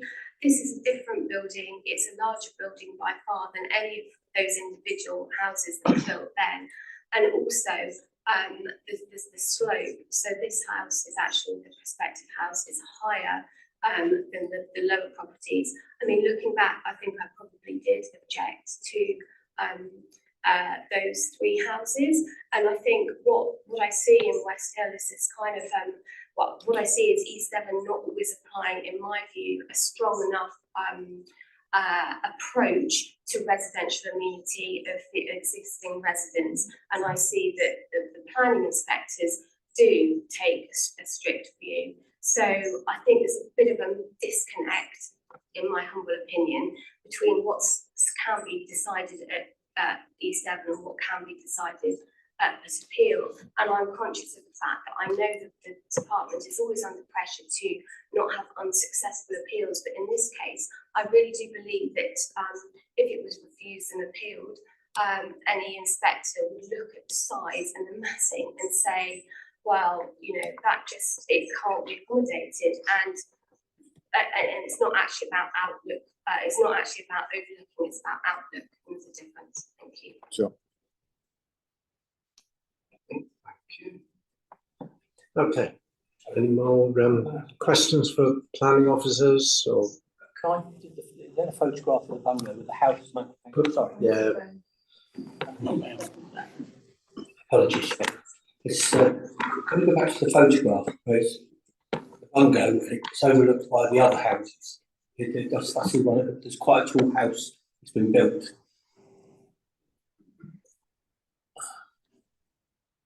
Where the hedges are.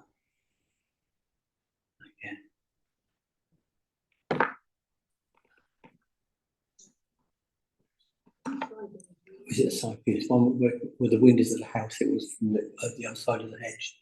What I'm trying to find out is the height of the house, the other side of the hedge, and the height of the house that this would be. What would be the difference? There is a picture showing that. Review. You'd see the window. Yeah. What would see the height of the house behind the first house here? What would be the height of the new house in replacement of the bungalow? Compared to that one. Compared to that one. There was a drawing of the houses with the roof line shown. Pretty sure there was. So, are you asking what's the height of the new building compared to the others? Okay, because we know, well, I think we heard it was 8.7 metres. I remember it's the new building, but I don't know what the current one is. Single story, what would be about 4.5? No, with respect, Chair, the house that's behind it, the height of that one, what would the height of the new one that we're looking at today be in conjunction with that one? Because they look similar height to me. So they'd be looking at each other anyway. I'm not sure I quite understand what you're... Yeah, see the height, we've got the height of the hedge. And people are saying that the new house would be looking into them, but they're already looking into the bungalow, from what I can see. So the height of the new house, the proposed new house, what would the difference in height be? So you want to know the roof height of the existing? Yeah, because it's like to me, it's like to the light new house. at the moment. I think what is the height of the neighbour, we've got the height of the new building. There is a drawing, I'm sure, on the internet that shows house next door, Linford in the middle, and it then shows the new build with the height of the roof. Perhaps the applicant can tell us. I'm not sure there is. I think there Perhaps was in the earlier an original application to construct Winford, the corner block. There was a section called Winford, but that hasn't been in this case. In terms of the ridge heights, the proposed ridge heights of Lindridge would be 9 metres. The proposal also allows to lower the existing ground floor level. Obviously, the existing ground floor of the bungalow is raised above the ground level, but to gain level access into the ground floor, the proposal would reduce the existing floor level by 220 millimetres. So the proposed ridge of Lindridge is 9 metres, and Corncroft is 9.2 metres.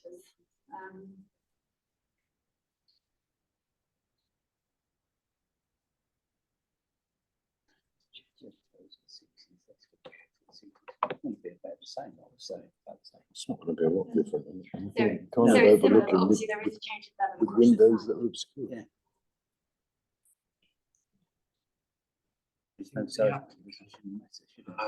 Well, and also may be able to answer some of these questions if you wouldn't mind coming back. Hello. Yeah, if you refer back to the site plan, which shows the ground floor accommodation, I know it's not that visible on the screen, but if you were to zoom in on the topographical data which is shown on there, it shows that Fairfield House ridge height is 111.64, and it shows Cornercroft ridge height at 110.98. So that gives you the difference between Fairfield and Fairfield on the west side.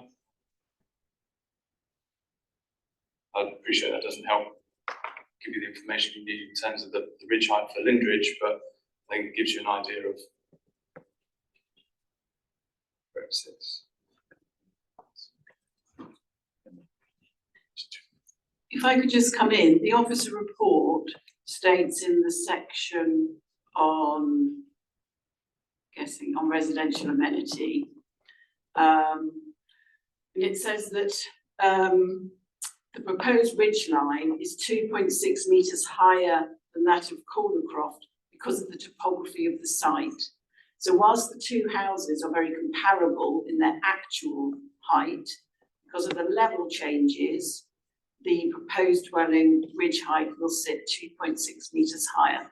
That's what's in the officer report.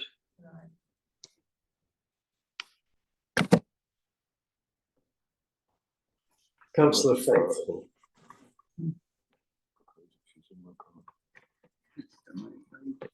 Thank you, Chair. Could we get clarification? How many bedrooms are we having in this house? Is it all bedrooms on first floor, or is it only on ground floor?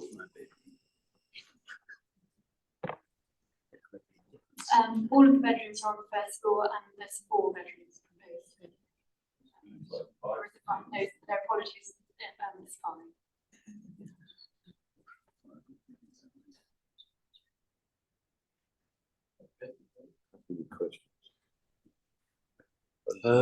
Any further speakers? Does anybody want to make a proposal?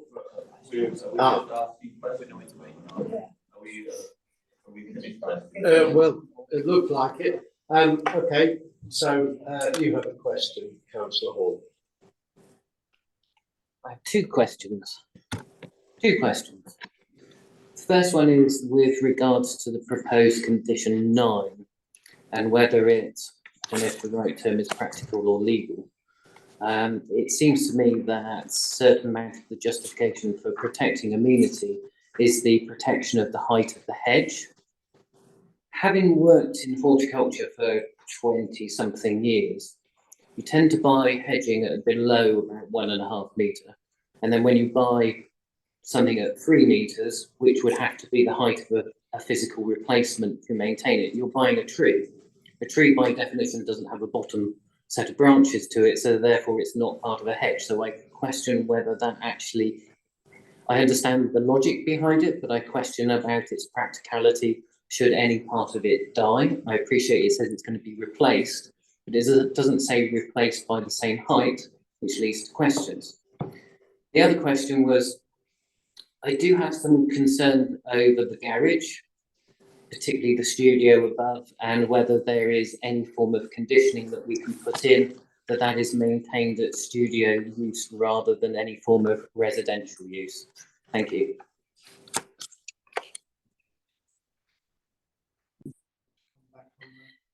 Yes, so regarding the hedge, just going back to, so the condition states that any sections of the hedge which are removed, died, or come to seed shall be replaced with hedge planting of a similar species to the satisfaction of the local planning authority. I think that what that's recognising is that yes, you can't replant a 3 metre hedge, but if certain sections of it did become removed, die, diseased, then they would be replanted in a way which we were satisfied with from the local planning authorities. So with suitable species of a suitable size, but yes, there will be a period of time before that section of hedge then complied with the following section, which says the hedge should be managed to maintain a height of 3 metres, and obviously, and I'm down. Still on. So yes, part of that management would be that any new part would be managed to allow to grow up in the appropriate way.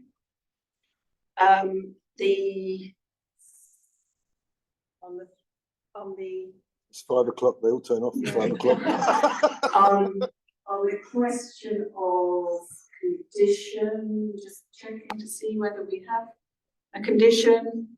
I can't see that we do, but yes, it would be perfectly okay to add a condition saying that the first floor above the garages should be used for purposes incidental to the use of the main house, which would prevent them being used for any form of residential accommodation.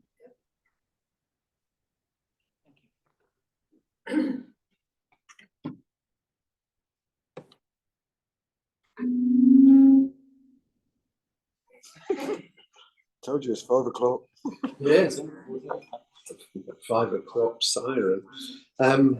Okay, so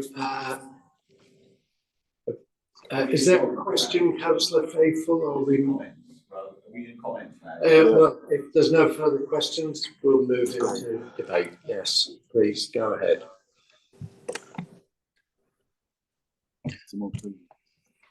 Thank you, Chair. Having compared, I mean, a bungalow, the nature of a bungalow is you have living room, dining room and bedrooms all on the ground floor.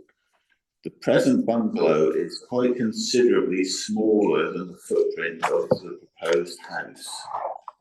I'm finding this quite overbearing for the scale of the area it's being set in. Kick them with them.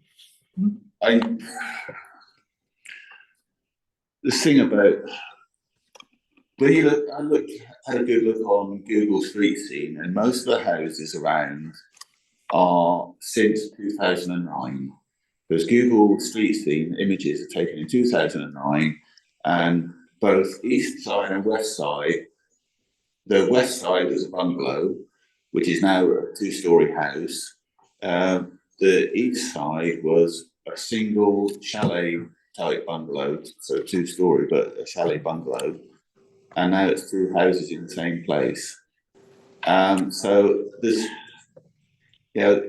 all new houses going on, but I do find this one is rather overbearing, and I'm also a little bit concerned about this 2-storey garage, a studio, because of the shading that will impact. It's so close to the boundary fence to the west side, which is actually the northwest side. So I'm tending to go against what is proposed here, because I do find it rather excessive for the patch of land it's being set in. I don't see the problem with having a house of something resembling that, but I think this has gone over the top myself personally. Thank you, Chair. Okay, thank you. Councillor Smith. I think I'd like to move to approve with the updated conditions and potentially to see if we can up the hedge height to 4 metre that's been asked. With that in place and the Vice Chair's suggestions as well, I think see we're ready to move forward. Yeah. Thank you. Councillor Wright. Dear. Yeah, thank you, Chair. I didn't hear Councillor Smith's comments. I'm afraid it's very faint up this end. I'm concerned about the impact on the neighbouring property. I share Councillor Faithful's concerns as well as ward member, Councillor Bailey. So as it stands, compared to what would have been there before, I do find that this could probably be overbearing and intrusive and contravene D1 of the local plan. So unless I can be persuaded otherwise, I don't feel I can support this, Chair. Any other speakers? Councillor Barlow. Thank you, Chair. I believe you've got a second, but I just wanted to ask a question, just to be careful with a 4 metre hedge. That's a big old hedge with, and I don't know what that hedge is now. Who's going to control it?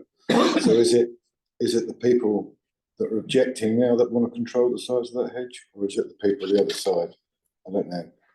Who would have responsibility for that? And again, you don't want arguments between neighbours. That's the worst thing. So again, I just think that just need to be very careful that a 4 metre hedge doesn't actually block out the light to the gardens where you're trying to obscure the top part of a pointy roof, which really is not going to be. Can we just have the side view of the house again, please? Sorry.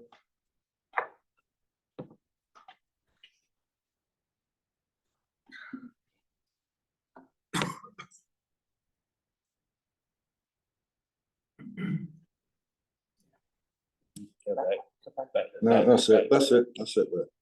Yeah. So again, the bit that's close to the house is the pointy bit with the chimney on it, and then obviously the other bit is set back and slopes away. So you're going to be putting a 4 metre hedge up, which would be probably more dominant than actually the building is going to be. And I know it's scary when you're building a building and you can't envisage it and you don't know exactly what it's going to look like. But I think that perhaps you ought to just be careful about asking for a 4 metre hedge. That's quite a hefty hedge. But anyway, I'm very happy with the suggestions being put forward. Well, it's just the retention of the existing hedge, isn't it? It's not suggesting putting one in. So, Mrs. Ormsby? Yes, just about. So the hedge is actually currently over 4 metres. Okay, so the impact is there. The reason, as officers, we suggested 3 metres was that obviously it could be taller, but 3 metres would be sufficient to ensure the prevention of overlooking from ground floor windows, which was the main thing that we were trying to secure, and to prevent the loss of the hedge and replacement with a fence, because again, that would be contrary to the West Hill neighbourhood plan that is very much in favour of retaining hedgerows. Yeah. Did you also ask a question about whose gift that is? Who's responsible? So we've been advised that the hedge is in the control of the applicant. It's on their land. It is their hedge. We couldn't have put the condition on if it was not. Right. It has to. It can only apply to the application site. Okay, thank you for that clarification. Councillor Smith, were you proposing approval with those conditions? Yes, if we could move it to a 4, as it's already there and above 4 metres, I would be happy to move it in line as to smooth out relationships with the neighbours. I'm happy to help with it. So to keep the hedge at 4 metres? Well, yes, but that will mean a slight adjustment to the conditions, which is set to 3. Yeah, it is, yes. Size there. We could specify, well, it is already a minimum. So maybe we could specify that it's kept at 4 metres, and also that the garage and studio above is only used ancillary to the main house, and perhaps also not used for any kind of residential purpose. Was that what you were saying? So rather than having bedrooms up there, which sometimes happens. Yes, so what we would use is, we would say to have to be used for incidental purposes, because incidental excludes residential accommodation. Okay, thank you. So we have a proposal to approve. Do we have a seconder? I've already got one. Thank you. Councillor Brown, do you wish to speak on that? No? No, that's fine. Okay, so all in favour? 1, 2, 3, 4, 5, 6 in support. And against? And abstentions? 1, 2. 2. So that's carried. Okay, thank you. So we still have 2 applications to go. So I suggest we just try and get through them. And Can you just give Wendy 1 minute just to show some of the speakers at the building? And if the applicant for Keynes Farm is still watching, we're not going to get round to it this afternoon.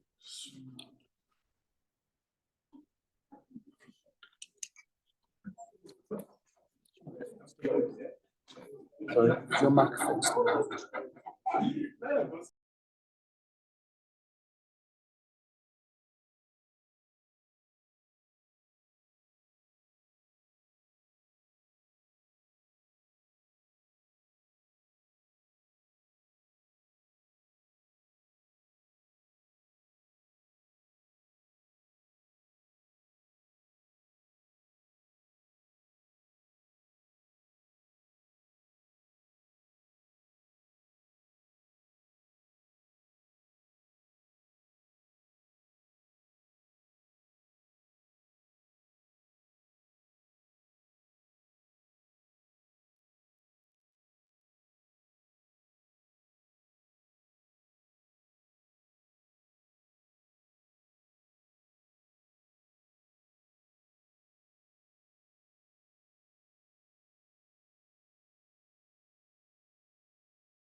Committee's given Right. out to debate it for ages.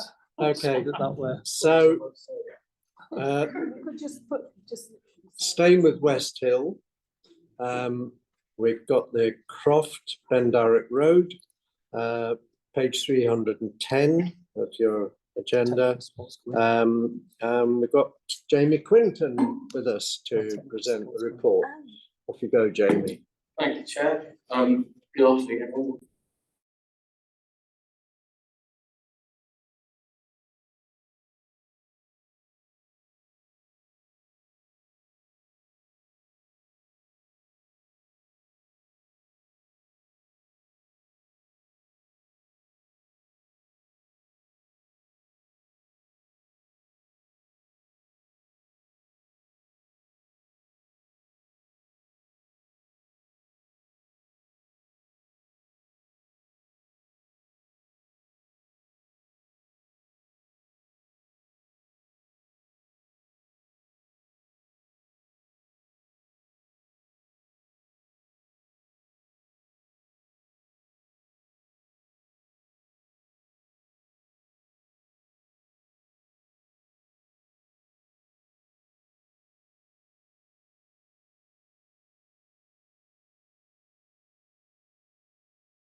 Thank you.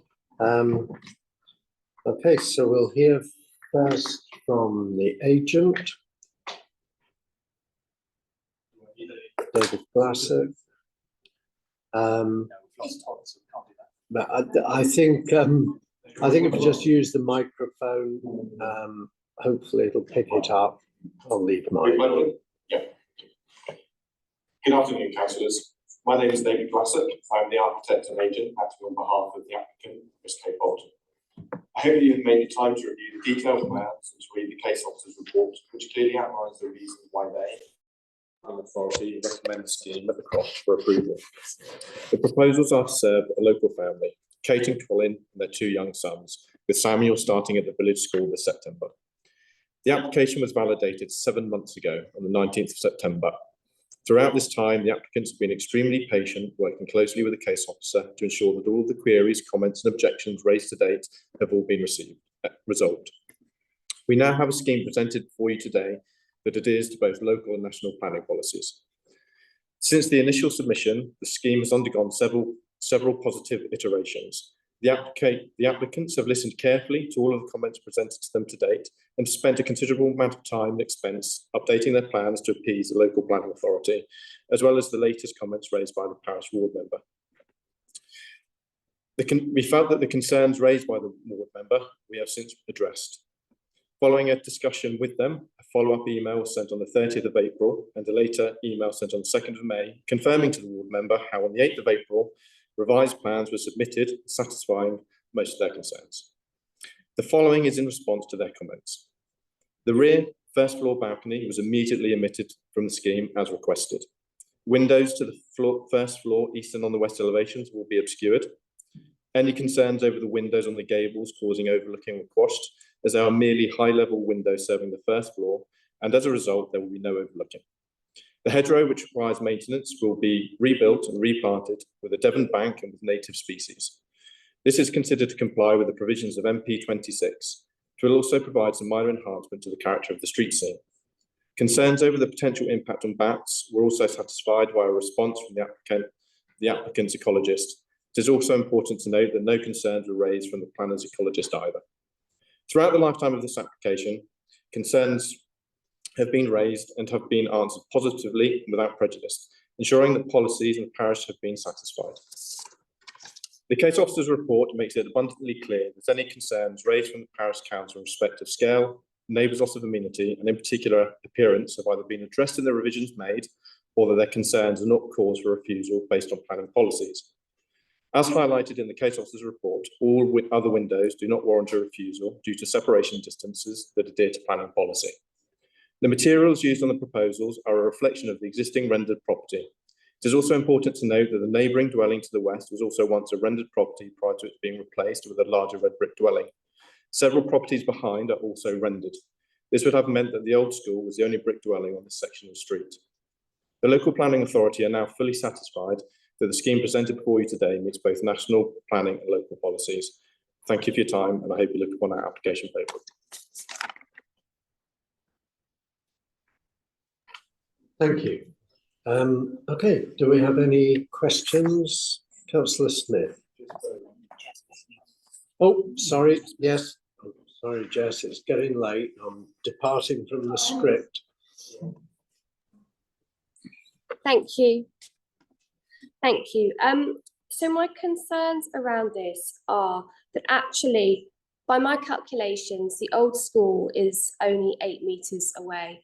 And just with the previous applications, I do have concerns about the living conditions of existing residents.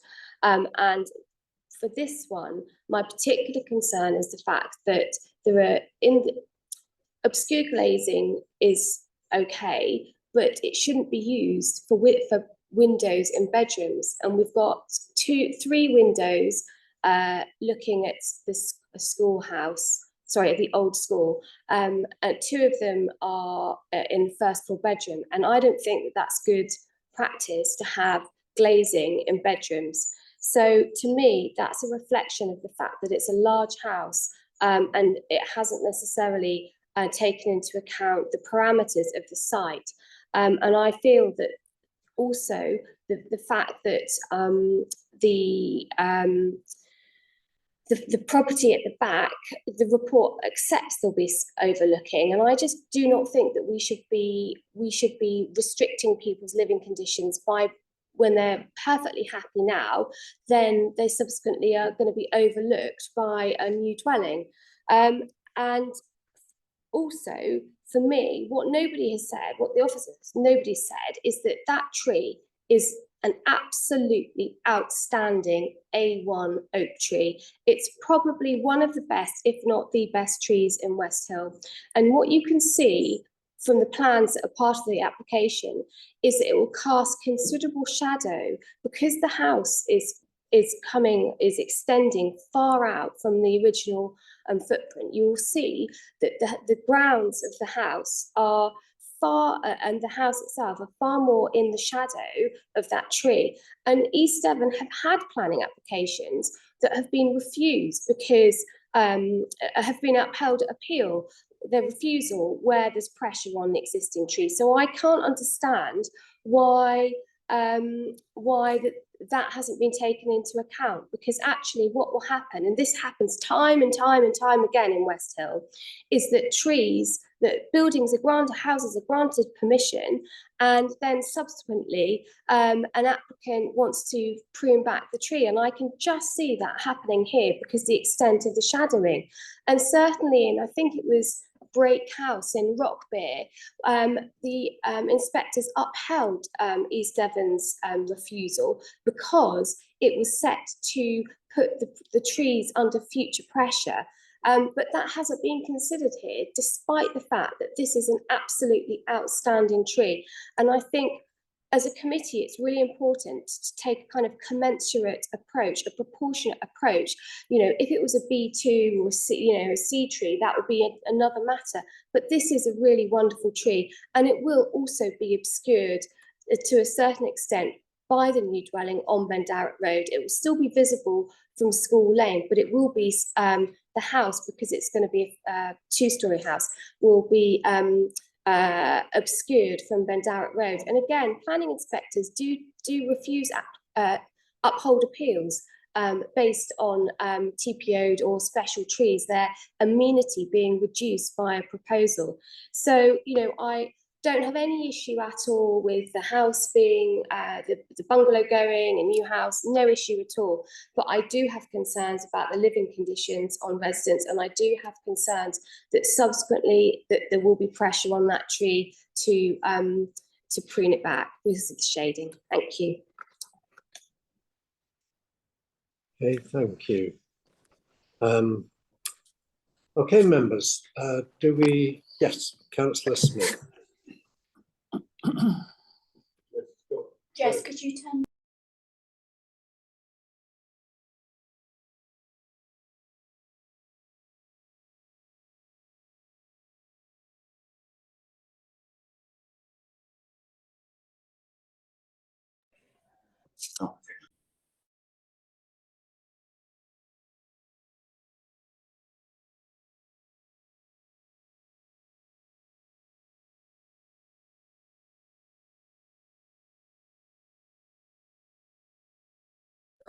That's one of the windows that's not necessarily that important. And the other one, I think, is the main bedroom. That's got another window. It's not obscured, isn't it? So there is suitable daylight coming in. Yes, that is correct. Yes.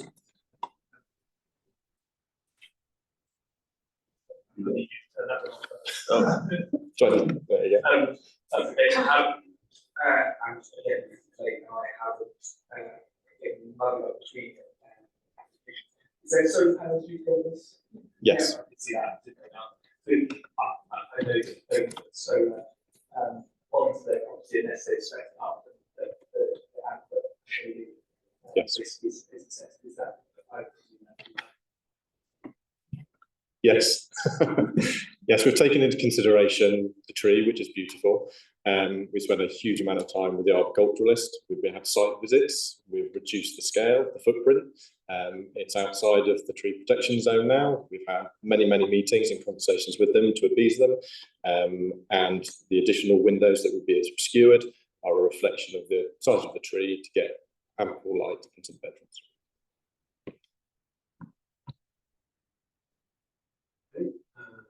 Councillor Barlow. I just quoted quickly on the tree. Is it possible that somebody could come down and say, my house is shaded now, I would like to try to TPO through there? They could submit an application to do either pruning works or to have the tree felled. But obviously we would then consider that application and would consider whether or not we felt there was appropriate justification for the works that have been requested. And in this case, the future pressures to prune this tree will have been considered by the arboricultural officer, because Councillor Bailey is quite right that sometimes is justification to refuse planning permission. But in this case, the arboricultural officer is satisfied that there is sufficient space between the dwelling and the tree, such that that is not anticipated. But it is fully within the control of the council whether to agree to those works, should any be proposed. My point is, should that come forward, we have that as the work there. Whoever is not aware of the situation, so therefore that would sound very badly for them. Should they go to it, should they pretend it there, we'll get down our homework. It's not a reason to not let this do. Yes, we are satisfied that the tree, there should be no justified pressures to do works to the trees in the future, should this go ahead.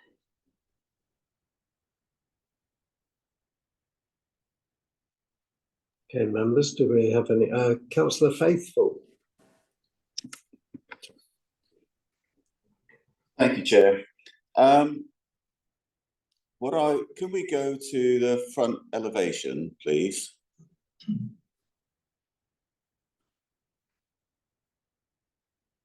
Two houses side by side. The proposed front elevation, the architect's draft front elevation. That's the one. So could I get some clarification by the architect how accurate that front elevation is regarding particularly the garden to the left on this plan? Because I've looked on Google Satellite and it suggests to me that the distance between the end of the lean-to to the boundary is about half what is being shown here. The elevation is based on topographical surveys with regards to sort of levels and ridge heights, and depending on the site plan, whether the hedge is slightly at an angle, which is why I've tried to draw it at an angle. Those distances may alter as the two properties run, but it's as accurate as I can possibly make it.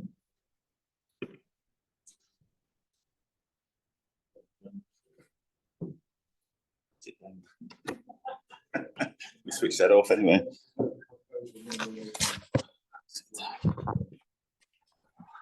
Okay, do we have any more questions? No? Okay, we're going to debate. Councillor Barlow. Thank you, Chair. I've listened very carefully to the people who've spoken and also Councillor Bailey. Looking at the heights, the overlooking, I just don't see that as a reason.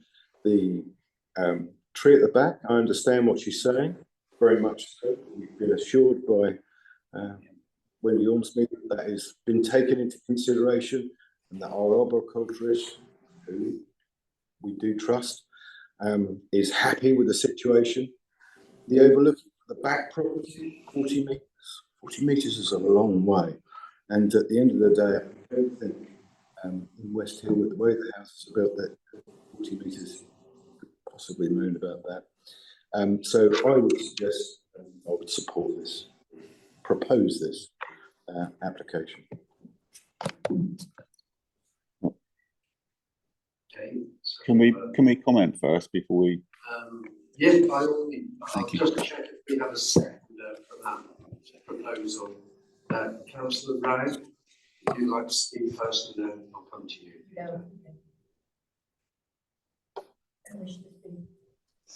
You don't want to speak, just happy to second.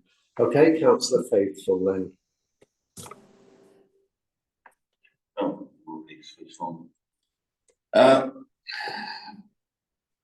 I'm afraid I don't support this. Again, I find that it seems to be normal in West Hill. You get a patch of land and stick as big a thing as possible in that space. And that seems to be what's happening here. I don't agree with what that front elevation. You look on the plan and Google, they put the lean-to where the garage used to be, and then there's a little garden shed thing, and then you've got hedge line. And this is, it's just overdevelopment of site. But you see it time and time again. Church Cottage next door used to be a bungalow identical to this one, and that was pulled down and they built a Zonkin Great House in that space. I think it's probably a bit late in the day now to try to stop it, but that is what we're getting time and time again.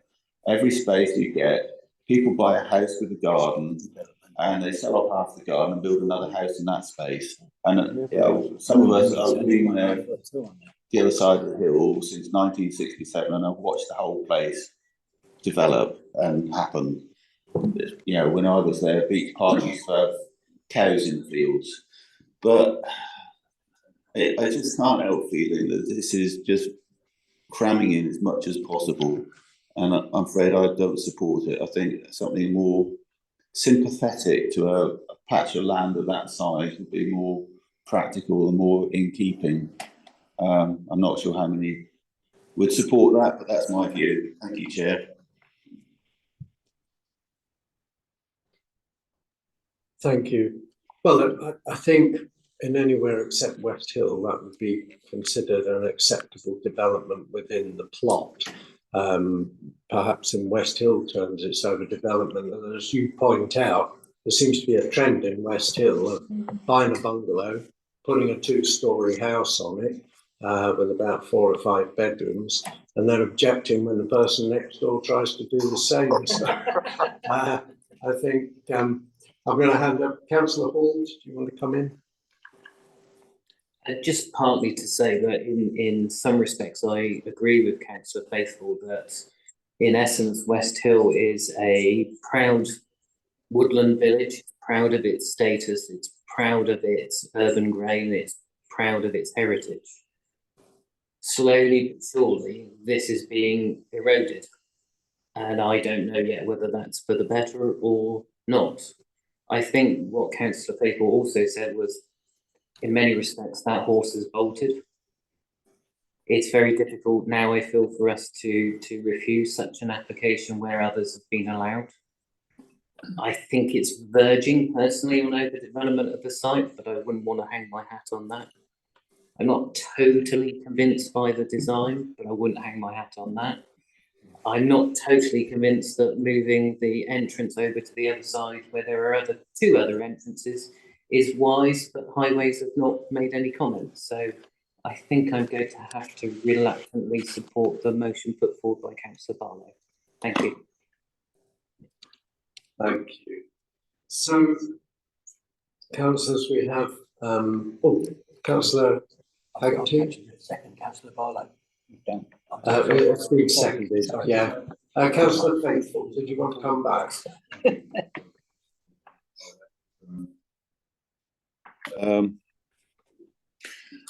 One thing I also wanted to say, I was quite disappointed when you see the photos of the grounds and there's all those mature shrubs in the garden and the wildlife, and that's part of what's so special about a place like West Hill and woodland. It's not just there's a load of trees, but there's a lot of wildlife in the trees. And you watch a whole load of shrubs, birds nest in that, you get all sorts of food feeding off them, and the whole lot gets flattened. I'm not in support of, if I can defend one thing, maybe can we defend the bank? It's an established bank and there will be various bits of wildlife in there. Can we leave as much of that as possible and keep the entrance approximately where it is? If they have to widen it, and maybe widen it partially. But if you take away a bank, people say you put it back and you just plant a few beeches or something like that. And it's not like the established bank that's there. There's hundreds of years of established bank. That was all fields at one time. And to take it away and then think you can put a pile of mud and put a turf on top of that and then a few bushes, it's going to replace it. No, it isn't. You've got so much wildlife and so much plants and vegetation in there that's so well established. It might not look impressive, but if we can protect as much of the bank as possible and just open it up as much as it's absolutely needed. Thank you, Chair. Yeah, I think hopefully our officers have worked to ensure that only the minimum amount of bank will be lost. But I take your point, and I think we just have to accept that there will be some disruption, but hopefully what is left and what will be replanted will begin to mitigate that. So we have a proposal to approve. So all in favour? And against? Oh, sorry. Peter, I didn't see. 8 in support, wasn't it? 1 against, no abstentions. Okay. So that's carried. And that one is carried then. Okay, we'll move on then. To our, okay, I'll just have literally a 2-minute comfort break. Yeah, 2-minute comfort break. Is it going to be a problem if I go to you? I'm supposed to be in a meeting 20 minutes ago. Yeah. Yeah. We'll still record it. We'll Yeah. support it for us. All right. I will wait otherwise. That's all right. Yeah, no, you're right. Thanks, Ian. Thank you for doing your homework. My apologies for having to leave so early.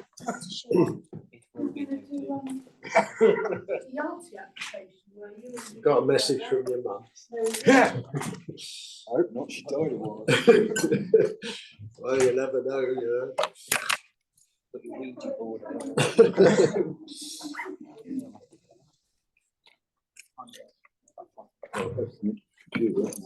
Yeah, don't leave anything. Yeah, don't leave that.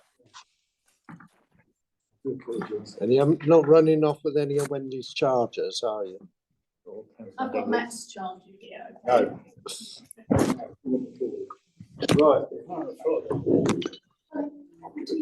It looks as though we're going to reconvene on Friday. That's the latest that Wendy's looking at. Possibly afternoon, yes. So Anne can make it. Right.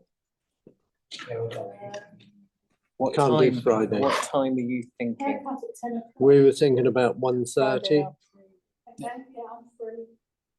I haven't looked at my diary actually, but I had a feeling Friday was free. That's what we're looking at, yeah. You say afternoon, what time? Well, they're talking about 1:30, although. 1:30, you're going to attempt to start lunch?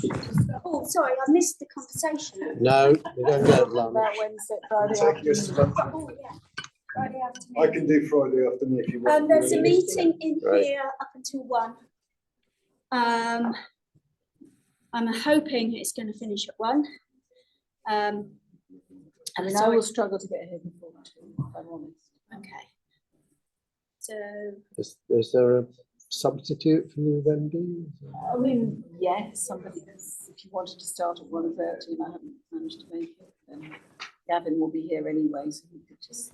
I can make 1 or 2, just let me know. Cheers. Okay, I'll put in the diary. if we did say We could make it 2, 2, yeah. how many have we got? How many have we got left to do? 2 o'clock Friday afternoon, can you do something? We've got about 5. We've got 5. Yeah, We've got, yeah, we've got Winslade Park, Octagon, Keynes Park, Bond Lane, Woodbury, Salterton. That's it, actually. Oh, the Sidmouth Lewes. Why didn't I say that? Oh, yeah, it's down at the bottom. Yay! Okay, so Yeah, if- Eileen's covered all the toilet jokes you can imagine. Winslade Park, Sidmouth Swimming Pool, Octagon, Keynes Park, and Bond Lane. Yeah, I think my chances are somewhere between none and half an zero. hour each. Bish bash bosh. Yeah, it is a bank holiday. I've got plans on the Monday as well. You bear that in mind when you're discussing everything. Keep your voice down. Friday, let me just book the Good luck. chamber. Do we? Yeah, I suppose it's on the public agenda now, isn't it? This one. Yes, You say so. I'm Just still wait it. recording. Shall I stop? Restart. I'm going to restart the recording. Oh, are we recording? Yep. Yep, good. Okay, all right, members, last one, it is actually here in error, because the applicant was a town councillor, I think, isn't anymore. In any case, it would have been whether they were an East Devon district councillor. So somehow that all got transposed in error. So in fact, it doesn't really need to be here. It could have been done under chair's delegation. But as it's on the agenda, we're going to do it. And we have the officer here, which is Jack Richards. Thank you. Chair. Is it on the agenda papers? Yes. It's on the back. 171. 171, okay. So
I don't know. Don't know with VAT anyway.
hanging up the down.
Thank you very much. Very efficient. Okay, do we Councillor Faithful. question? Yeah, Councillor Faithful. Thank you, Chair. I just want to say, can we please, if there's any way of reducing the loss of bank, then I would support that, like much the same as my comments in West Hill.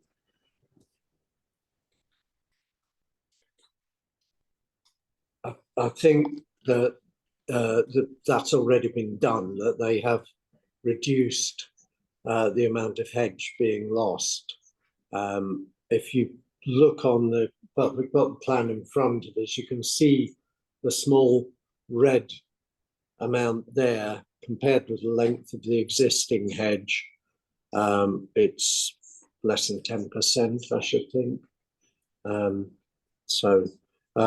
As the officer said, always regrettable, but in terms of major impact, I think that probably is acceptable and outweighed by the increase in road safety. Yeah, go So ahead, I was Jack. just going, the initial scheme.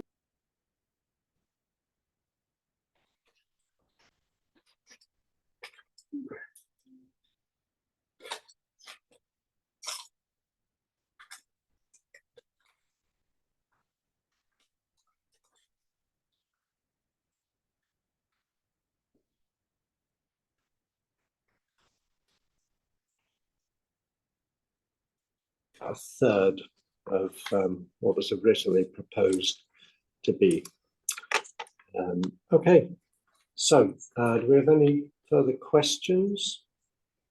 Any speakers then on the, yeah, Simon. I would just say, it looks like they've come up with a good compromise, and I can see actually the 10 litre would have exposed the house itself, so actually coming, not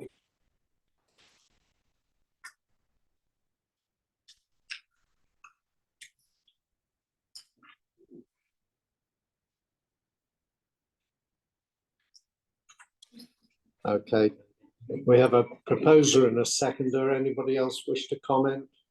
In that case, we'll go to a vote. Those in favour of going home? Yeah. So that is passed unanimously. I think that's the first time today we've actually managed a unanimous vote. Friday afternoon.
Mrs. Hill, aren't they?